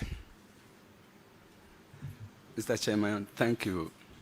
It was done, but it was just a transfer of it to a different office. And then you can say properly and talk so that I can hear you, please. Hello. Thank you, Mr. Chair. It was done, and then the other alternative quotations were attached to it. But it was just that we moved to a different office. And then the internal auditors came and worked on it. So after we moved to the different office, it was just detached of the other quotations from the previous. The story sounds sweet, but I'm not convinced. Why is it that so how many additional quotations did you request for? How many quotations did you get in addition to this, the first one, the one that won? It was 3 quotations attached. So how come the one that won did not get missing, but the 2 the supporting ones got missing? My boss, it was attached to that, but it was just that the change of office. I don't want to force you to lie, so be careful, please. If we look at the schedule, you bought something, you procured something from French Trading Enterprise, payment for exam stationery on the 30th of January 2024 for 4,800, and then on the 1st of February the same year you bought another one 9,000. 2 days interval. Have you heard about something called bulk breaking? Yes, Mr. Chairman. Can you consider this one to be a bulk breaking or not? No, it was part payment that we made. No. 2 different companies. One was on the 30th of January 2024. You bought payment for exam station for 4,800. And then on the 1st of February, another company, Flodex Prestige, the same item for 9,700. Mr. Chair, I learned it was a different items. The Franchamp supplies that of exams stationery. But that of the Flodex, I think he so don't think. It's here. It's written here, so don't think. He supplied I'm reading us, from the report. He supplied us with toners and then A4 papers and then other kind of That one is different. stationery. This Yes. one is. Do you have a copy of the report? Yes. Or do you want me to give you one? No, Mr. Chairman, I had it. If you have, go to page 29 so that it will be simple, it will be easier for us. No, Mr. Chair, I'm not having it. The reason I'm not trying to cause problems for you, but I just want to know your understanding of the issue so that when you go back, it won't be repeated. That's all. Yes, Mr. Chairman. Because you've indicated to the committee that you have working knowledge of Act 663 as amended, which is very good. And even Section 35(1) of the same Act, which is very good. But if what you're saying is true, you should have applied the provisions under Section 35(1) of the Act, which is in direct contravention of what you did. And that's my problem. So don't try to convince me to accept what you're saying if you know very well that what you're saying is not right. That's my point. I'm not here to worry you. Thank you, Mr. Chairman. Because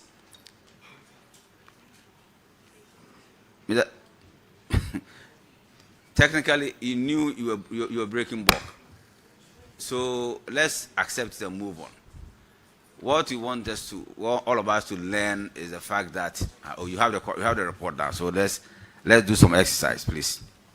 Page 29.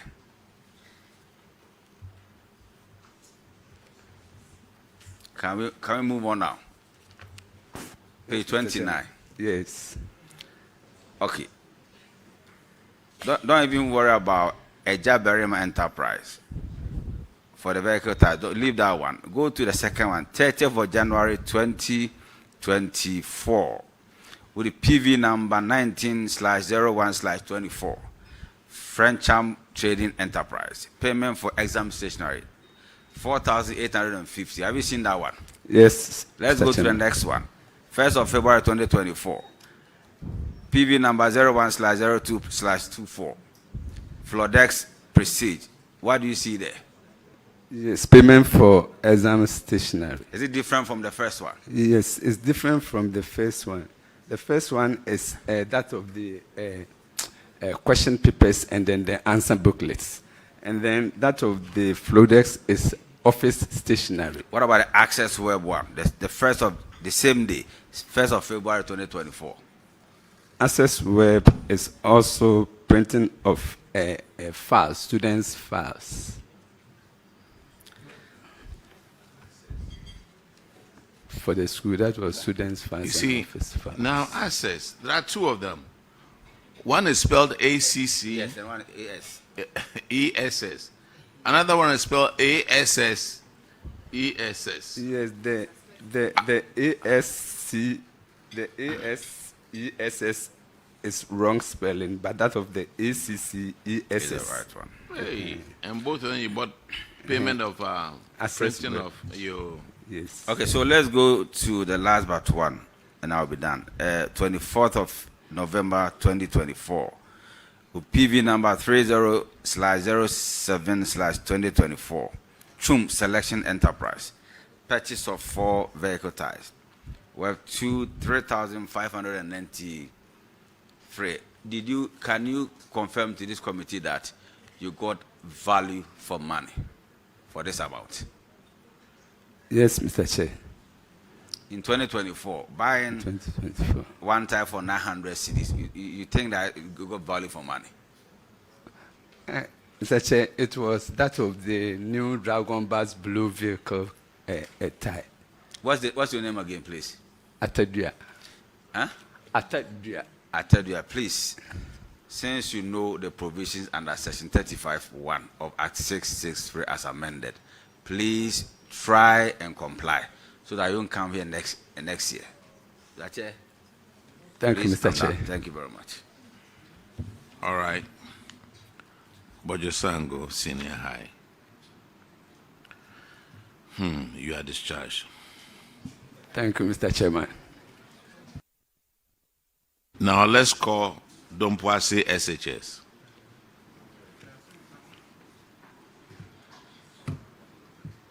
LA.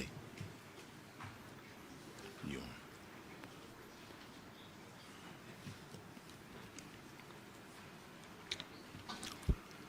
Please introduce yourself to the committee.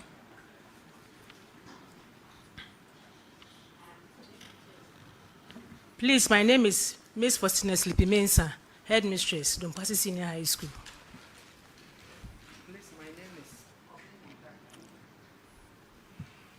Please, my name is Obi Minta Kingsley, Accountant, Kumasi Senior High School.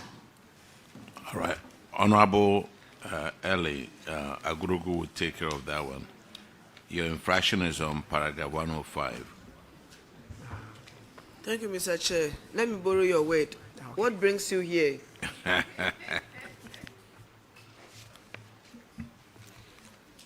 Thank you, Chair. Please, you were queried on unreturned books. An update on how far you have retrieved the books. Please, some of the students have returned the books, and we have made part payment at the Auditor General's account.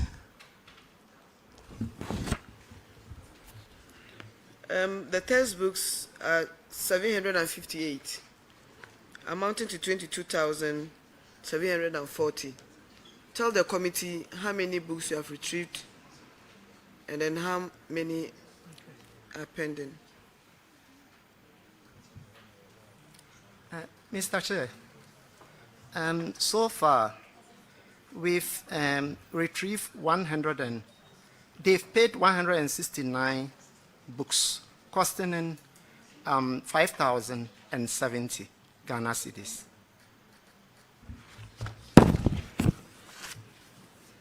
This is very poor. What measures have you put in place to retrieve the rest of the books? Please, the measures that we've put in place to retrieve the books are, we've decided that if they are coming for their results, you have to make payment before your certificate will be given to you. I had a lot of classmates till today, they've not gone for their results. So those who are not able to come, how are you going to reach out to them?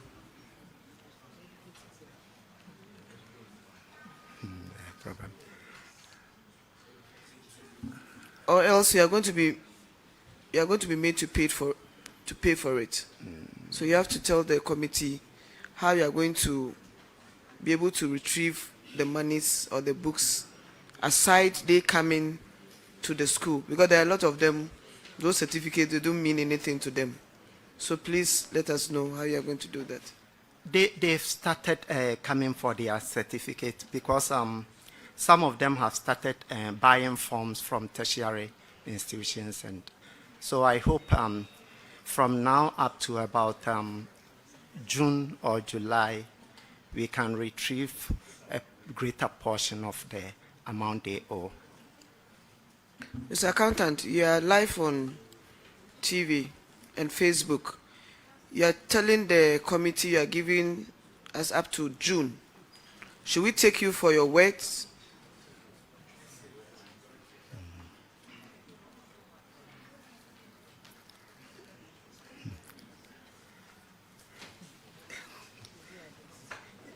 Well, please, we'll do our best. We need timelines, please. Please, I hope that maybe by the end of this year, we will collect about more than 60% of the amount owed. Mr. Chair, that will all be.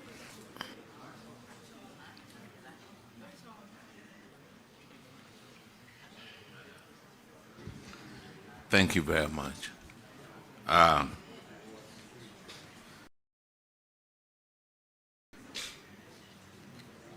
This is Donasi, right? Yes, sir. Okay, you said by June you will get it done. No. By the end of this year, we hope about we'll By the end of this year? Yeah, this year. Why end of this year? All depends on certainties. Depends on what? Certainties. What do you mean by certainties? Because if the person do not perform, if the person perform poorly. Come closer to the microphone so I can hear you. If the person performs poorly, I don't think that you will come for the results. Make sure everybody passes.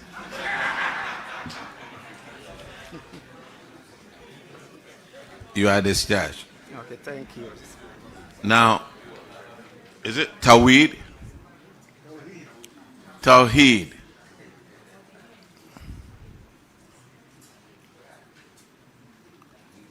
Please introduce yourself to the committee.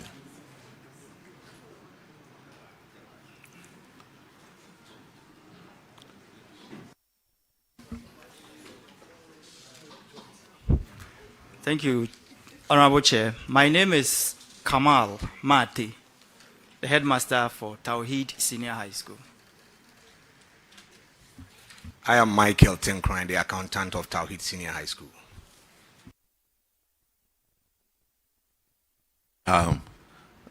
Honorable Shirley Che will take care of these unearned salaries. Tawid, please, where are you located? Akwatia line, opposite the Kumasi Central Mosque. Okay. In Kumasi. All right, because I'm hearing about you for the first time. Wow. Yeah. I'm an old boy of the school. I see. That's good. It's good when old boys assume office. Yeah. They know the problems and challenges of the institutions. And I'm sure you put on your best foot forward to make Tawid a very good school. Sure. All right. So Samuel Kwache was given an unearned salary of 11,373.78. The auditors recommended that you recover the full amount and pay it into the Auditor's General's recoveries account. Have you done that, please? Thank you very much, Chair. We have been able to recover 5,000 Ghana cedis out of the lot, and per our recovery schedule, he's supposed to finish with the payments by the end of June this year. So as of now, we've been able to recover 5,000 Ghana cedis. Thank you. With your recovery schedule, how much is it to pay per month? How are you doing it?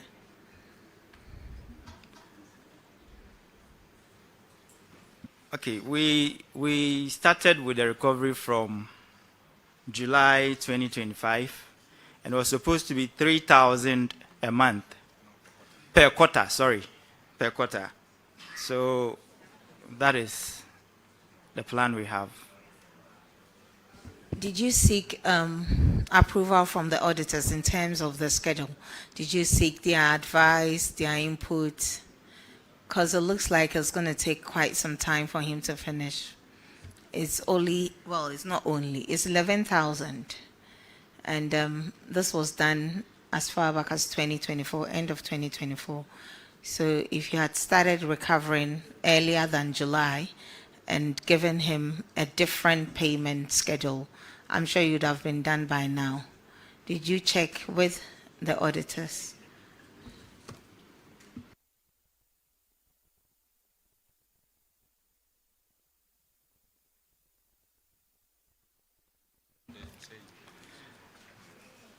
Honorable Chair, we did not consult the auditors. It was an agreement we made with the master, and we all agreed to go by that. Thank you. That's fine, no problem. Have you updated the auditors of the payment so far? Yes, please, we have. Auditors, can you please confirm the 5,000 payment? Yes, Honorable Chair, we can confirm that 5,000 out of the total of 11,373 has been paid. And you're saying that he will finish by when? June ending. June this year? Yes, please. 2 months away? Yes, please. Okay, we hope that he can keep to his side of the bargain and finish paying it off. Thank you. Thank you. Thank you, Honorable Chair. I'm done. All right, thank you very much. You are discharged. Ladies and gentlemen, at this point, we are taking a health break for half an hour. Some of us have to do Tai Chi and come back.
Okay, ladies and gentlemen, the meeting is called to order.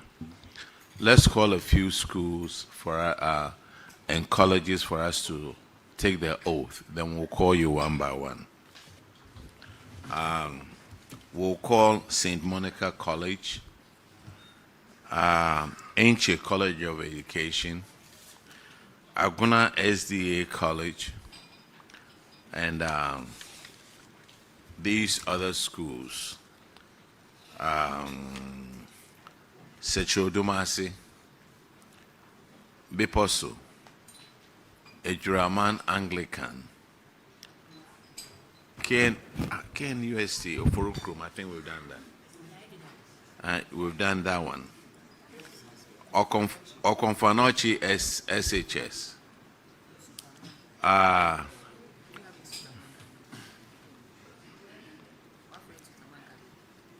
No.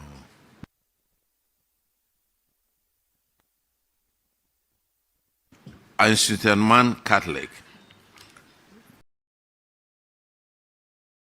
Kunedu Yadom. Nuru Amin Islamic School. Yahin Catholic School. Edraan Technical. Auna Technical.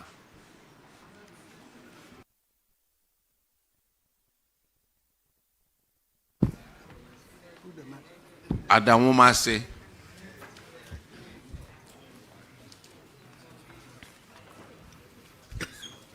And any other school that is here that I haven't called, please join up and let's take the oath.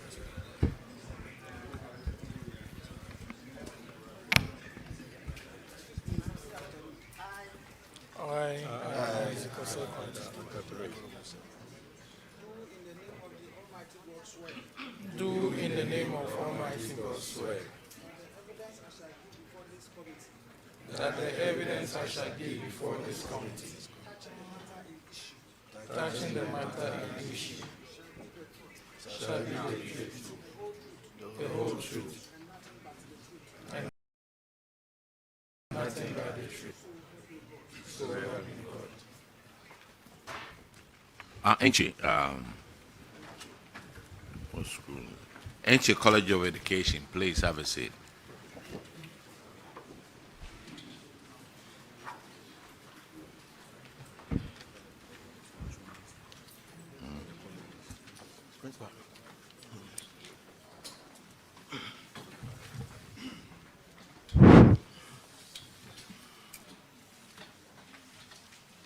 Please introduce yourself to the committee. Thank you very much.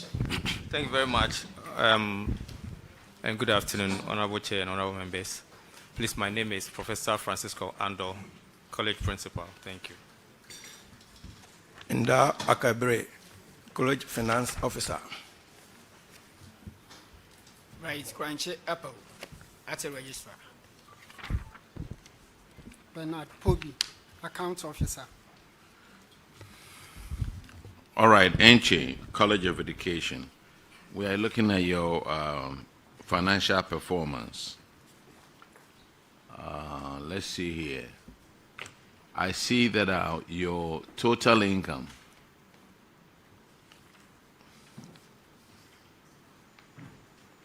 okay, let's look at the government grants. It went from 890, it increased by 141,000. What was the cause of it?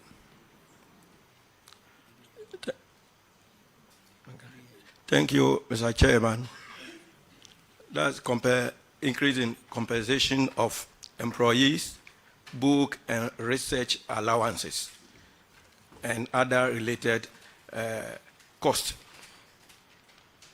Thank you, Mr. Chairman. Okay.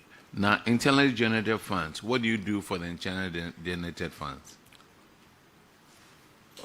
With our records, the internally generated fund, they are fees from students, and there's an end we have done something to improve the IGF. Now, there is revenue mobilization. We have set up a committee to come out with water sachet factory. Then now we have printing press. Even now, there's a partnership between the college and one university from USA that they are going to help us even. Which university from USA? Principal Virginia Tech University. I'm sorry? Virginia Tech University. Virginia Tech University.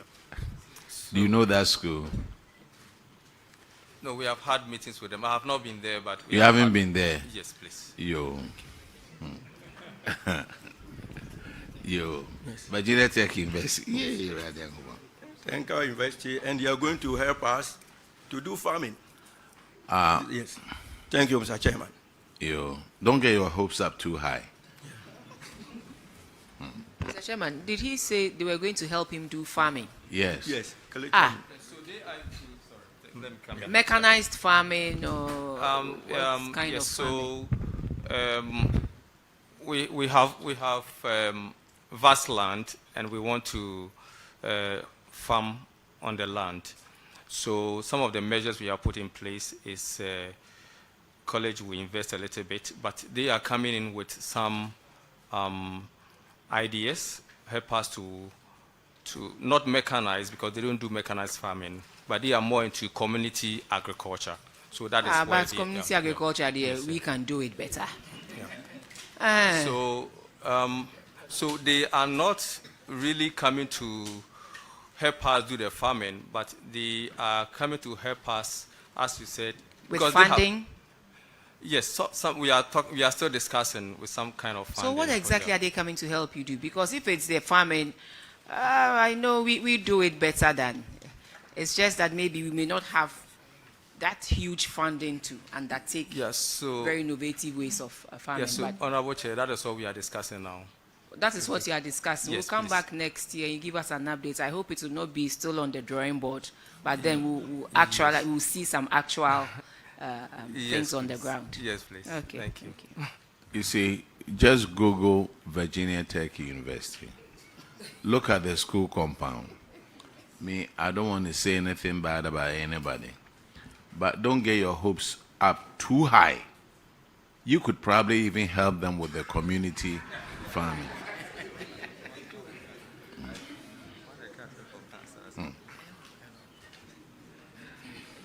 Hey, Brianni Jono. Now, look at it. So compensation shot up 1.1 million. After a huge increase for your grant, you chopped all the money for compensation. And then your use of goods and services came down. And consumption of fixed assets is about the same. But if you look at your position there, surplus, deficit in 2023 was 548,000. 2024, it went up to 719. That was a deficit. And you are waiting on Virginia Tech to teach you farming. Yo. Thank you, Mr. Chairman. Yes, sir. With NC College of Education, we prepare our final accounts in line with International Public Sector Accounting Standards. Yes, sir. That is IPSAS. And we take into consideration accrual system. And looking at the system, in the IPSAS, it takes into consideration cash and non-cash items. So, with our financial statement, we took into consideration non-cash expenses like depreciation. And depreciation is non-cash outflow. Sir, yes. Everybody is using the IPSAS now. Yeah. Okay, what do you need to be concerned about is your current ratio. It went from 0.8 to 1 to 0.6 to 1. Yes. What does that tell you? Yes, but what does that tell you? The meaning that the college is insolvent. But going into the details, say, with a liability of 1,940,000. The meaning is not that the college is insolvent. Take your time. Yes. Relax. Yeah. What does the current ratio say? Yes. With the it says ratio, that concerning what you have currently, you cannot fully pay your short-term liabilities. That is what the current ratio tells you with your current assets. Yes, madam, that's what I'm explaining. So nobody has said the college is insolvent. Yes. So correct yourself. It's just saying that you cannot pay your short-term liabilities with what you have. Please. Thank you, Madam Chair. If Virginia Tech hears this, they will withdraw their support. Yes. So I'm just trying to help you. What The I'm college saying- is not, it's not insolvent. Yes. What I'm saying is this. You see, this is what you are saying. This is what you are saying. Yes. You have a script. Yes. And you have meant to tell us what you're going to tell us. Yeah. Regardless of the questions we ask you. So the floor is yours. Keep on preaching. Yes.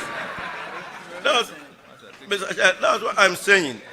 The college, that's what I'm saying. The college, we use ISA system with the ratio of 0.6:1. Our current liability, as I said, our current liability, 1,548,000 are cash paid by students.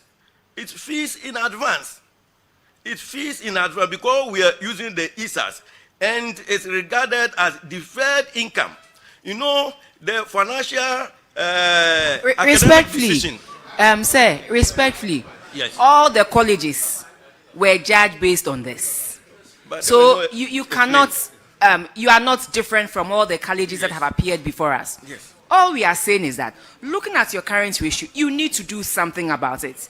There's a huge deficit that is growing. It grew from 548,000 to 719,000. So please work on it, one, to reduce your deficits, and two, work on your financial position to improve upon your current ratio. All this long talk is not going to help. But what measures are you putting in place? You are not the only college being judged on the IPSAS. All the public colleges are being, judged on the same thing. So please. Thank you very much, Honorable Chair. Since I assumed office last year, September, I have set up a committee. I have set aside some funds for us to invest into sachet water. We have studied the market, and we know that it's something that a business that is viable. So this is something that we are going into. We also are preparing our campus for events. One of the auditors suggested that we have a very beautiful campus, and so this is something we could make some money from. So we have put in place certain measures to go into some investment and businesses to improve our revenue. Thank you.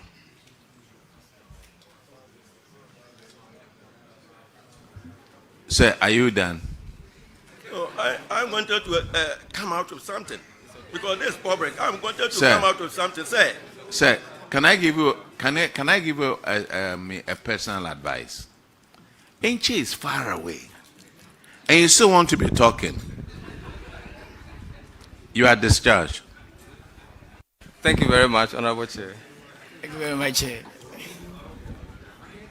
Let's call St. Monica's College of Education. St. Monica's, are you here?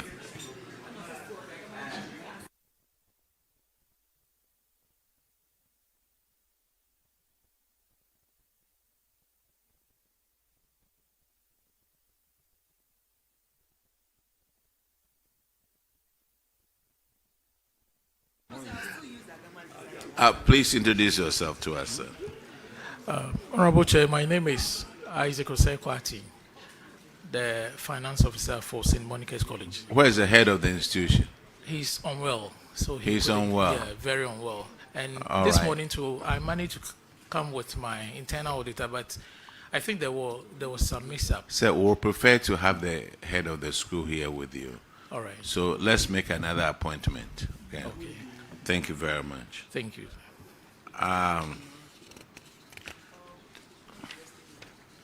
We'll be going to Western Region, so you can come out there. Agona SDA College of Education. Are you here? Yes, sir.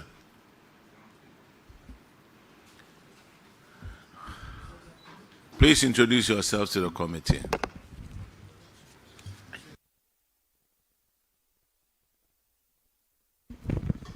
Thank you very much. I'm Dr. Peter Takra, the principal of the college. Please, I'm Richmond Owusu, account staff.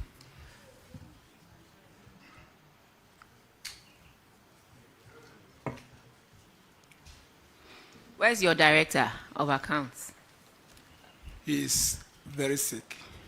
Hey, this line of very sick. And so the account staff will sit in for the finance director. Yes, please. And will he collect the pay of the finance director? No. Honorable NSNM will handle your financial performance. And it's on paragraph 642.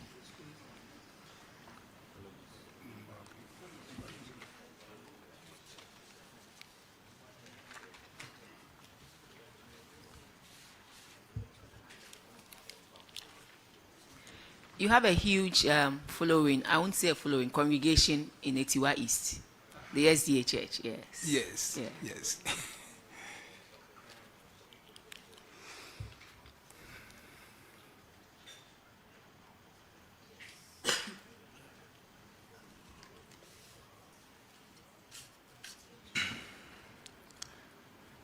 SDA College of Education we'll be looking at your financials today. We'll be looking at your financial performance as against your financial position. So let's start off with your financial performance. For the years 2023-2024, your deficit position improved slightly from 489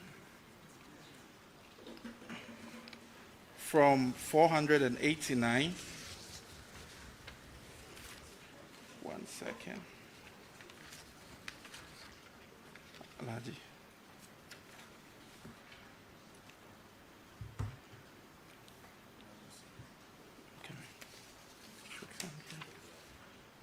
No. Okay. 642, yeah.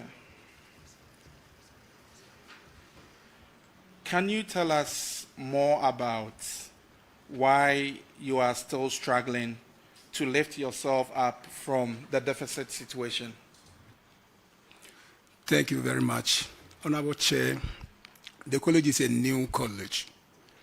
And actually, we are struggling with a lot of issues. How old is the college?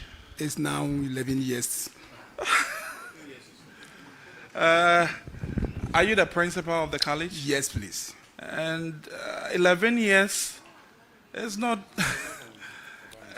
it's not a short period, and you don't need 3 years to do what you are expected to do. Let me go back here into your non-tax revenue. Okay, so your non-tax revenue decreased by about 31.1%.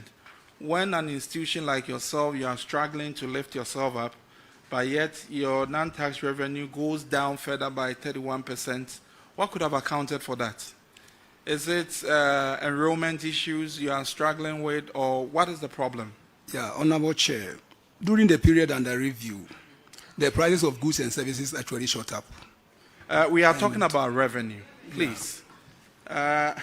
Non-tax revenue has nothing to do with prices of goods in the market. So please, let's stick to the report. Please look at the report and give the right responses. So for 2023, your non-tax revenue was 3,815,000. Then for 2024, it went down to 2,628,114 Ghana cedis. And I want to know why you went down from 3 million to 2.6. Thank you, Mr. Chair. Please, the reduction in non-tax revenue, or maybe let's say internal generated fund, It was due to reclassification of. Okay, I want some education here. When we talk about non-tax revenue for your school, what are the components of non-tax revenue? Salary of employees. This is a revenue item we are talking about. You are talking about salaries. Principal, you see are you why, the accountant or? Yes, you were Okay, supposed to bring the feeding finance grants, director. the We are feeding asking grant about from- revenue, and he's talking about expenditure. Sorry, the feeding grants and school fees. So you are talking about school fees. Yes, You are talking about feeding grants. Is it feeding grants that students pay to you or government pays to you? So initially in 2023, we recorded the feeding grants as non-tax revenue, but per our discussion with the. Okay, so here, I don't know what kind of accounting you are doing here. There is grants, Yes. which we know went up because government probably might have given you so much. So you had about 9 million as against 2023 when you had 7 million. Are you telling the committee that for 2023 you recorded grants as non-tax revenue? No, please. I was saying we had a discussion with the National Accounts Department with regards to the feeding grants. So in 2023, we recorded it as a non-tax revenue. And per our discussion with them, they agreed that in 2024, we should... Were you the accountant at the time? No, I was... No, I was part... Well, you just said that you recorded... I said in 2023, it was recorded as non-tax revenue. Okay. And per our discussion with IFSAS in 2024, Yes. they told us to treat it as grant from government. When did Aguna, so it reduced... When did Aguna adopt IPSAS? In 2024. Auditors, can you confirm if the adoption was in 2024 or 2023?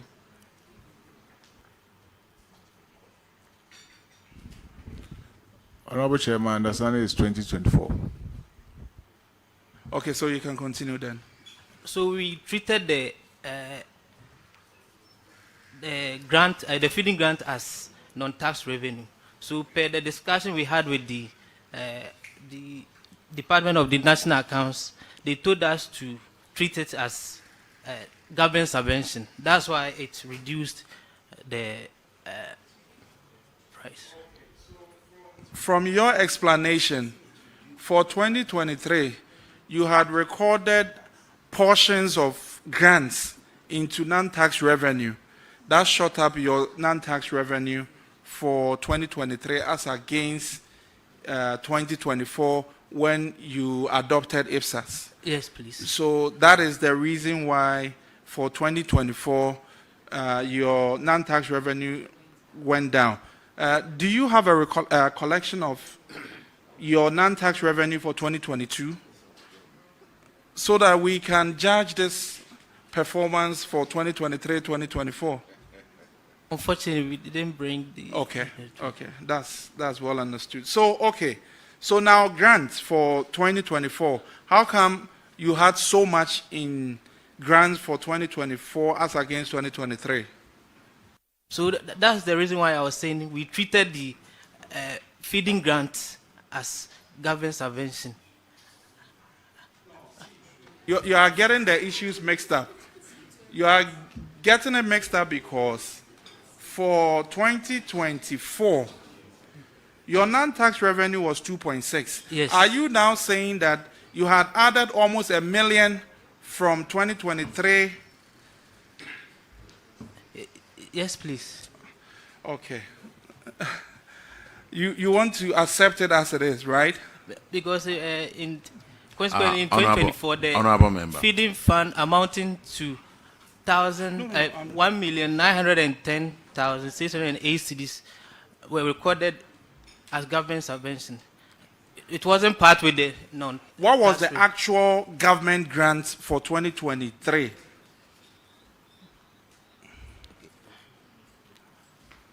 Unfortunately, it's not here.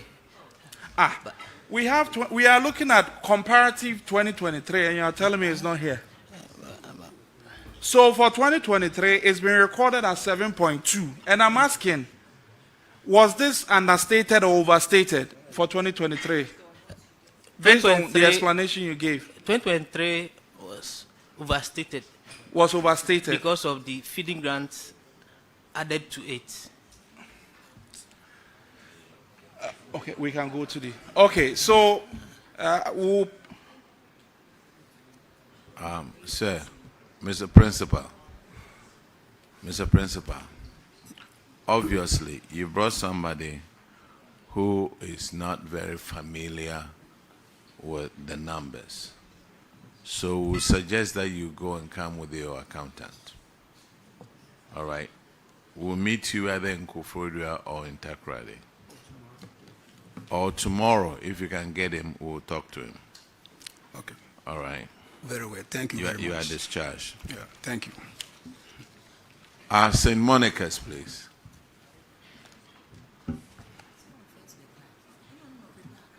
St. Monica's, are you here?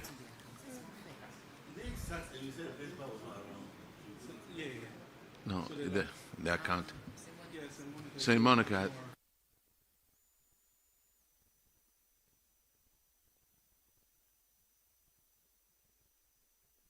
Okay, any other college out there that I haven't called? Okay, now let's go. Let's go by my plan over here. Let's call Secho Dumasi.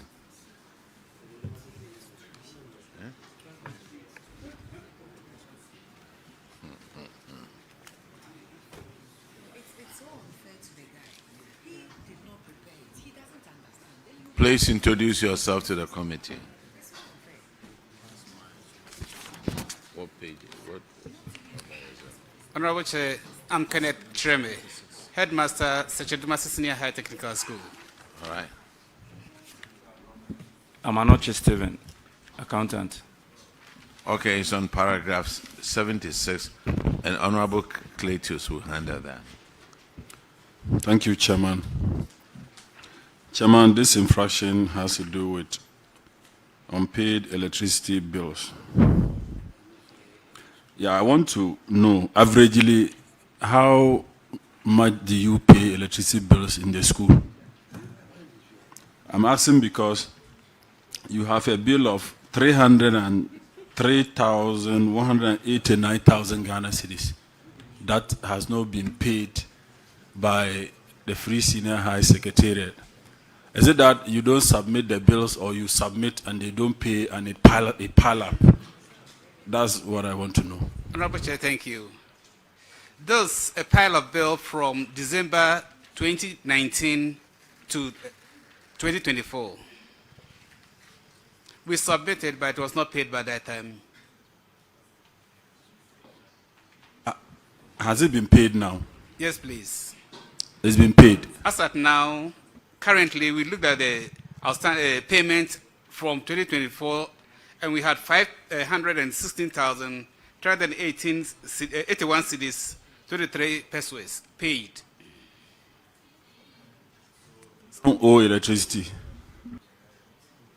That was that of 2024 and part of 2025. Sir, we are talking about audit up to the 31st of December 2024. What has happened later is not in front of us.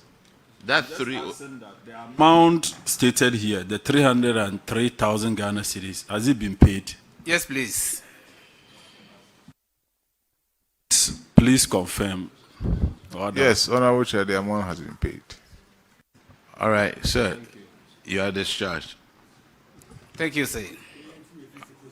Let's call Bibosu SHS.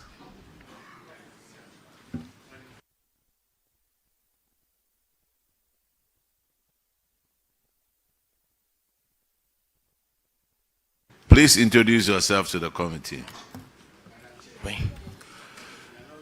Honorable Chair, I'm Mr. Boatin Andrews, Headmaster, Bibosu SHS. Honorable Chair, I'm Atapuku Michael Senior, the accountant for Bibosu SHS. Bibosu SHS, what you have is abandoned projects.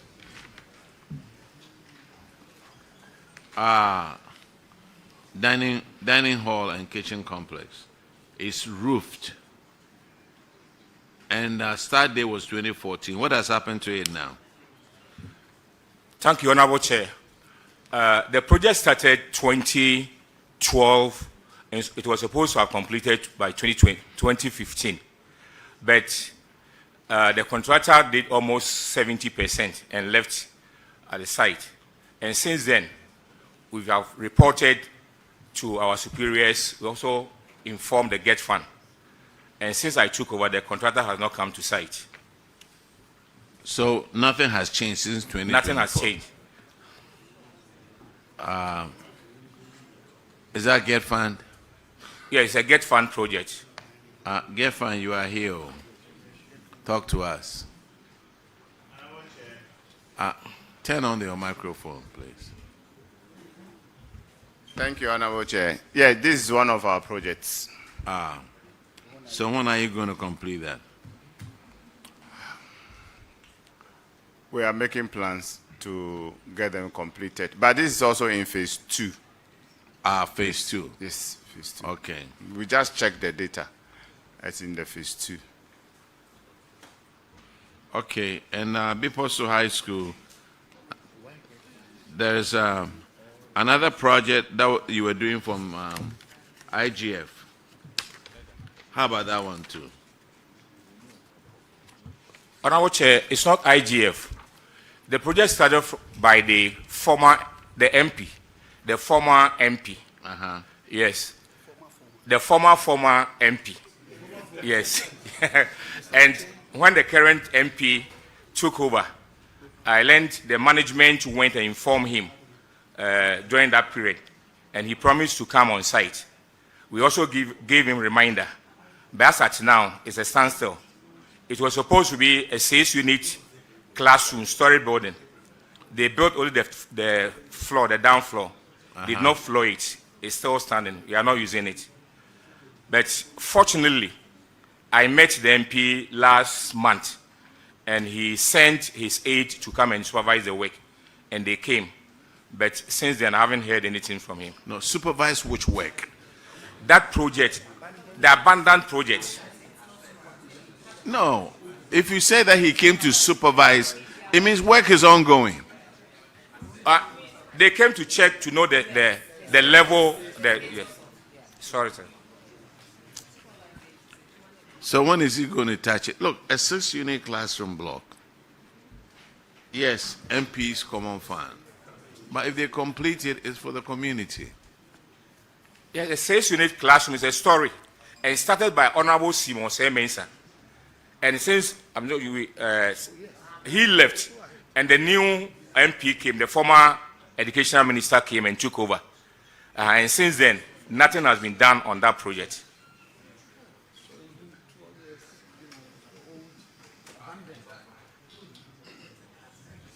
The education minister? The former education minister's constituency and district. So when he was the education minister, he didn't complete it?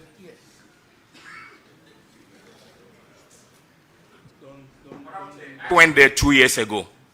Yes, and we informed him, but nothing was done. It's recently that I said I met him one-on-one, and he decided to send his special aide to come and check the project. Okay. Was he aware of this issue at the time? Yeah, yes, he's aware. I thought you said you came 2 years ago. So yeah, you came 2 years ago. So if you are saying was he aware? How can you confirm with certainty that at the time he was aware? He was you see, he's not here to respond to I'm not issues. responding. My predecessor. No. Madam Chair, okay. The minister, the former minister you are referring to, is not here to answer for himself. And you have just confirmed that you've been at the school for only 2 years. And at the time the issue happened, did you inform him? At the time you were cited for all this, did you inform the minister at the time? They cited for coming here. Yes. This was the 2024 report. Yes. And at the time, he was still minister. So when they came on site and... No. So this issue happened 2024 when he was minister. Did you inform him the school had this problem? That's what I want to confirm from you. Yeah, Honorable Chair, yes, we did that. The former education minister is aware of the current situation of the structure we are talking of. 100%.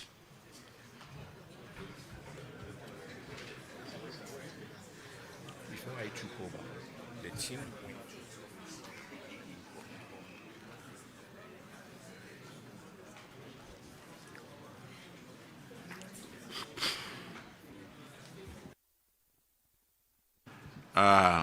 This is Bibosu, right? You are discharged. Thank you, sir. I know you will come back next year, so. Edraan Anglican School.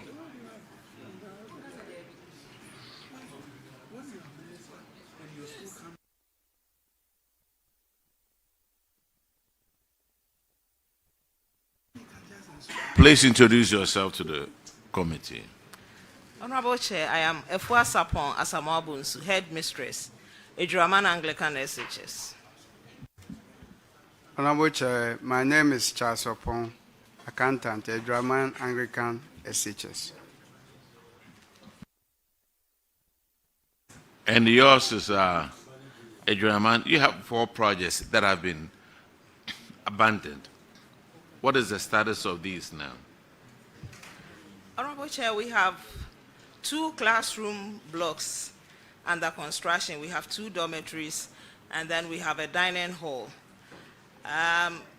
As at now, the contractor for one of the dormitory blocks has come back to site, and he's almost completing that classroom. Which one? We have a 12-unit classroom block. We have two of them. We have 2 of them. So for one of them, the contractor has come back to site, and he's almost completing. But for the other classroom block, the contractor has not come. And then we also have 2 dormitory blocks. For one of them, the contractor has come back to site, and he's also working on it. And then the dining hall, the contractor has not come back to site. So these Madam, I don't have dining hall over here. Oh, okay. I have a boys' dormitory. Oh, okay. And I have the girls' dormitory. Yeah, Honorable Chair, I think as at 2024, the dormitory, the dining hall project had not started. Yes. So it was. Madam, are you speaking to a report or a script you have in front of you? I don't have a script. So where's the report? Because we are speaking to a report. So where is a copy of your report? Madam, I don't have it with me. But so you don't have a copy of the reports we are referring to. No wonder you are saying things that are outside the reports. Please, we beg you, take some time to look at the reports so that when you come, you speak exactly to the reports in front of us. Please. Edraan, are these girl fund projects? Yes. They're all girl fund. You started in 2017, 2016, 2016, 2016. Hey.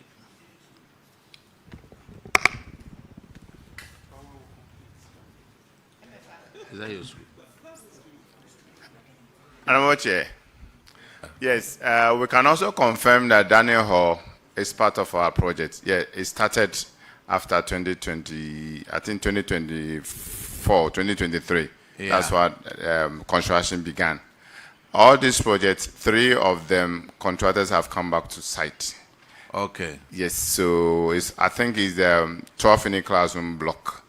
Mm-hmm. That one is still pending for the contractor to come back to site. It's among the things that we have that we are developing a model to get them completed. All right. It's all over the country. Edraan, good luck. You are discharged. Thank you, Honorable Chair. Now let's call in Sutman Catholic.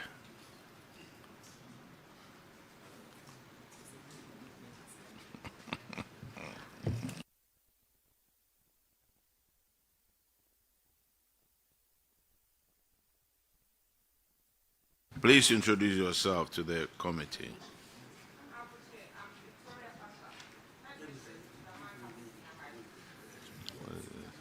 Honorable Victoria Asha is my name, in Sutman Catholic Senior High School. Patrick Amofusomo, accountant.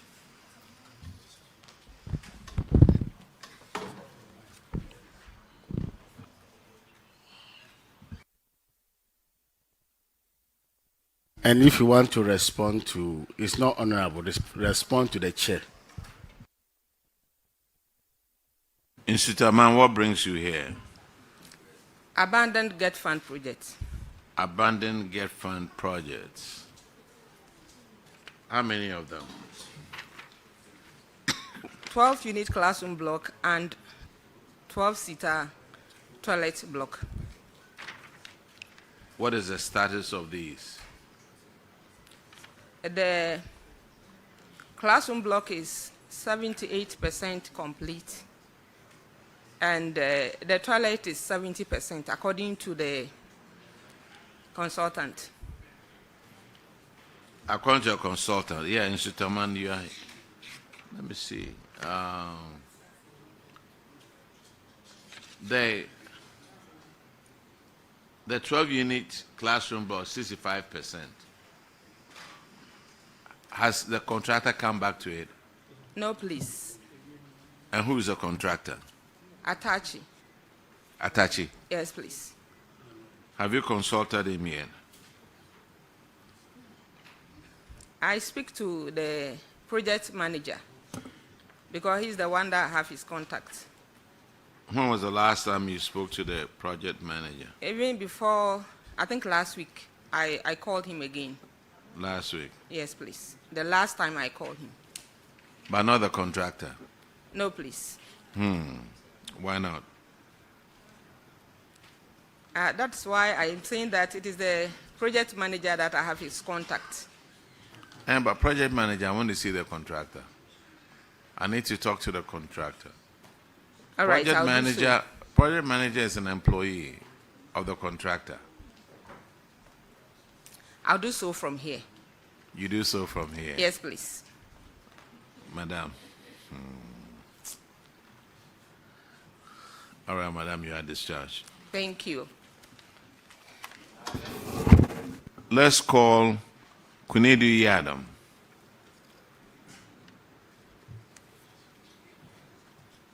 That's you.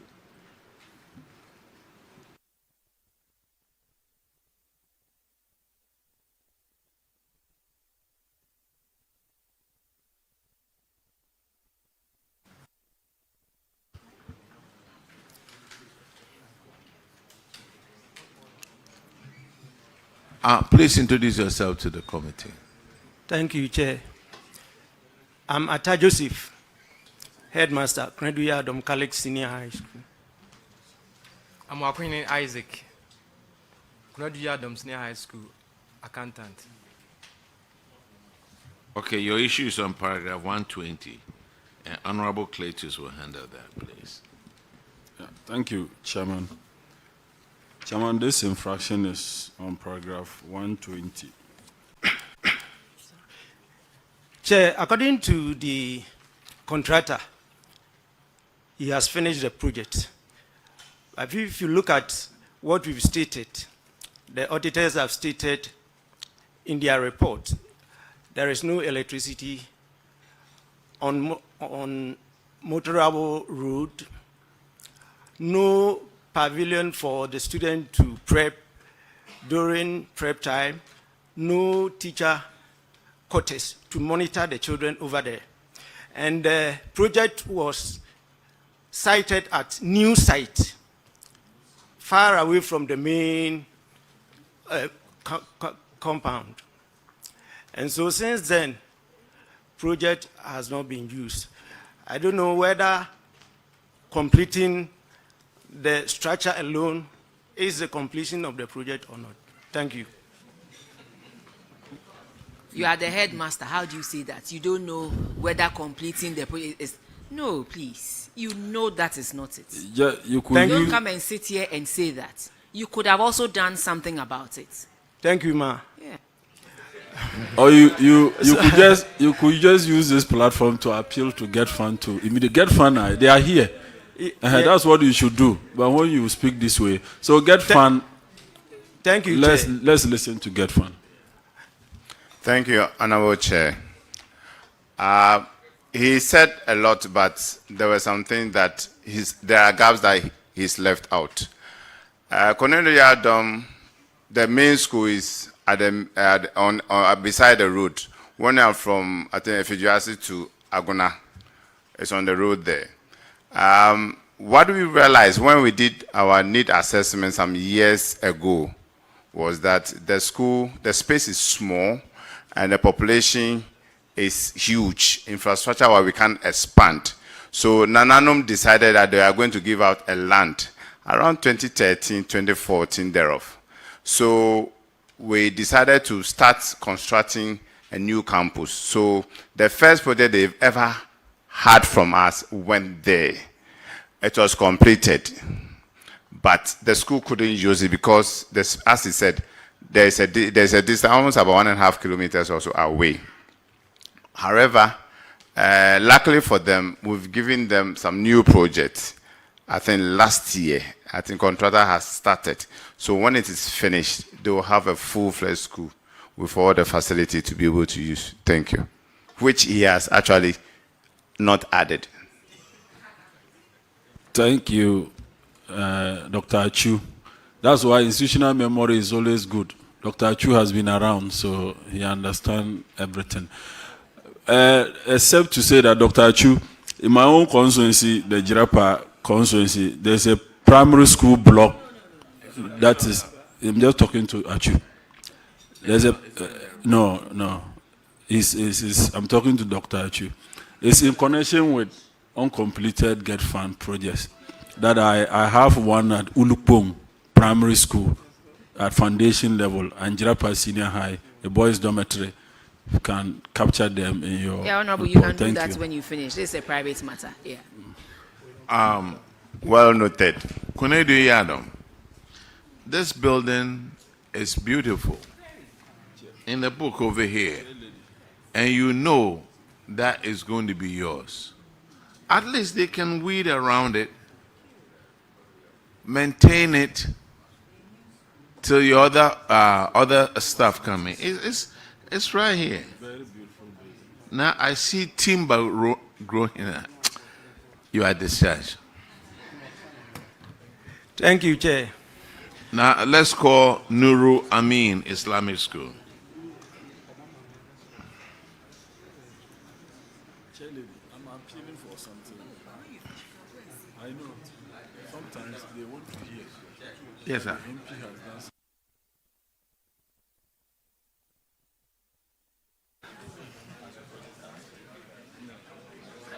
No, not yet.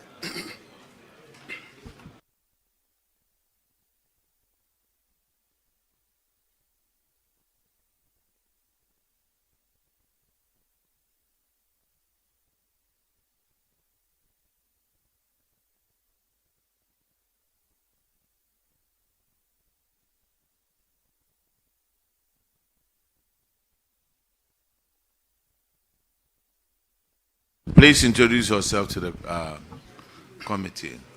Thank you, Honorable Chair. I am Mohammed Basha, Headmaster Nuru Amin SHS. I'm in Kansan Chopuni, the accountant of Nuru Amin Islamic SHS.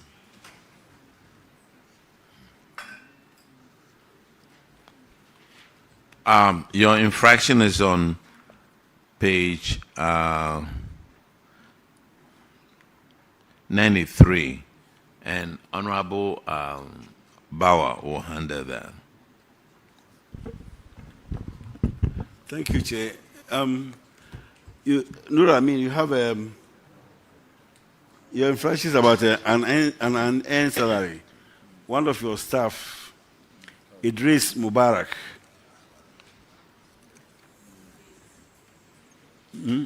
Idris Mubarak. Yeah. Yes. And an unearned salary of 14,088 Ghana cedis. And the recommendation was that you should collect this money and pay to the Auditor General's recoveries account. Have you done that? Yes, we've done that, Honorable Chair. Auditors, can you confirm that Nuru Amin have recovered this money? Yes, Honorable Chair, they have made the recovery has been made and paid same into the AG's account. Chairman, that will be all. All right, you are discharged. Thank you. Let's go to Auna Technical Institute. Honorable Chair. Yes, sir. Before they are discharged, Nuru Amin, there is a 12-unit classroom block. We checked the data. It doesn't seem to be our project, so... Really? Yes, so if they can speak to it. Yeah, the contractor is on site. He's come back. Oh, okay. Yeah. All right. Auna Technical Institute, introduce yourself to the committee, please. Thank you, Chairman. My name is Daniel Amon, the Deputy Regional Director for Ghana TV Service, Ashanti. All right. Thank you, Mr. Chairman. My name is Dr. Zede Neti, Principal, Auna Technical Institute. Collins, accountant. Yabua Kukosi Collins, accountant. But where is the head of the school? Oh, that's you, the lady. Yes, sir. Oh, okay. Auna Technical. Honorable Cletus. Thank you, Chairman. Welcome, Madam Principal and your staff. Thank you, Mr. Chair. It has to do with unpaid electricity bills. How come your electricity bill is accumulated? Is it that you've not been paying or submitting the bills? Thank you, Mr. Chairman. We've been submitting the bills monthly as it comes. Currently, we have to download it, and every month we submit it to our regional directorate for them to be submitted to the national Tawhed service. And then sometimes too, we are even given direct email address to upload everything on the the bills on the platform, please. Has this bill been cleared now? It has still not been cleared, sir.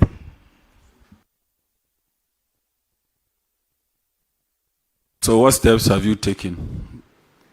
Thank you, Mr. Chair. I have spoken to my directorate, and then they kept all bills have still been submitted to the national office, and then to the Free SHS Secretariat for payment, please. Regent, how come DS Agogo is not paid and the others have been paid? Is it that you don't submit in time? Thank you, Mr. Chairman. Please, we have been submitting them. It's so surprised that Agogo has not been paid, but we have been following up. In fact, we have copies of about 7 reminding letters that I've sent to head office, and we are hoping that it will be cleared. You go for meetings at headquarters. When you write letters and you can follow up on this. But if you happen to go to headquarters, you should remind them. But if you just write letters and you sit in Kumasi, they may not look at it. So try to follow up personally and ensure that it is done. If the electricity is being cut off, learning cannot take place. Yes. Administration will be down. Students cannot learn. So it's a very important thing that you need to do for the school. So take it up. We don't want it to occur again in our next report. Thank you very much.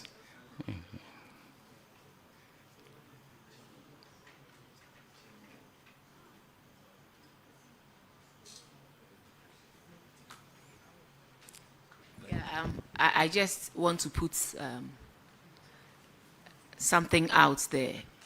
Dr. Educhum just called me. He said during his time they gave Bibosu SHS through Get Fund a huge administration block. And this uncompleted project was never brought to his attention until 2 months ago. So remember, the headmaster said it was only 2 months ago that, yes. So it was never brought to his attention until 2 months ago when he sent when it was brought to his attention, he sent his PA to come, and he told them he's going to use his MP's common fund to complete the project.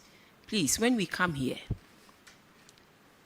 let's speak the truth and nothing but the truth.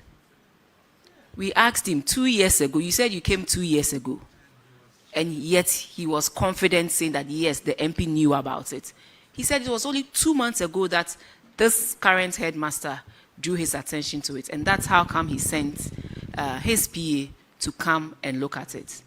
Please, today it is somebody, tomorrow it may be you, and you wouldn't like someone to treat you that way. So let's be careful. Let's watch what we say, knowing very well that if it is something we can't substantiate, we shouldn't put it out there. Please. Thank you. And yes, I also want to put this across to the head teachers.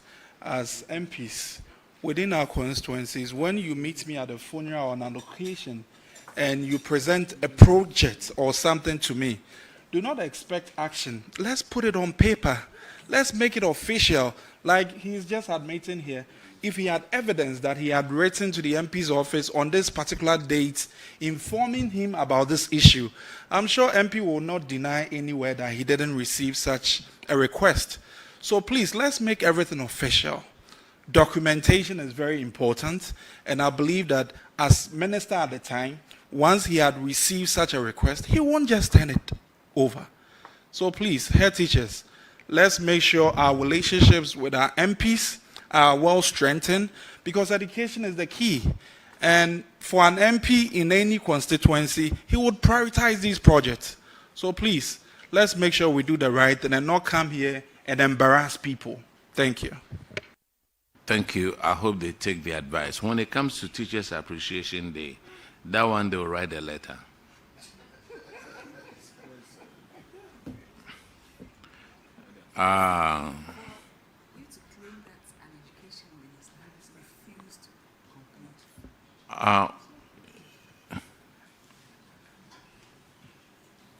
What is this school over here? What was it? Okay, Aguna, you are discharged. Thank you, Mr. Thank Chair. you, Okay. Mr. Chair. Adanwumasi.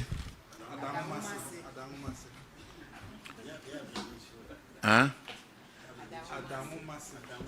Adamumasi. Ewaha. You introduce yourself to the school, to the committee. My name is Felix Cranton Dakwa, headmaster at Kumasi SHS. My name is Rashid Abdullahi, accountant at Auna Senior High. Yes, we are talking about your abandoned projects over here. What has happened to it? We have 2 Get Fund abandoned projects, dormitories, one for boys and one for girls. And since we came, we have been writing letters to the Get Fund through the Director General, through Regional Director. And as a result, we have the contractor coming on site to work on one of the dormitories. The dormitory itself is complete, but we don't have beds. And the adjoining washroom and bungalow has not been completed. But that of the boys is about 70% complete. Because the girls is 90% done. And Yes, then the on our boys chair. 70% done. Yes, on our chair. And these were started in 2012. Yes, on our chair. One is even 2008. One is 2008. Yes, on our chair. Were you a headmaster over there when they started? No, on our chair. And you said you've been communicating with who? We write letters to the Director General, Get Fund, through the Regional Director.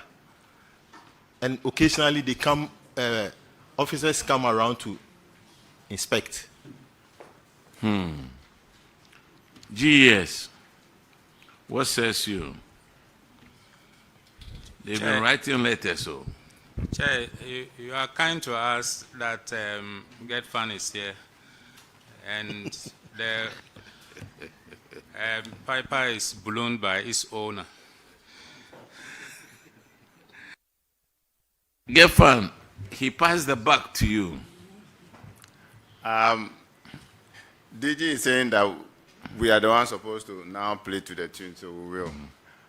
Yes, it's true. At Amasu, we have 2 projects there. Single-story dormitory block and construction of 2-story girls dormitory block. The single-story, I think, is almost completed. Okay. Is the one that started 2008. That is the challenge, but it's also programmed in the phase 2. I think we've earmarked about 4.7 million for its completion. So when we get approval, we are good to go. Thank you. All right. You are discharged. Thank you, Honorable Chair. Let's call Edraan Technical Institute.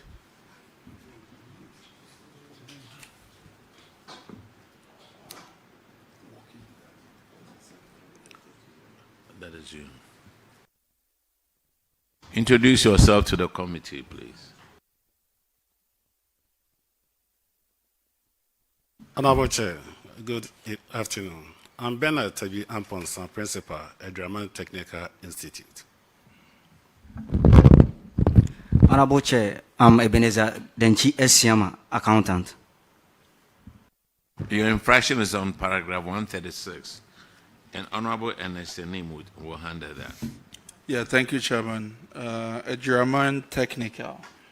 This infraction has to do with absence of title deeds to your school land. So the auditors indicated they did not cite any title deeds to the land that the school is presently occupying. So we just want to know, what steps have you taken? You had indicated to the auditors that the board was taking steps at the time. Where are we with the entire process?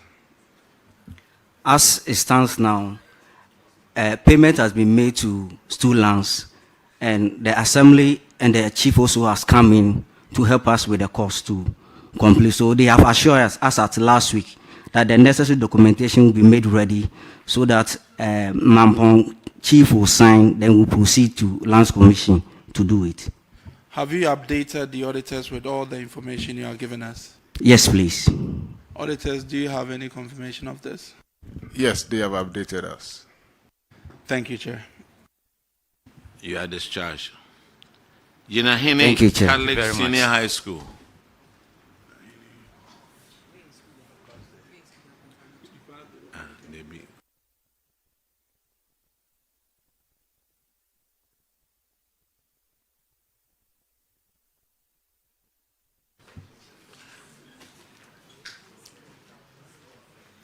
Yinahini. Yeah, Yinahini. Yinahini. Catholic SHS. Yes, sir, I'm sorry. Introduce yourself. My name is Eric Kello Logo, the school accountant. School accountant. Where is the head of the school? My head is not well. He was coming and then something happened. The driver had to rush him to the hospital. Yeah, he can come back tomorrow. Or you follow us in Takrady or Kufrodua. Thank you very much, sir. Honorable Chair. Yes, please. Please, the headmaster has not been well for some time. Mr. Chumasi. You don't have an assistant headmaster? We have 3 assistant heads there. So, where are they? He's the accountant. Yes. So that headmaster that is not well, isn't somebody deputizing for him? There are 3 people. So there are 3 people and they are not here. It's either they didn't know to come, or they didn't care to come, or maybe they don't have the proper tools to get them to come out here. Hey, Omar from Kumasi. Chair, I think again we will take responsibility. Other than that, the system is structured. Behind the head is assistant administration. Thank you. Ordinarily, followed by assistant academic and assistant domestic in that order. So our people should understand, but we'll take responsibility. So some education will take on. Thank you, sir. You are discharged, sir. Honorable, please, if we can bring them tomorrow. Yes, One sir. of them. If not, they will come to Crawfordwell or to Takrade. Yes, Honorable. Thank you.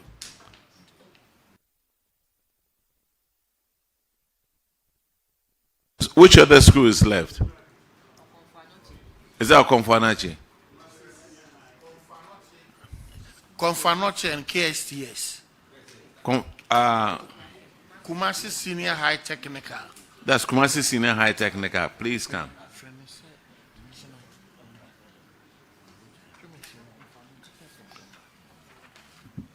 Please introduce yourself to the committee.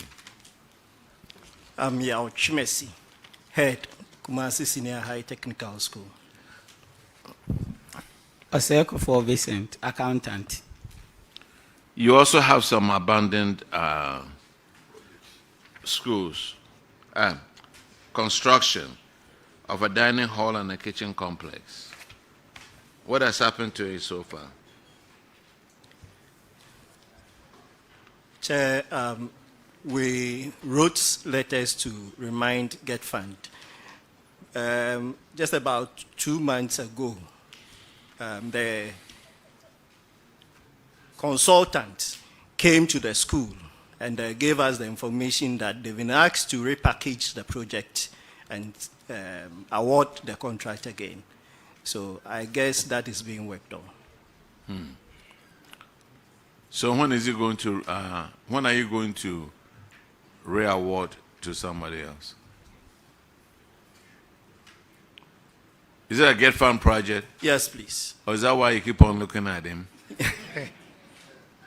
I thought that the question was directed No, at it's to you. Okay. He will only come and support you. Okay. I don't know what they are doing at the moment. All right. Get Fund, please. Thank you, Honorable Chair. Yes, it's our project. This project was awarded, I think, 2023 or 2022. It's a 2-level dining hall because of space. The contractor has actually taken steps to execute the project to a certain extent, but when price of material, because it's a fixed, it was a lump sum contract, he was having some financial challenges, so he curtailed work. We reviewed it. We are looking at processes to also get it completed. I think we need about 8.6 million to finish it. That's our cost to complete, as we have here in our data. Yes, I think from the data, they should be linking with FPMU, that's Ministry of Education. We've sent approval there for them to get it completed. So from after this meeting, I'll get in touch with the consultant and FPMU to quicken the process of getting the contractor back to site. Thank you. All right. You are discharged. Thank you, Chair. Konfanoche, are you here?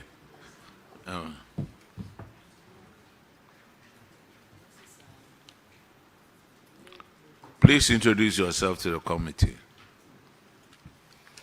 I'm Boachi Yadomboama, headmaster of Konfanoche Senior High School. Boachi Yadomboama, headmaster of Konfanoche Senior High School.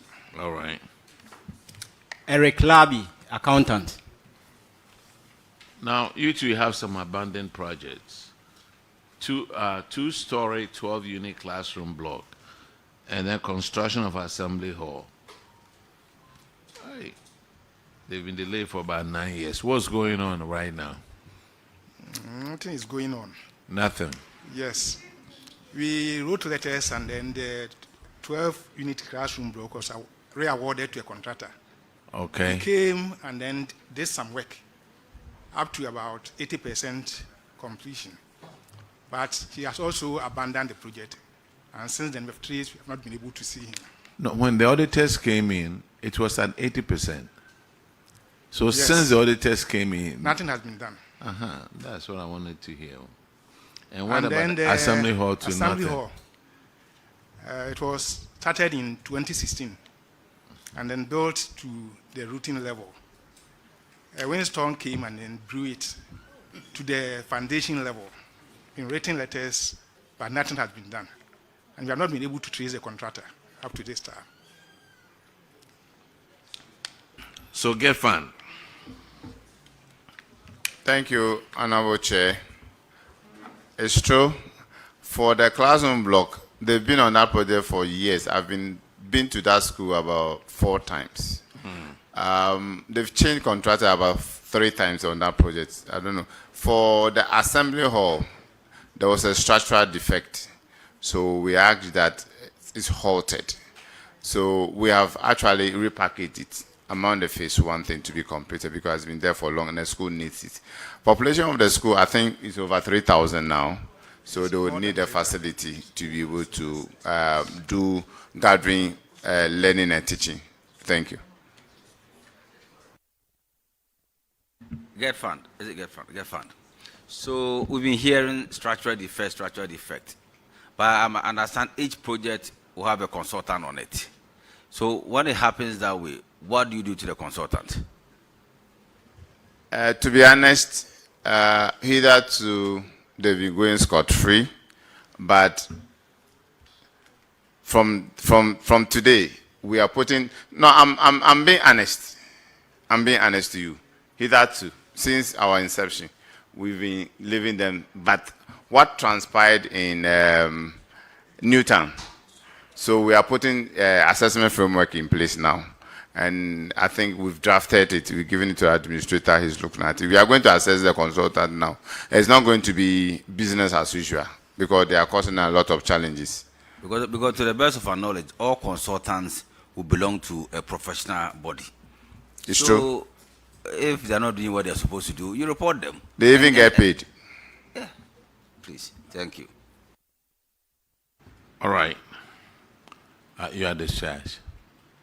Now, have I left any school out? Okay. Chair, I hope this discharge is a general one. Take your time. Yeah, with you till tomorrow when we are done. So we missed these colleges of education, schools. Mampon Technical College of Education, Offenso College of Education, Akokre College of Education, St. Louis College of Education, Al Farouk College of Education, St. Ambrose College of Education, Atebubu College of Education, and Bia Lamplighter College of Education. And so we are hoping they will come tomorrow. Yes, sir. Are you drawing my attention to something, please? Yes. Yeah.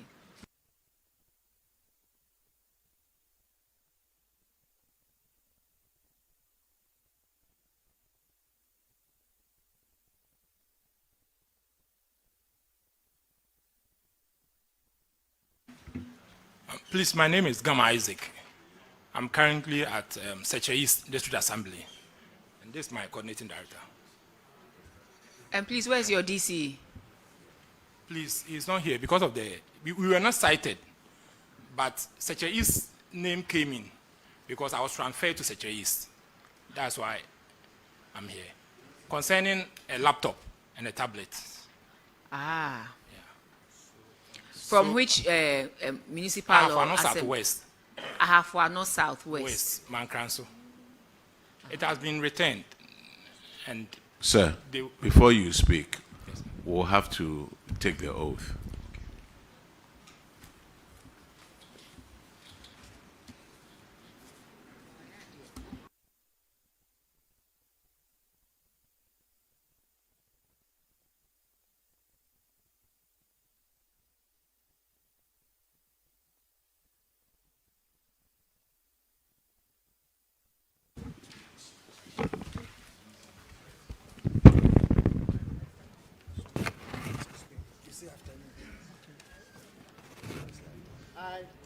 I, Gaffer here, do in the name of the Almighty God swear do in the name of the Almighty God swear. That the evidence I shall give before this committee.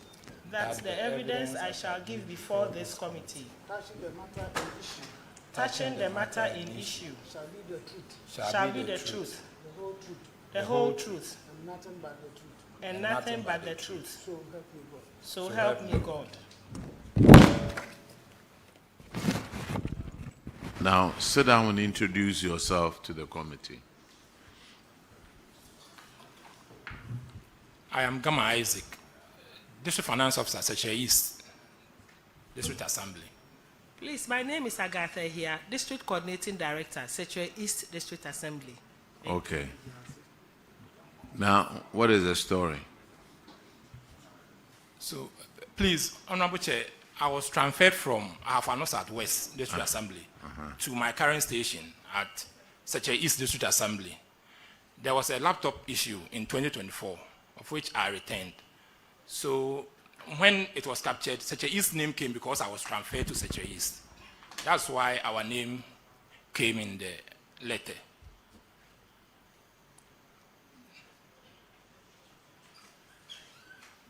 Now, auditors, did you know about this laptop that was returned? Yes, Honorable Chair, they have returned them. They've returned it.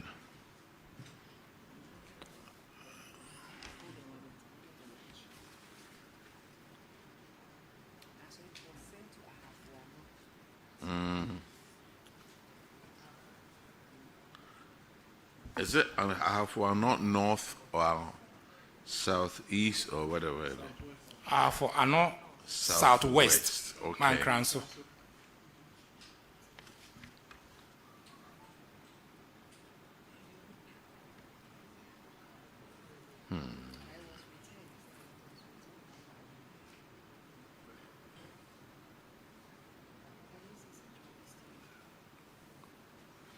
It doesn't, okay, I see I have for North Southwest about unrecovered rent. Honorable Chair, what I'm speaking to is in respect of for non-north. For non-north, yes. For Southwest, we don't have any infraction of missing laptops. The missing laptops It's on paragraph. North. Paragraph 1 says missing assets. Okay.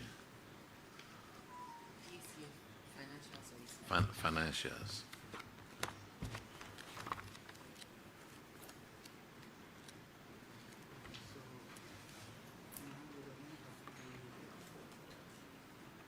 Mm, 116.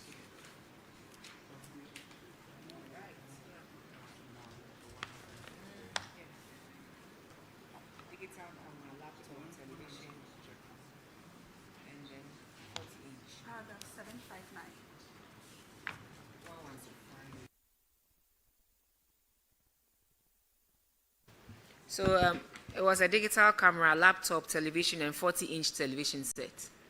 Is it that one? No, Honorable Chair. It was a laptop and a tablet. That's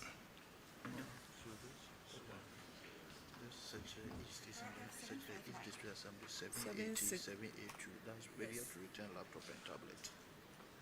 782. We were called by 782.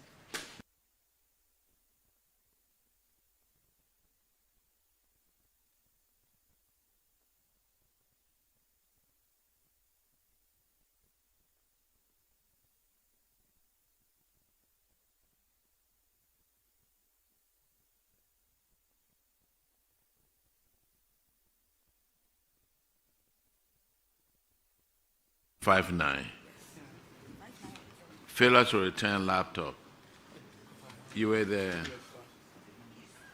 financial officer there, right? Yes, Honorable Chair.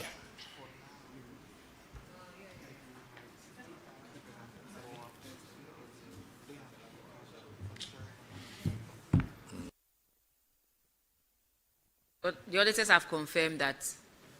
Auditors, you've confirmed you've received it. Auditors, have you confirmed or otherwise? Honorable Chair, what I confirmed was in respect of Afano North Municipal, but I think he's talking about Afano Southwest, which we don't have any infraction relating his to issue that. is that it was captured under Setre East because he was transferred to Setre East. It's captured under Setre East. So the former finance officer of Ahafo Ano Southwest. Yes. Paragraph 759. Failed to return an asset valued at 15,000 upon his transfer to Setre East. Okay, per our status, it's still outstanding. Who did you send it to? It was sent to the coordinating director, and they sent it to the external auditors to verify. Which external auditors? Because the external auditors are here. Mr. Mensa, the district auditor for TEPA.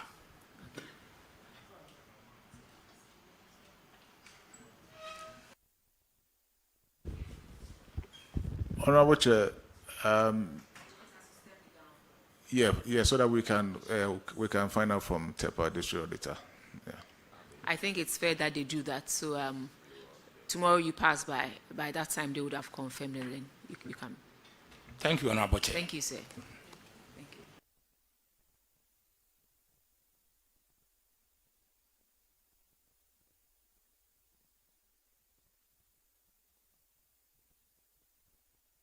So on this note, we'd like to bring today's proceedings to an end.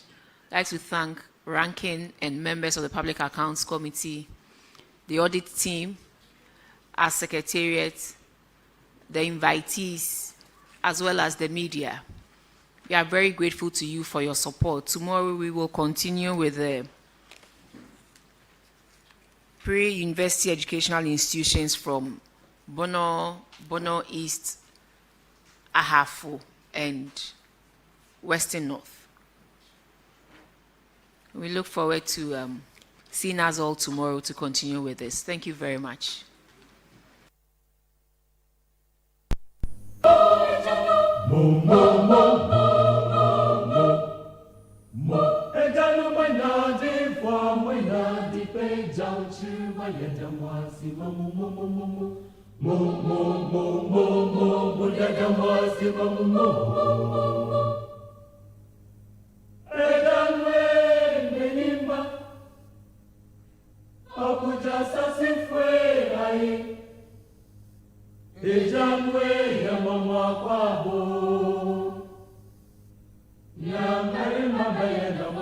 Yo